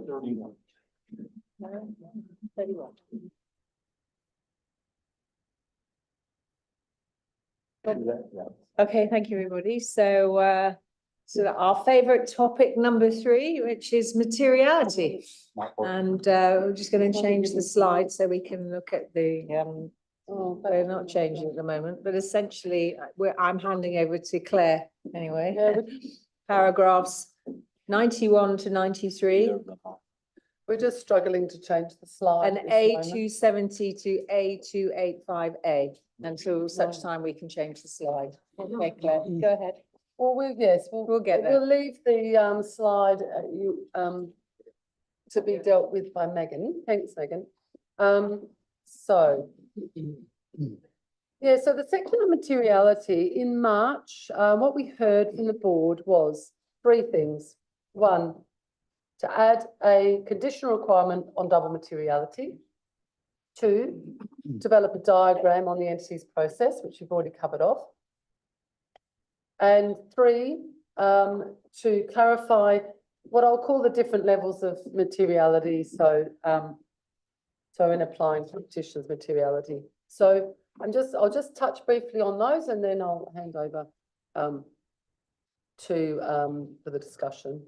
So firstly, with respect to double materiality, yes, we have added a new paragraph 91A for double materiality, and we have also amended the related application material to remove reference to single materiality. And we've also, because we've elevated some of that application material, obviously we've removed that duplication and just a little bit of clarification in the application material. So that's what we've done on double materiality. Perhaps it's worth, before I go and before I mentioned, oh no, I'll go on. It's okay, I'll go on. Practitioners' materiality. So we talked quite a lot at the board meeting in March about the different levels, the groupings and so forth. And essentially that's covered off, you know, extensively now in planning, in the application material to planning. And in addition to that, there's now application material in a 270B on the groupings, and but essentially that links the materiality to the groupings that are discussed in planning. So yeah, so look, essentially, I think I'll leave it there. They're the key changes around double materiality and the groupings for the purposes of materiality. So really over to any comments. Robert? Yeah, just this comment or question. I must admit, I don't recall our discussion in March about double materiality. I just want to phrase whether we need this paragraph in here at 91A, or would it be sufficient in the application material, add a sentence to A281A and take it out of the requirements. Why? Because maybe tomorrow some jurisdiction would claim for trivial materiality, then we would have to add trivial materiality in the requirements.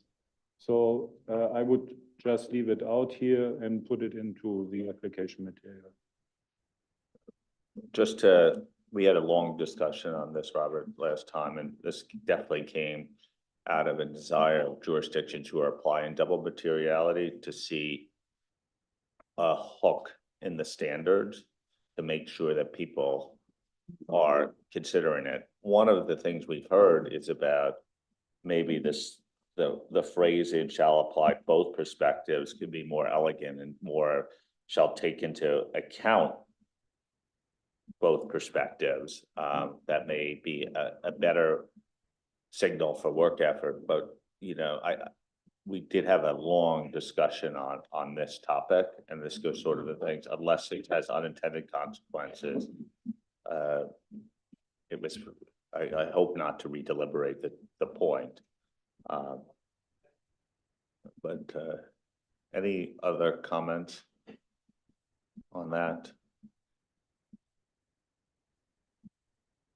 Wendy? I don't intend to redeliberate the point, but I do remember the extensive discussion, but I'm not sure that what was inserted hits the mark. So I had a similar recommendation to delete it and add it into 281A in a different way. I guess what was confusing for me, and Robert talked about triple materiality, is I was kind of wondering the same thing, because I thought what we talked about would also include possible misstatements in the information and how that would influence judgments made by the intended users. So I was confused by 91A, and I thought we could address what we had discussed. I didn't remember discussing it was a requirement versus application material. I just remembered Josephine saying, yes, it was application material. So either way, I thought we just needed some clarity because it wasn't clear. So if we leave 91A in, we might want to just change it to say, if the applicable criteria requires the entity to apply both financial materiality and impact materiality in preparing the sustainability information, the practitioner shall apply both and consider the entity's judgments about the information needs of intended users in applying the requirement in paragraph 91. So, and I did send in some potential changes either way, because I do think it needed to be clarified. I just wasn't sure this helped.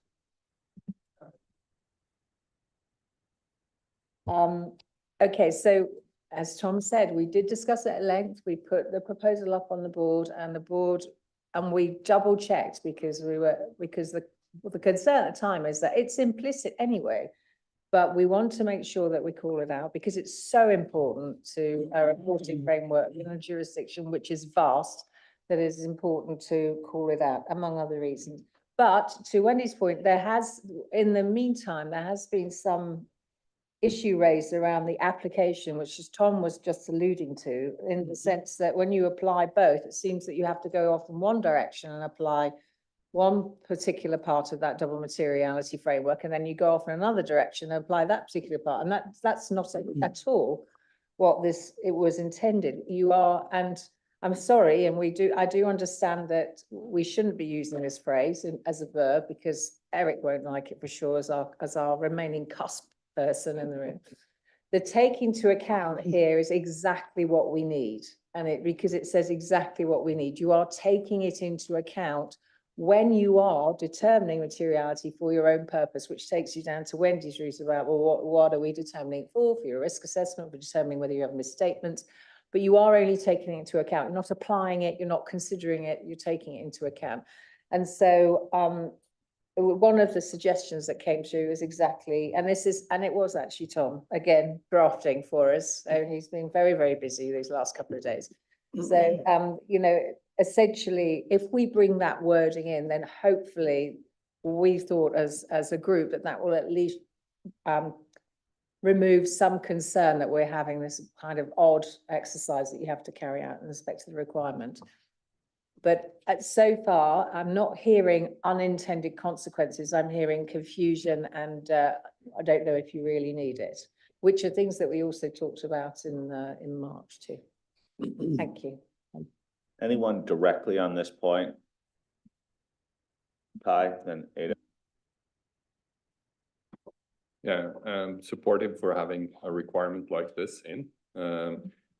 Taking Robert's comment into consideration, should we tie it to double materiality as such, or should we be more open to saying if you're applying multiple levels of materiality or something, to be more open for that? But I think very supportive of having a requirement in, similar to what we have here, and that's certainly being asked for in a jurisdiction that I know. Eda. Thank you. In light of both ESRS and GRI, which are two very well-established frameworks, or at least GRI is established, CR30 nearly. I'm very comfortable keeping this in the requirements. We had a similar comment of not mixing up the preparer's concept of shall apply by using indeed take into account for this. So very happy with the direction, or actually the suggested wording as we now have, and to leave it in the requirements. Thank you. Sure.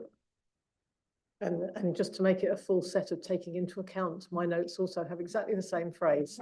So, conceptually fine with the requirement. It was around the wording, and there were questions from practitioners about, does this mean that we need to go and set impact materiality, which is not the case. I believe I understand. So it was just around the wording there, and happy with the what you were suggesting, Josephine, in terms of kind of fine tuning that.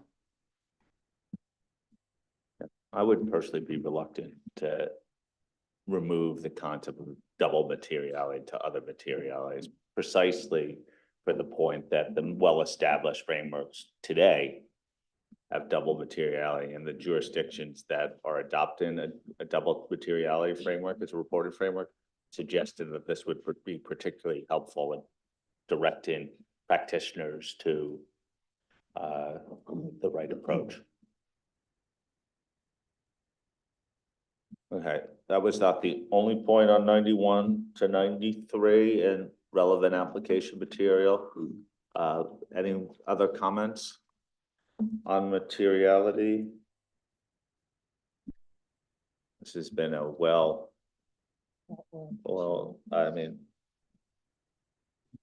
well-worn area of our standard, rightfully so. Got a lot of comments in the exposure draft phase. Can we move forward? You ready? Yeah. Okay, thank you. All right, so the next slide is we're getting now into risk assessment procedures, and we've got a few slides on this. Key changes that we see in relation to risk assessment procedures relate to the suitability of criteria. And this was in response to ED respondents' comments, which are covered in agenda item 2C, on the need to differentiate between the work effort on criteria that I mentioned earlier in the day at the acceptance and continuance stage from the work required during the engagement.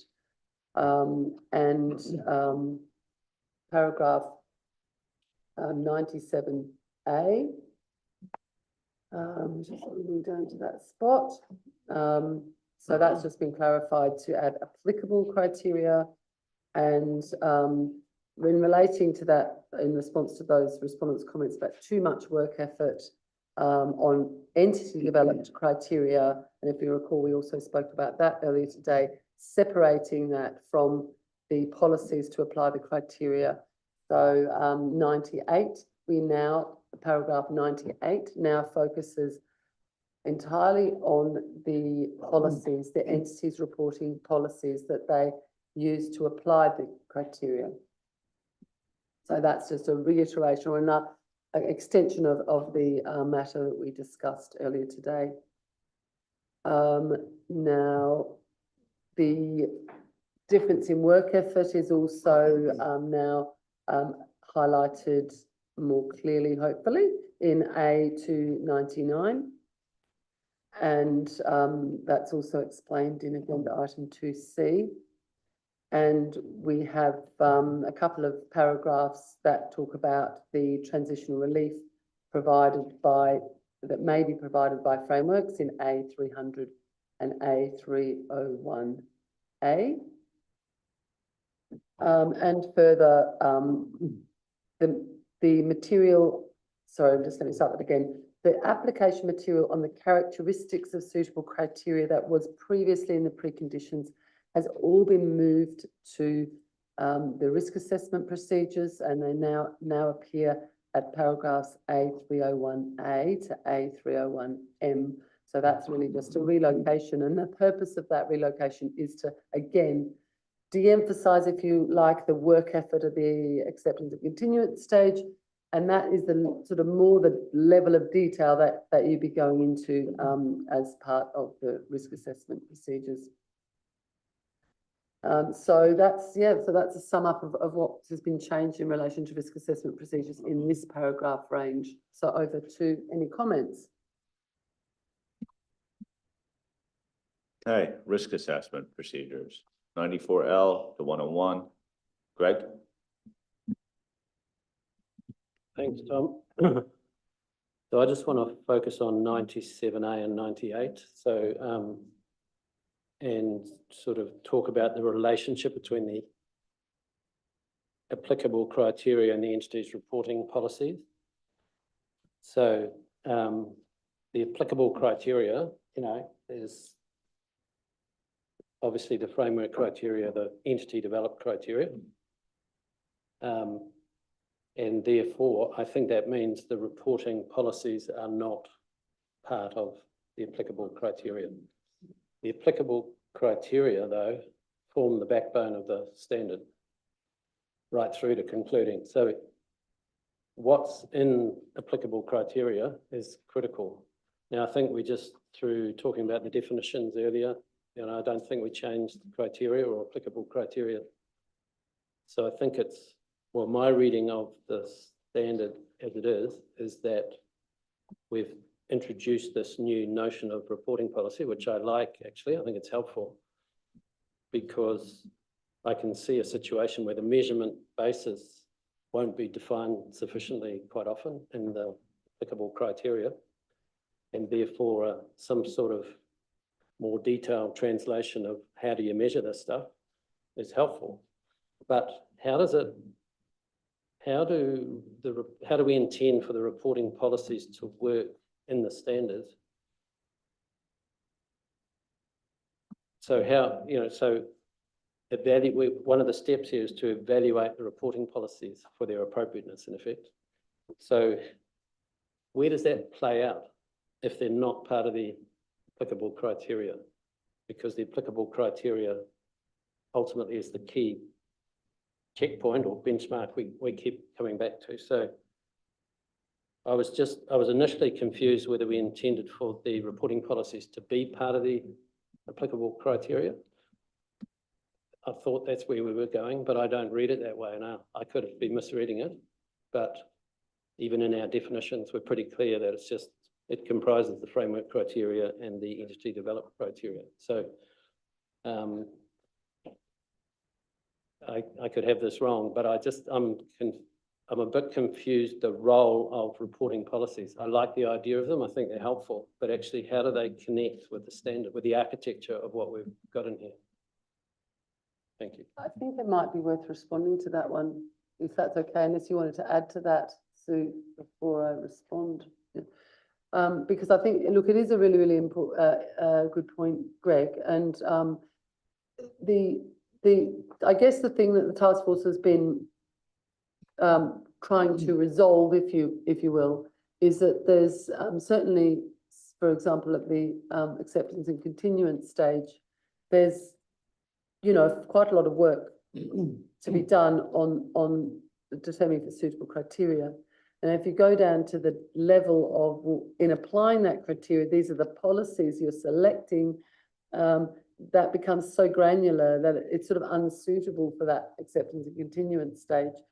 So It's the application of that criteria. Now, whether you call that part of the criteria, it is in practical terms part of the criteria, but not something that you have to evaluate in suitability at that level. If it flows on logically from the framework as being an option as one of the methodologies, for example, then that framework being suitable, you know, leads you into the suitability of those policies. So look, it's not probably an easy line that we're trying to tread. I think I appreciate your acknowledgement that it's useful because there is that different sort of level of granularity in the it's not necessarily immediately clear from the framework that exactly which path you're going to follow in terms of applying that framework. So, you know, I guess welcome other thoughts on, you know, whether we're treading the right line or where we could clarify that without sort of throwing us into a very complex series of amount of work effort on evaluating that criteria under all the different characteristics. So I don't know whether you wanted to jump in at all, Josephine, or just see, or do you want to, Dan? Yep. And I think, Greg, if I understand your point, it's maybe just looking for a bit of additional clarity about the relationship between reporting policies and the applicable criteria, yeah.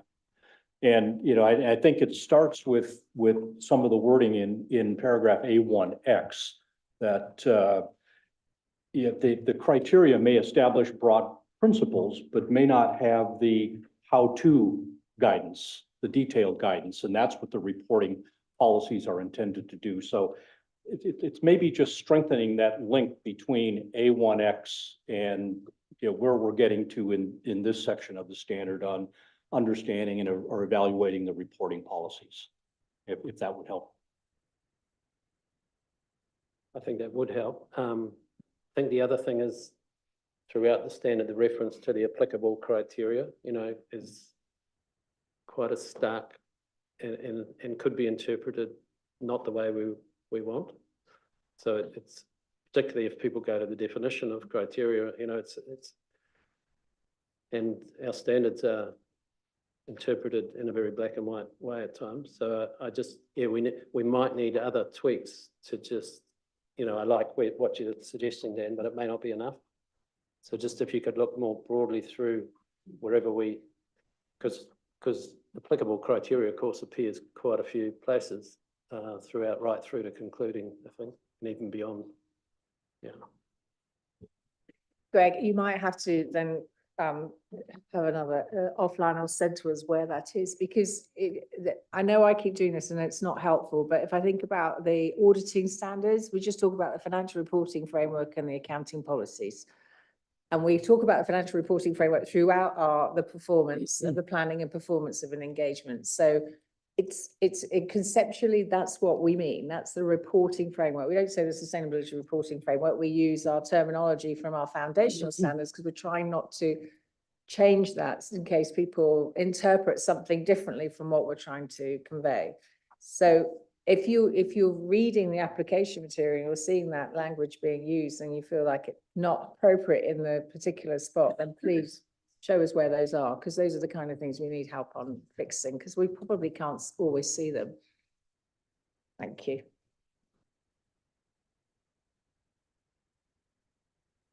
So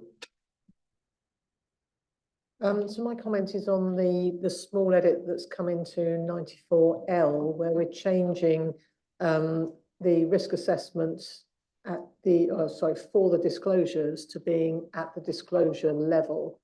And I understand the discussion we had was around trying to keep the limited assurance at a kind of higher level than the reasonable assurance being more granular.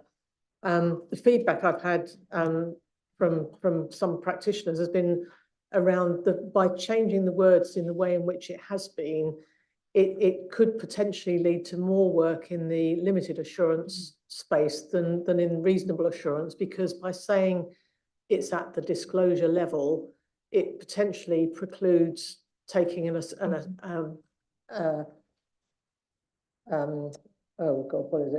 assertion level approach to to the piece. So the preference would be to go back to what we had previously by just saying assess the risks for the disclosures, and then leaving the how you go about it to the practitioner discretion. That's so interesting that you raised that, Sue, because that's what you're asking to change is the very reason we changed it, is to make it less granular, you know, the work effort to be, and trying to find the words to, at the disclosure level, to be not every disclosure, when we thought that we're using for the disclosures, it meant every disclosure. And you're going to come to your diagram in appendix 1. Have you covered that off already? Sorry, Dan. Your appendix 1 diagram talks about the disclosures. So yeah, so that's been ticked off. So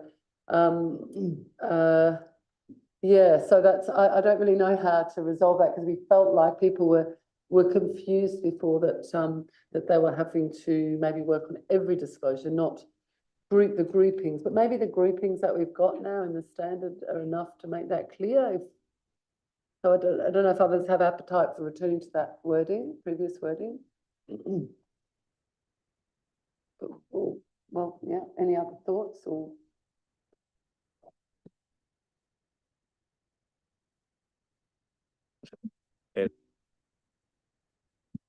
I guess there's some elegance in aligning the words where we say at the assertion level for the disclosures, and using also for the disclosures, because it's then clear that the reasonable assurance is deeper than the limited assurance, because they use the same starting point.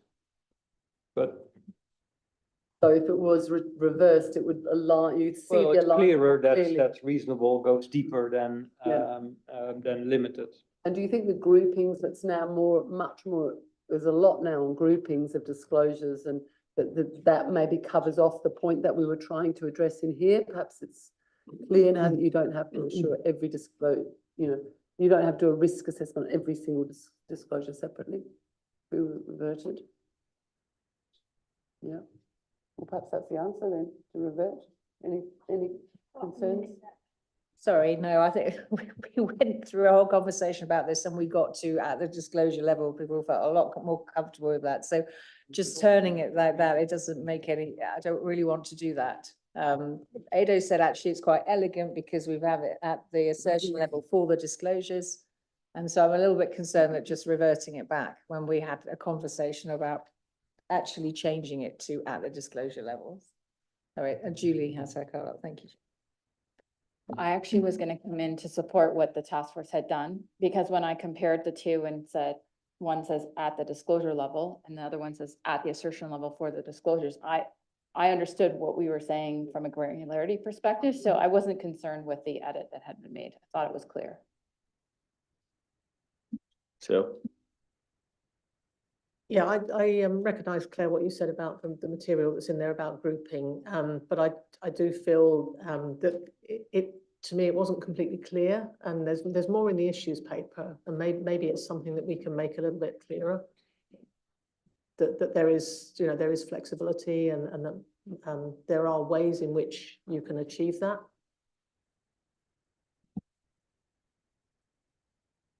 That would be looking at application material relating to 94L and just seeing if it's linking in maybe adequately.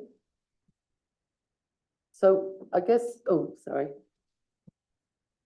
Go ahead, Robert. I have a similar one like Sue, but not at the requirements in the application material A348CL. In this, which explains more or less the risk assessment in a limited insurance engagement. And in the second bullet, it says the practitioner is not required to identify and assess risks. Paragraph are you on? A348. We're not PL. We're not there yet. We're up to A311 right now. Okay, sorry. But we'll Hold that thought. Okay. come back to you on that. Okay. Hold the thought. We like the enthusiasm. Mark? Just a quick observation on 94R.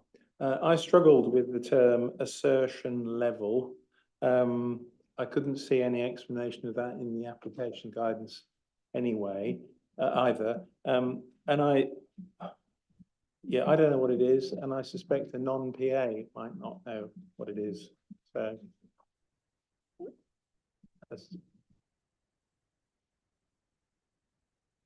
does it need a little bit of clarification somewhere?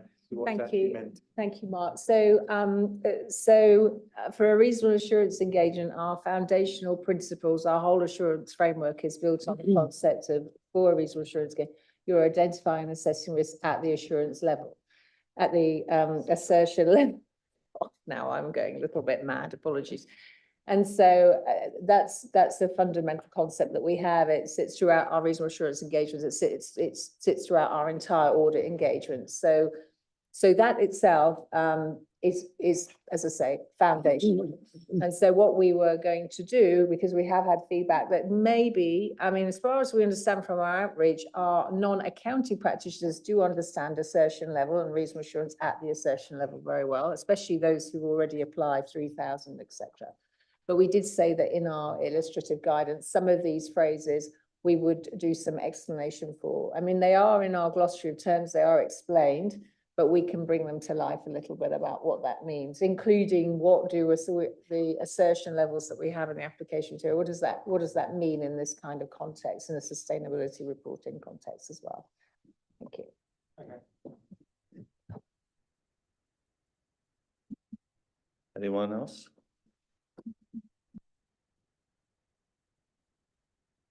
Okay, Julie? I'm only going to raise this here because it's about assertions.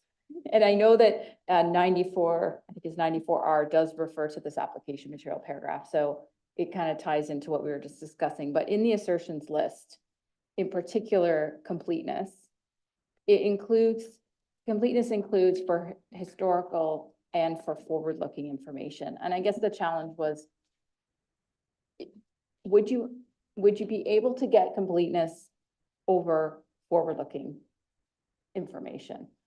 Because when you read the definition of completeness, it leads you to believe that it needs to be events that have occurred or exist, or events or conditions that have occurred or exist, sorry.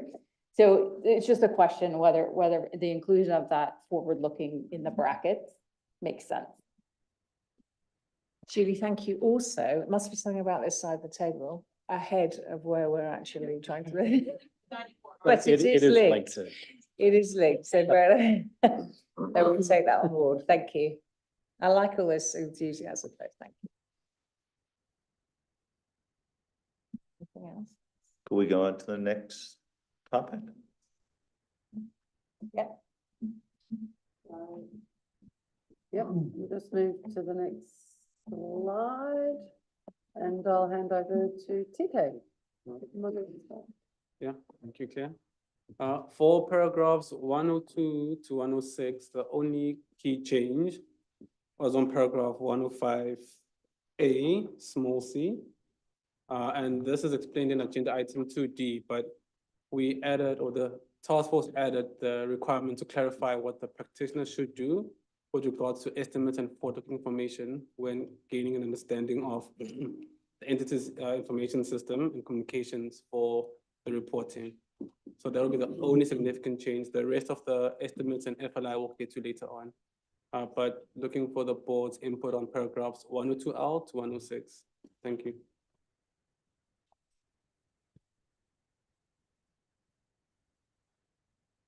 Any comments? Joe? Well, trying not to get too far ahead. I think a comment on 103R, which was whether it's possible for the practitioner to evaluate whether management and the board has created and maintained a culture of honesty and ethical behaviour. That felt like it's quite a deep sort of position, whether you're in a position to actually test that. I wonder whether it would be more about whether there are policies and processes in place that would encourage a culture of honesty and behaviour, whether you'd actually have the output to test that too.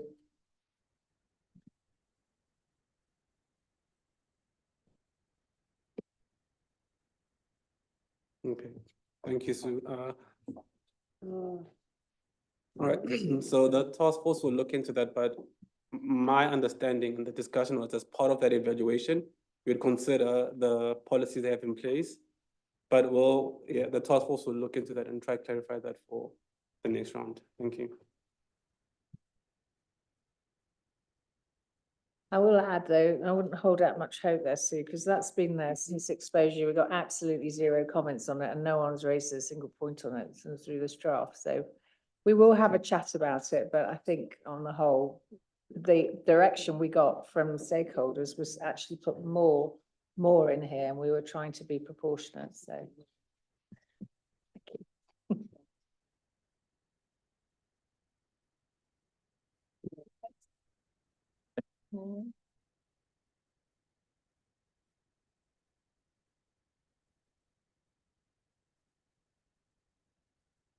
So in terms of estimates and forward-looking information, and since that there have been some questions about how to distinguish between the two, would it be good to consider adding definitions for the two terms?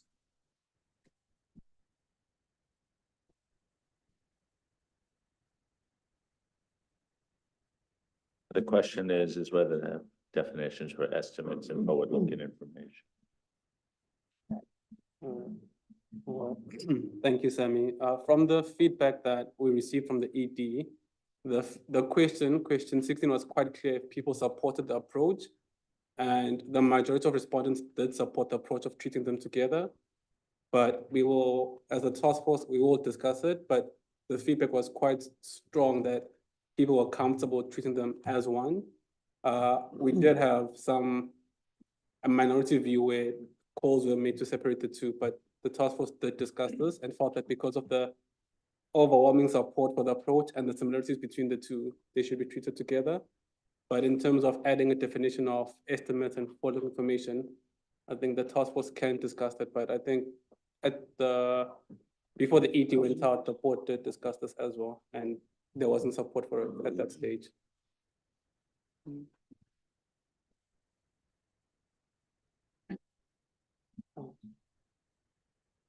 Hernan? No.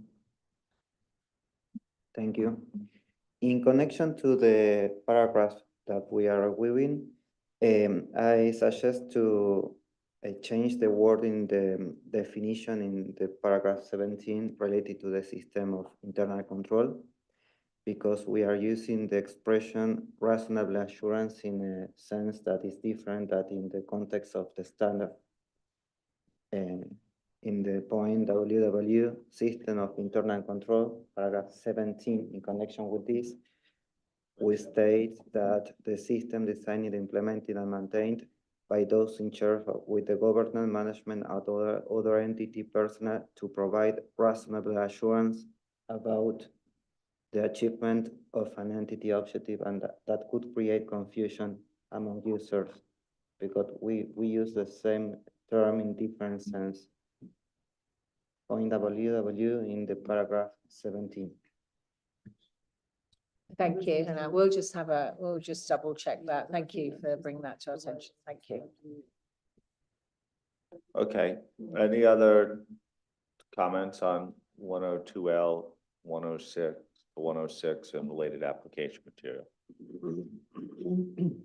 And I would just flag, Tom, there have been a few changes, minor changes, if you will, to some of the application material relating to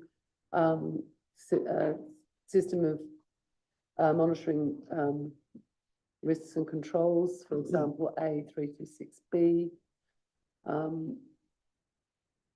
So this was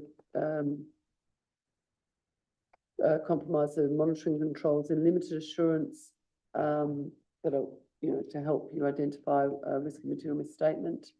That was in response to comments in March, and we've moved some of the order of the application material. Of course, that's not really substantive, and we just simply added a heading there in A334A. So just a few extra minor amendments. I'd just flag in case anyone had any concerns. And we also do have the final questions as well. in relation to, I'll let TK run through those in relation to estimates and forward-looking information. All right, so the questions are, does the IAASB agree with the task force's summary of respondents' feedback on the ED? And if there's any other significant matters that the board feels that should be discussed, they should let us know as well. Thank you.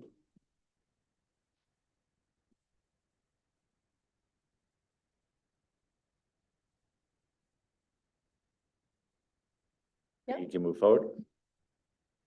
Okay, we can have the next slide, please. Right, Dan, thank you. Yep.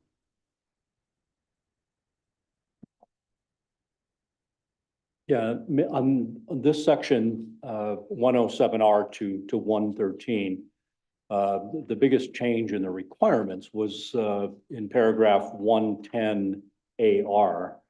So TK, maybe I can hand that one to you to chat a little bit about that particular requirement and the related application material. All right, thank you, Dan.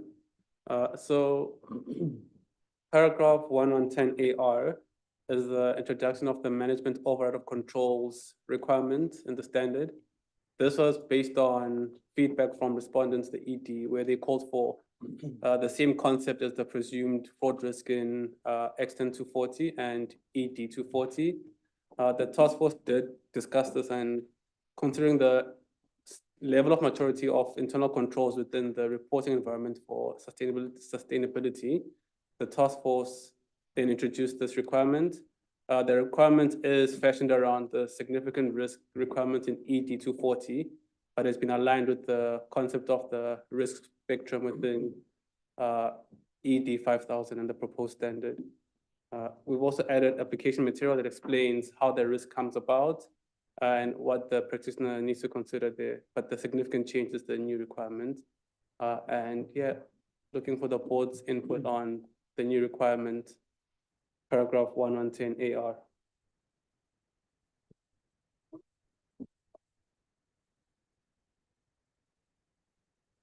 Yeah, is that the, would you like comment on this? Yes, please. Okay. Shall we take comment on that specific new paragraph and application material, and then we'll take the rest of it? Is that what everyone's 10 cards are up for in that specific paragraph? Okay, Sue? So supportive of that being in there, that the management override is relevant. My question really is why it's only referenced in a reasonable assurance of engagement rather than limited, because I think the risk is there, whether it's limited or reasonable assurance. So suggestion would be to have it for both. And then I mentioned earlier about this spectrum of risk piece in there, and I just wondered whether we actually needed that later phrase, because it's we could stop the paragraph after you know, treat them as risks of material misstatement due to fraud. So that was it, 2 parts. Okay. Eric?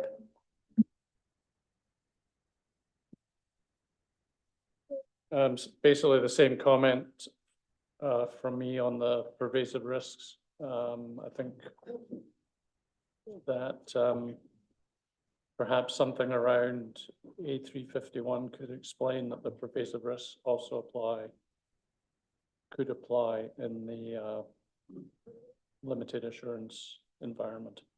I think there's some precedent for that in 3410 maybe already. So that was my comment on that paragraph. Thank you. This one is a tricky one, and I suspect we've already had 2 comments on this. I might have to explain a little bit about it. Now, management override of controls refer to risks that relate pervasively to either the financial statements as a whole, as we understand it technically, or the GHG statement as a whole. We do not have this concept, that this is the #1 issue we have. We don't have this concept in this standard. The only time that you look at the overall sustainability information is if something's going horribly wrong, like everything's breaking down, and we have those 3 requirements in there to address that situation.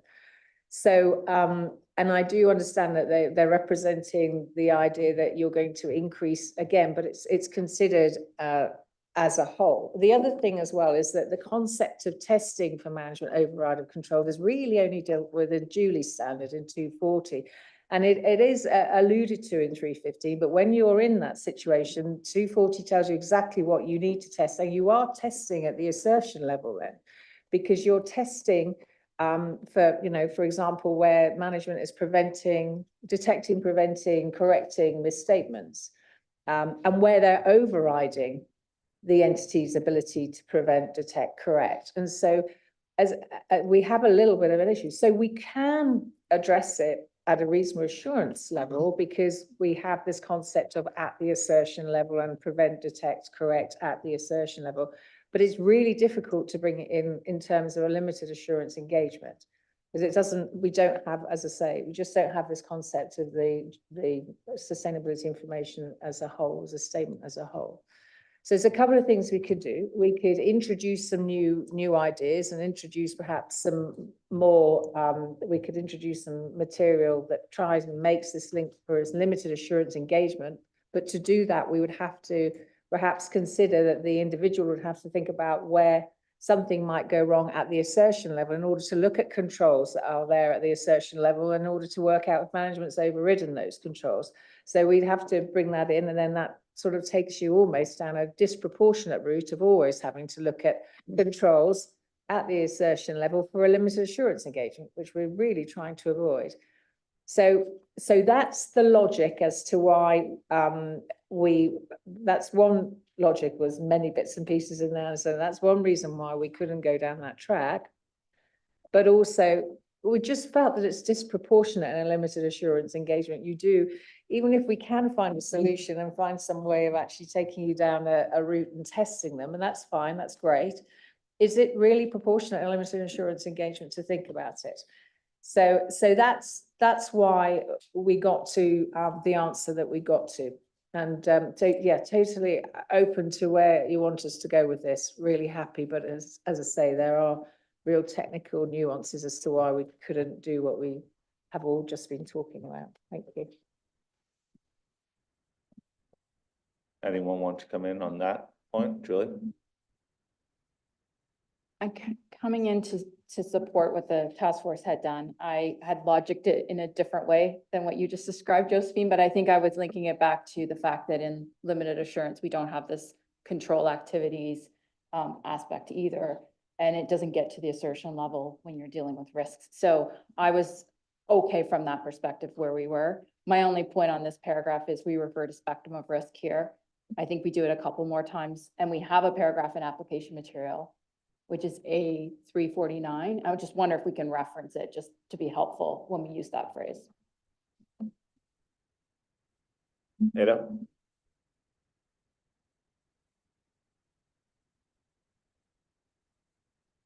Thank you. I was just trying to measure the A349 comment of Julie, but I'll do that later. So this is an interesting one where the management override of controls sits in reasonable assurance. Yes, I entirely agree with Sue. Risk doesn't change. And the whole point of bringing this in is in the context of the entity presenting itself more favorable than it actually is. And that risk remains there. So then you need to work through, okay, but if this is in a limited assurance engagement, we clearly need to do something. And I appreciate we don't want them to go all the way down to evaluating controls, whether they're fit for purpose and getting to the assertion level. But I would think that there are some targeted inquiries or something that you can do to at least within the context of analytical procedures and inquiries that there's something to address this. And I would challenge the task force to, and I'll happily think along with you, and to come up with something, because greenwashing is applicable in reasonable and limited assurance engagements the same. Thank you.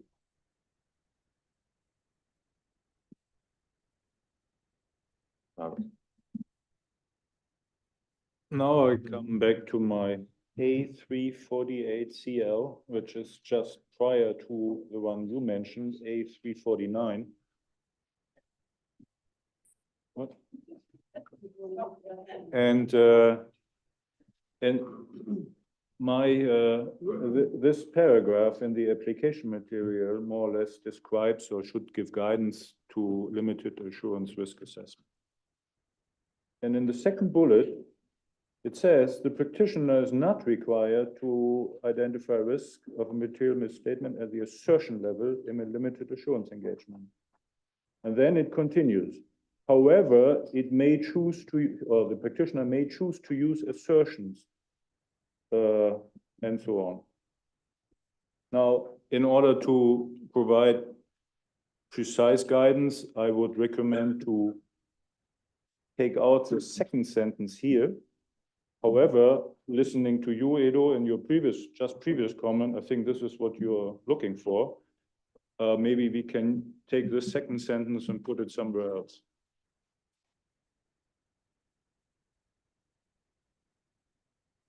Sorry, thank you very much, Robert. I do want to go back to this point though, because it's very important, because it means the task force have to go away and think about, how do I draft this? What does it actually look like in reality in a limited assurance engagement where there's no overall assessment of the sustainability information? And it's not even in 3410, we don't even have management override controls as a concept. So it doesn't exist in this scenario. So we have to go away and think about, to Ado's point, who's volunteered his time to us to help us draft it. But what do we want as a board though? Do we really want to extend this to limited assurance? That's the critical piece. Or do we feel that, you know, in a global baseline standard, the most important area to worry about right now is management override controls in a reasonable assurance engagement, or do we really feel that it should actually be part of a limited assurance engagement as well? Remember, in a limited assurance engagement, you're ritually determining whether anything has come to your attention. You're not seeking out material misstatements, you're determining if, oops, they've happened. So a very technical, articulate way of explaining it. So before we go any further, I really need to get the full board view on this, where we want to go. Do we want to extend it, or do we just leave it in a proportionate manner with reasonable assurance? I mean, I already had Sue wanting to extend it. No, Sue didn't want to extend it necessarily. I think one of the things that I would ask the task force to do is look at words that are there, because a lot of them apply equally to limited assurance engagement. And so that was the starting point of the question, which is these words are not just restricted to a reasonable assurance engagement. The explanation you gave was helpful around why it may be more relevant in a reasonable assurance engagement, in which case I think whatever we write needs to be specific to that reasonable assurance engagement. And particularly when I look at A355AR, that first sentence is a sweeping statement about every entity and every engagement. So if we're going to sort of look at what may be appropriate for limited, and I do have some sympathy with what Ado said about, you know, at a very, very high level, because you are doing a risk assessment at a disclosure level. I would be surprised if there was no thought given to this at all, but that's a slightly different area. But just in the context of what we have for the reasonable assurance, I think we need to be clear why it is specific to the work that we're doing on that assignment. I'm not advocating that I think we need to do, you know, a whole load of work in a limited assurance engagement, but I think we need to, if we're having statements in there, they need to be tied into why it is relevant for the reasonable assurance engagement. So hopefully that helps a bit. Neil, did you want to come in? At the risk of jumping ahead in terms of the requirements, you'll see that the 1110 is referenced into 135 AAR. And next to that is a limited assurance requirement, one block up, which is 135L. My sense is that 135LB is potentially the requirement in limited assurance that addresses adjustments that are done during reporting, which can be addressed through inquiry. And that could be the limited assurance piece or requirement that addresses a stronger management override of controls that we have in the reasonable assurance. So I think have a look at, maybe we'll look at it later, but have a look at 135LB and how that applies for limited assurance and whether that takes away the need for the 1110 AR needing to be applied for L as well. Thank you, Neil. That's a sort of solution to the scenario if we're going down that track. I need a clear steer if we want to extend this requirement, albeit rightly pointed out by Sue, it sounds it could be either way, to a limited assurance engagement as well. And then we can work out where the hooks and pulleys, as it were, to get us there. Thank you. Yeah. So I'd say it doesn't need to be extended to L, to limited assurance, because the 135 limited assurance requirement is sufficient, in my view, to address that risk.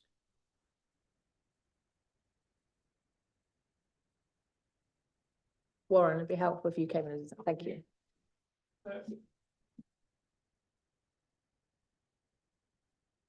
Sorry, just to bring it back to Billy's point from this morning. We've sort of come to the conclusion now that limited assurance and reasonable assurance have got a gap. And we've agreed now that it's a substantial gap. If you don't like substantial, it's more than inconsequential. And I'm just worried that we're going to start eroding this further, because if you think where we were when Susan and I, predominantly Susan, doing the drafting on the risk assessment and the response to that, we originally came to the board with a fairly low hurdle for limited assurance, and it was shot down in flames because we said, well, no, you can't just do inquiry. And so we shifted that minimum hurdle up, and now we're sitting at a point where our risk assessment looks pretty similar, barring the fact that the one's at the disclosure level and the other one's at the disclosure level, but then for the assertion, so it's a little bit deeper, but it's getting pretty narrow. And I'm just worried that if we start introducing a management override of control element on top of this, we're going to narrow the gap between limited and reasonable even further. So again, to Billy's earlier point, the limited assurance engagement is nothing came to your attention. And as soon as you're saying you must go into this assurance thinking about all of these problems, including override of control, it just seems fundamentally inconsistent with that starting point of going in where nothing has come to your attention. And I'm only going to go into the deep dive if while doing this pretty high level testing, I stumble across a problem or I hit a problem during the assurance. So for me, this is actually a fairly substantial problem because it's fundamentally inconsistent with this limited assurance as a pretty low hurdle. And again, it creates this problem of making the distance between limited and reasonable assurance much narrower. And it makes it much more difficult for ordinary assurance providers to implement it. And again, to Ado's point, I think it's going to increase the risk of an assurance provider doing something that's actually a reasonable assurance engagement and just labeling it limited assurance, which is not in anybody's best interests.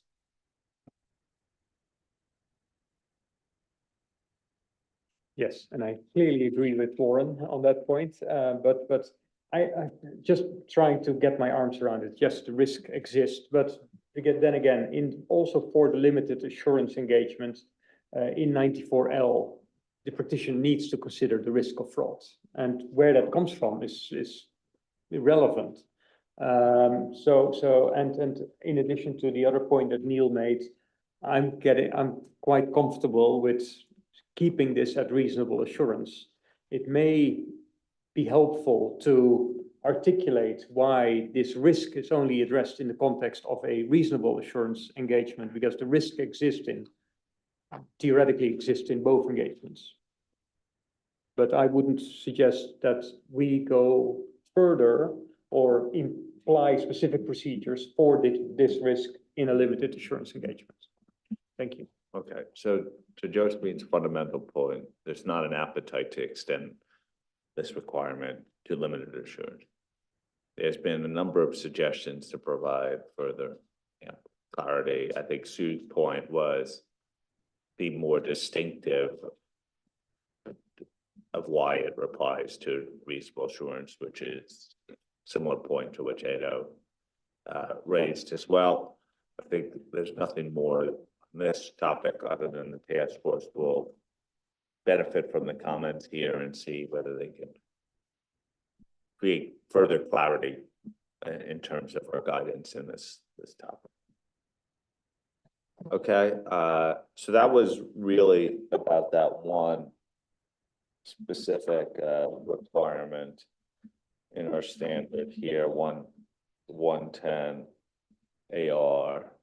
Were there other points that you wanted to get input on, or any other points that the board would like to raise on this section of the standard? You want to give some introduction? Okay, Dan.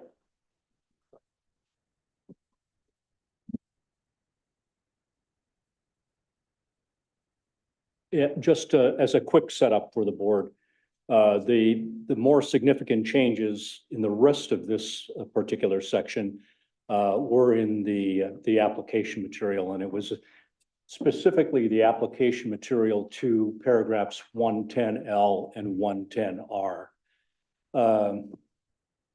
So if we talked a little this morning about the board discussion in March about the two positions on risk assessment and disclosures and materiality and the like.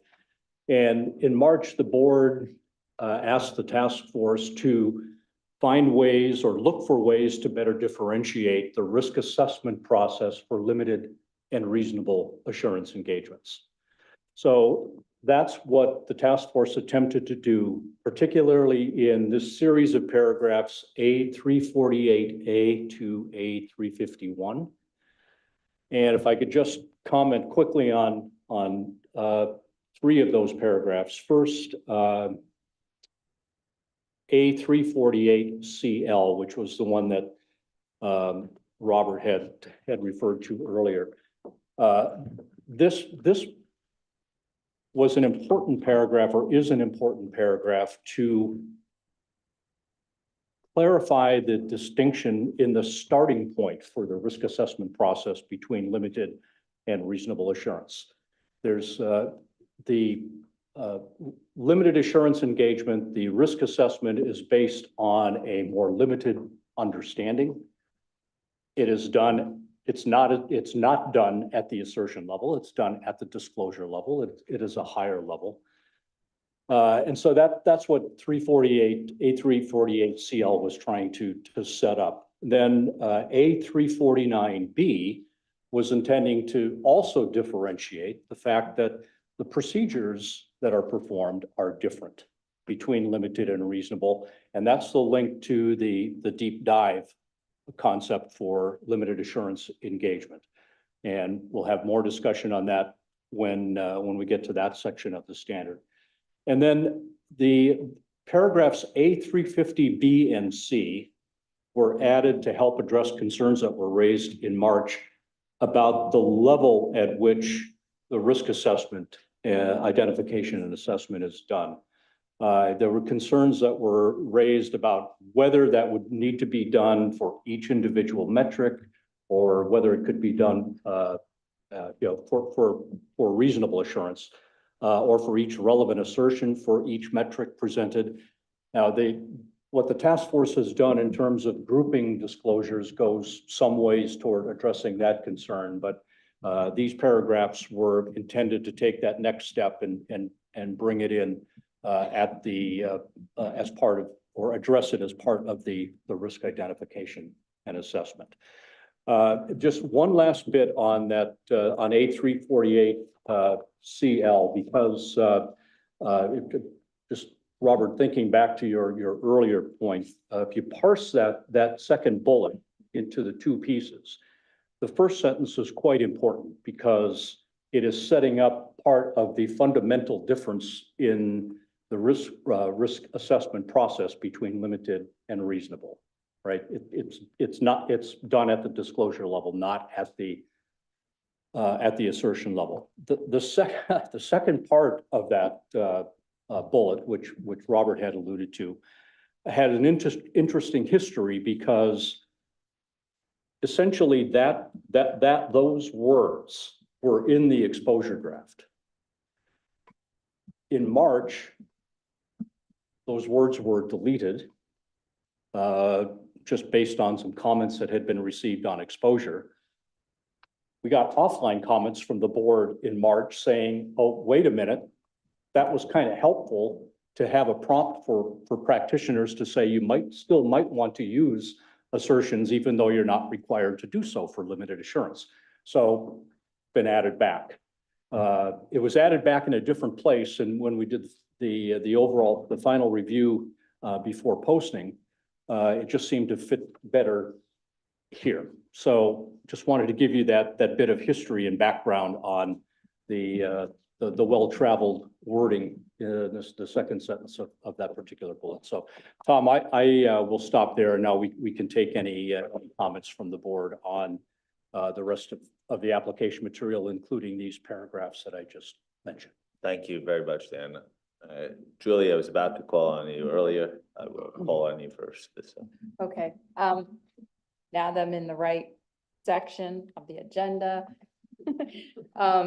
We've all made that mistake today, Julie. Well, it At was least linked to a previous one but anyway, in that assertions paragraph, which is A353R, just a question about whether or not the inclusion of the forward-looking in the brackets for the completeness assertion could actually be achieved. Could you have a completeness over something that hasn't actually occurred or exist? I'll leave it with the task force to just consider it, but I just flagged it. The other one is it's a requirement paragraph, and it's requirement 113, and it's little d. And I know this hasn't changed, Dan, but now that we have our risk assessment in 110L and 110R differentiated between at the disclosure level for one and at the assertion level for the disclosure at the other, I just wondered if the wording in that paragraph as it pertains to documentation still made sense, because we're using the term, maybe we're just shortcutting a bit and saying the assessed risks of material misstatement of the disclosures there, which doesn't completely align with either 110L or 110R. So maybe just take a look at that one.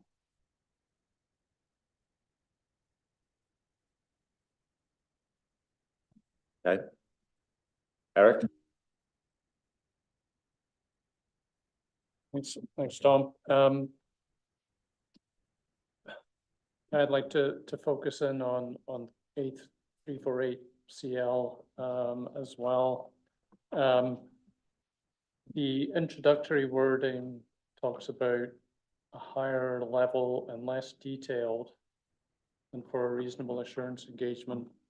And when I looked at some of the other references in the standard that compared a limited assurance engagement with a reasonable assurance engagement, we tended to use different words, and I just was worried that it might be a bit confusing, particularly when it says at a higher level. It might be misunderstood as suggesting we do more work than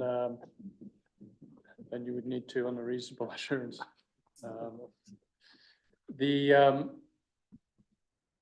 Moving on to,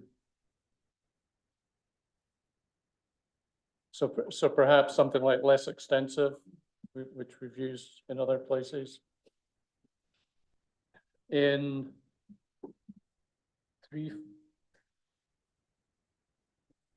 349A, it talks about the risks of material misstatement are assessed consistently with how the practitioner considers the disclosures for purposes of planning and performing the engagement. And I just wondered that, now we've talked about grouping of disclosures. I wondered if putting something about grouping of disclosures in there might get the message across that that's what you mean is sort of you're assessing risk using the same groupings as you've used for purposes of planning and performing.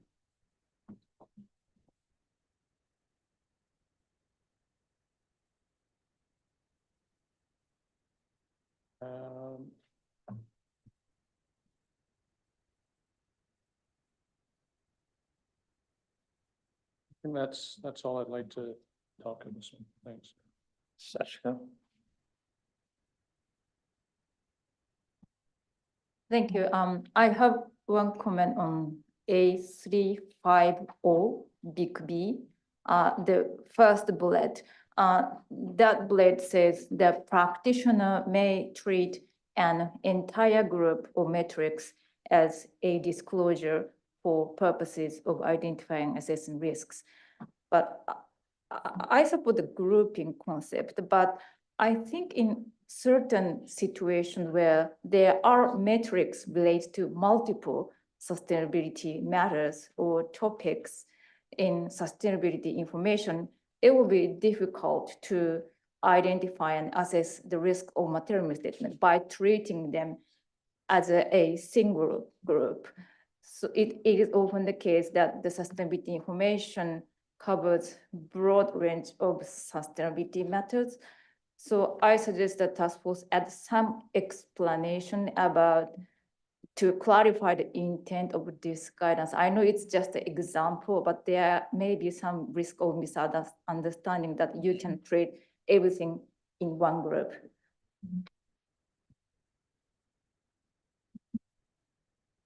Okay.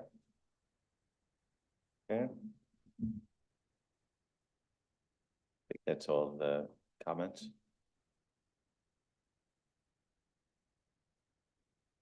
Yeah, thank you. And Eric, if I could just maybe clarify your point to make sure that the task force and staff fully think about it. And on A349A, there already is a reference there to the grouping concept in A267. So were you looking for something different than that, or was the wording still not clear enough there?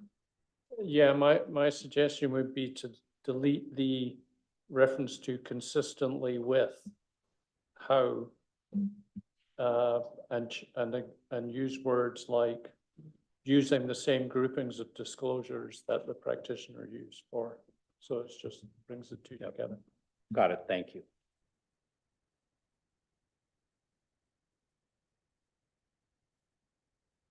We can move on to the next slide. Yeah.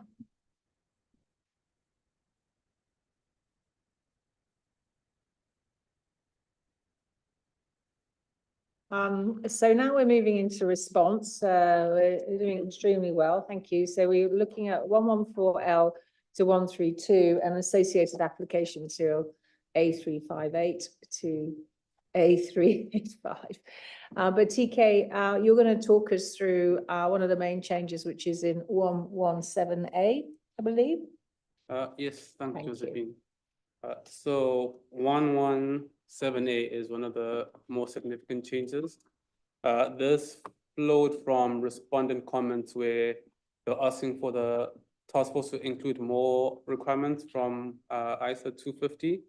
Upon inspection, the task force identified that we don't have a requirement within ED 500 for the practitioner to communicate fraud or NOCLA with those charged with governance. So the task force has added this requirement and it deliberates off paragraph 20 of ISO 250. We've also then added, or the task force has also then added application material paragraph A370A, which just explains that relevant ethical requirements may include requirements for the practitioner to communicate with the financial statements auditor.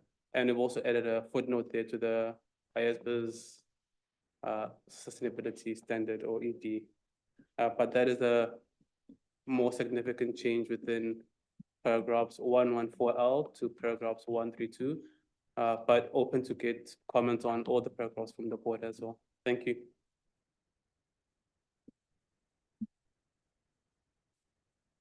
Okay. Comments on this?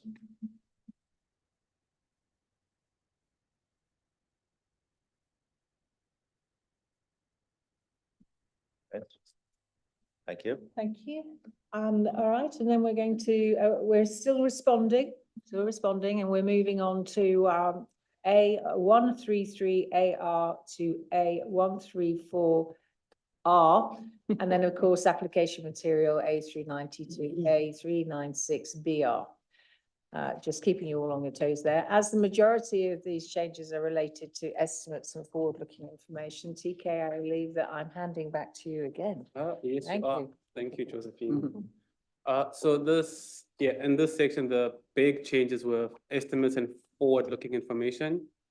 And before we get into it, I want to just reiterate that the feedback from the ED that there was majority support for the approach followed by the board on treating these two together, so estimates and forward-looking information.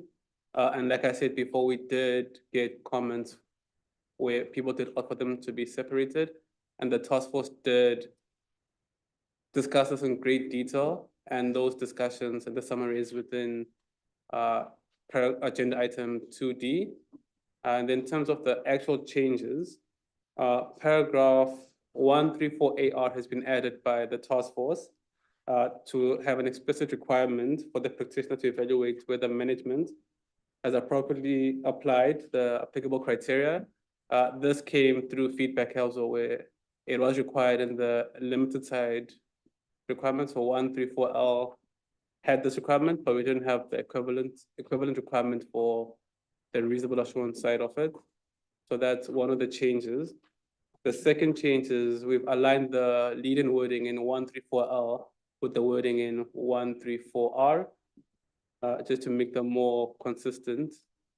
And then on 134R, small b, respondents did question if it was possible or practical for the practitioner to have a point estimate for forward-looking information. And the task force did discuss this, and the task force made a decision to only limit that requirement to developing a point estimate for estimates and not forward-looking information. The same respondents did call for more guidance on the development of a point estimate, and the task force has added application material paragraphs 396 AR and PR to just explain the point estimates, how it's developed and how the practitioner can make use of that as well. The other significant changes are in the application material. So it's paragraph A391. And the task force added a sentence in the end of paragraph A391 to explain that the further out the forward-looking information relates to in the future, the more uncertainty there is. And then 391 capital A. This came out quite a lot from respondents that were quite concerned that the ED implied that the practitioner was almost assuring that the future events would take place. So we've added 391 capital A just to clarify that the practitioner is not actually doing this. They're not responsible for issuing an opinion that things will take place, but that management has applied the framework criteria appropriately in determining the forward-looking information. But those are the significant changes in the section on screen. And yeah, looking for the board's input on the paragraphs in the section and not just the estimates and FLI ones as well. Thank you. Back to you, Tom. Okay, any comments on 133AR to 134R? Sashka.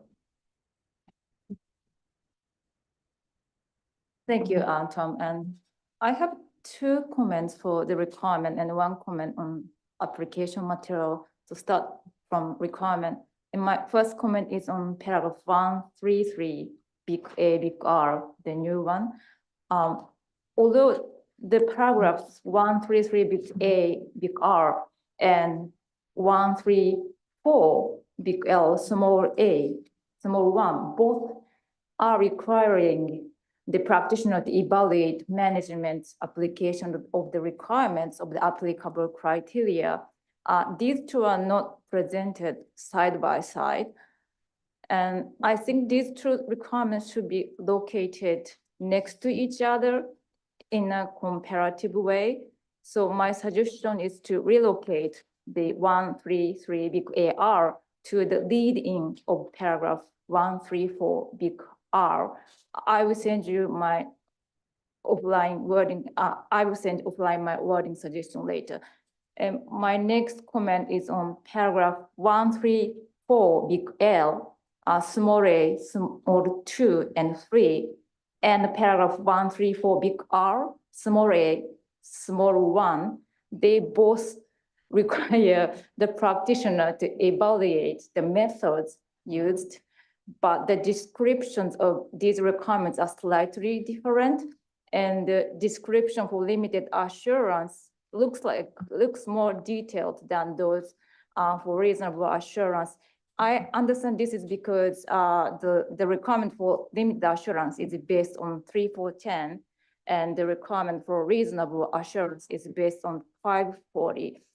But for users who don't know this background, I think it may seem the required work efforts in limited assurance regarding methods are more extensive than that for reasonable assurance. So I suggest the task force to revisit those requirements and clarify whether these procedures or work efforts are intended to be the same or not. If they are intended to be the same, I think the wording should be the same. But if they are not, they are intended to be different, I recommend aligning the wording to the extent possible so that the practitioners can easily and clearly understand the difference in the requirement between the limited and reasonable assurance. And my comment on application materials on paragraph A391, the last sentence says, when uncertainty is very high, the practitioner's assurance procedures ordinarily are much more extensive. When the sentence is read together with the previous sentence, it reads like more extensive procedures expected as the forward-looking period is longer. But although this may apply for accounting estimates, I think it may not always apply for forward-looking information in sustainability assurance, because the practitioner may not be expected to conclude on the outcome of the uncertainty as described in A39 big A. So my suggestion is deleting the last sentence. That is, thank you. Okay, thank you. Julie? Thank you. I had a similar comment to Sachiko's on this new paragraph 133 AR. I thought it probably should get tucked underneath 134R some way, because I think it's an equivalent thought to what's in limited, and in limited it's tucked underneath it in responding to assess risks of material misstatement. So if Sachiko has the drafting, thank you. But we had the exact same point on that one. And then on the on 134 big R, I've just been thinking about it some more. And I understand that the task force deliberated and wanted to keep estimates and forward-looking information together. But with now the removal of the, I'll call it the testing approach for developing a point estimate or a range, you're left with testing management's process for the development of the forward-looking information. And in my mind, that seems like pretty much the way you will have to assure the forward-looking information. I'm not sure little c is going to be practical, because you're talking about forward-looking information, and depending on it, the reporting date for the information and the practitioner's report date, I don't know how often evidence from events occurring between those two time periods will happen for forward-looking information. So I guess I was just left wondering if there would be an argument for separating those two out, just because we've now eliminated one testing approach. And I think primarily the way you would actually test would be to test management's process for forward-looking information. Thanks. Okay, Eric?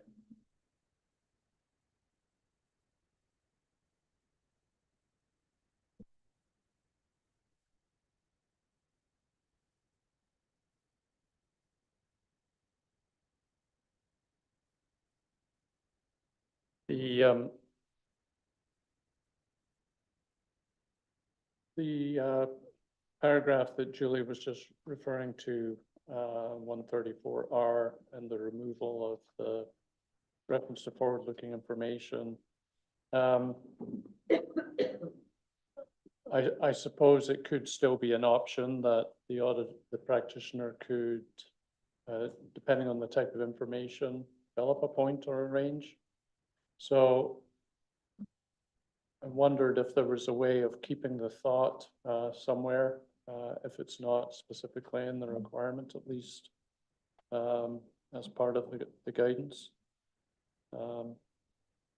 Because it is dealing with assumptions and estimates, albeit that they're for different time periods.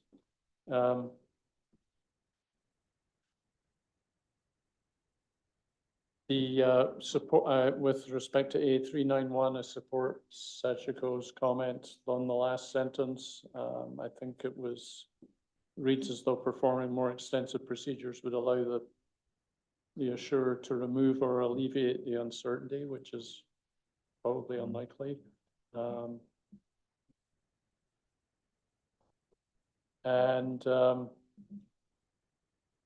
Yep, I think that's it for the time being. Thank you. Ada? Thank you, Tom.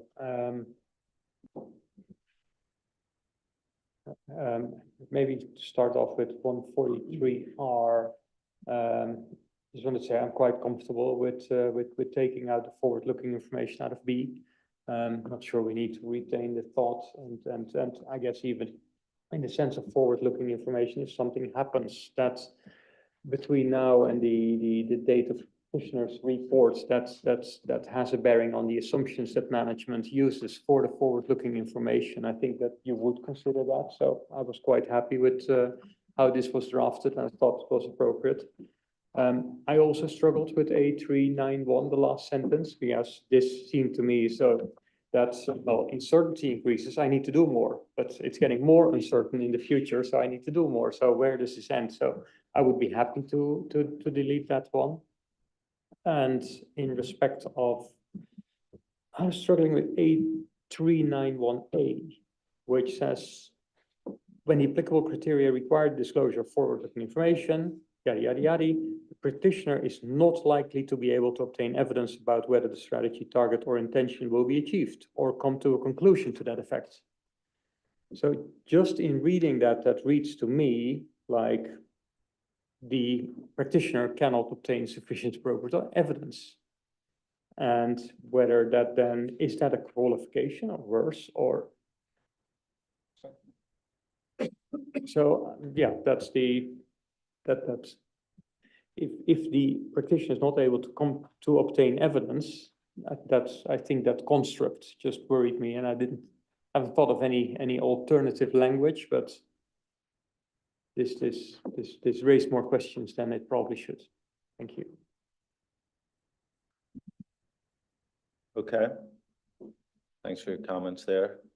Reactions from the team? All right. Thank you for the comments. So I'll respond to some of the comments, and some of them the task force will need to take back and discuss. But just before we carry on, we need a direct steer from the board if they want us to keep forward-looking information and estimates together in one section, or they should be dealt with separately. So if we can get clear direction from the board so that we can, settle this ahead of the next meeting as well.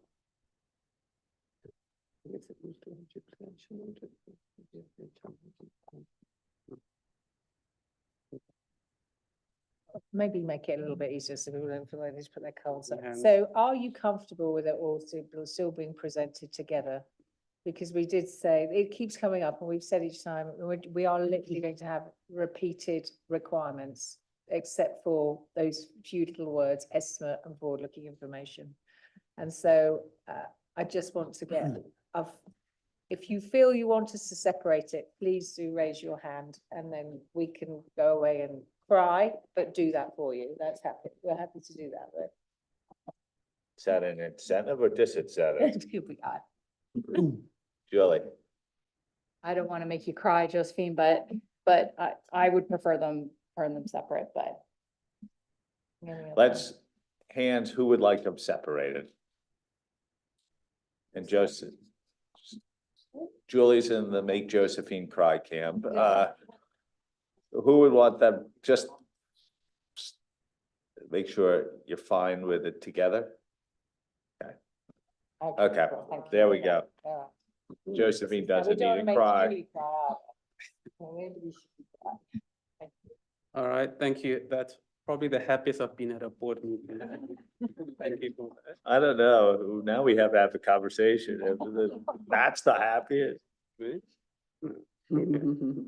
Then responding to the other comments, in terms of 133 AR and the setup, the task force thinking was the task force copied the setup in ICE 3410. And that's how it's set up there. And if the board believes that it's not clear, the task force will then explore how that can be revisited. But such goes, like you said, if you have wording, please do send that and we can include that in our discussions. Then just to confirm from the board as well that we have a clear steer to delete the last sentence in paragraph 8391. All right, thank you. And then 8391A, I understand your point, and the task force will look at the wording and then come back with clearer wording, because we don't want to imply that you can't get enough evidence for forward-looking information as well. All right, but thank you for the comments. If there's any other comments, please do raise them. TK, can I just ask for clarification? So will there be consideration of moving 133 AR? Okay. Okay. I think there's a different work effort between the two right now. Because right now under limited, it's in responding to assessed risk and material misstatement involving estimates. And the way we have it in 133 AR, there isn't that lead in around in responding to risk and material misstatement. So I think I think there's a difference right now between the two. All right, thank you, Judy. Albert? Maybe I didn't get this, sorry, but how do you cope with Sachiko's Sachiko's comments on 134 BL and 134 BR and CL? Thank you, Robert. So the task force will discuss this at our next. The task force will discuss this at our next meeting. Good, yeah, and then we'll come back. Because we have similar comments, I didn't raise it. Yeah.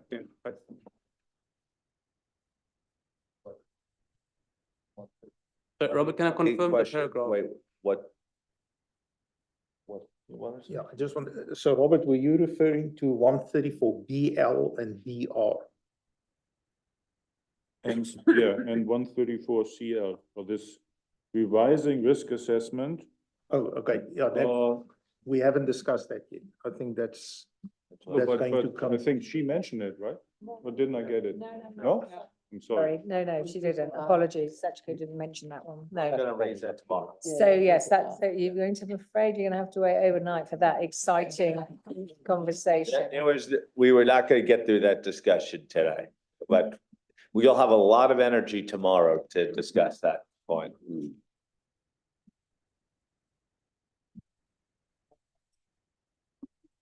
All right, Okay. Greg?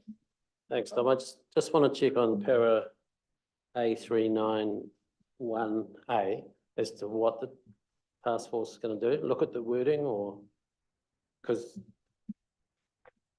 there's some helpful stuff in there. I'd hate to see it nuked. Sorry, Greg, what's the paragraph? A391A. A391A. So this is the one Ada raised a concern about, but I'm not sure what the response was going to be. Okay, that's fine. The answer is under consideration. Next. I think the request installment. is a restructure, not an axing, just a restructure in case it's a bit misleading the way it is. Okay. Any other comments on this section? Anything to wrap up, TK? Just to say thank you, but that's all from me. Thanks, Tom. Thank you, TK. Josephine, before we close today's sustainability section, do you have Yes. any remarks? Sorry, I'm sorry to have, as I say, cut you off when we had the next very, very exciting installment coming along, but we are on the home stretch. Thank you very much, everybody, for all your fantastic input and comments. And we had some really good discussions today and got through some of those very tricky technical issues as well, but ironed those out. So that was really helpful. Really appreciate it. And of course, again, we'll be hopefully working through the next few slides. So we'll be dealing with more response to risk. And then we'll be looking at misstatements, and then we'll be dealing with the other areas that are on our June list, which is other information reporting and so forth. So still more to come. Excited about that and excited about talking about that tomorrow. But there may also be a change in the timetable, Tom, so back to you. Yeah, okay. So also, real thanks to the board for the conversation today. Particular thanks to the attention to the IAASB convergence issues. I should note, obviously, we had a discussion in this room. IAASB is going through their comment letters. They have their process too. They will need to consider what we've come up with, but I really appreciate the spirit of cooperation here because the world expects our standards to work closely together. So that was great as well. For the public record, I should note that we are a little ahead of schedule, but we also have things on the back end tomorrow that we can't move up. So what I'm going to suggest is that we start at 9:30 a.m. tomorrow, not 9 a.m. So we'll start at 9:30 a.m.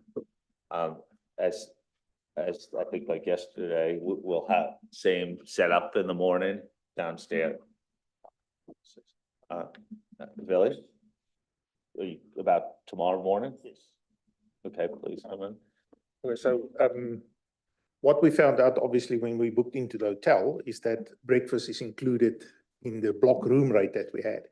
And then we had also organized breakfast on this side. So we didn't want to upset this morning, so we kept it as is. But from tomorrow onwards, they're going to scale it completely down. So there will be some pastries and stuff upstairs, but we thought it's then better to use the breakfast at the hotel that's already included in the group booking.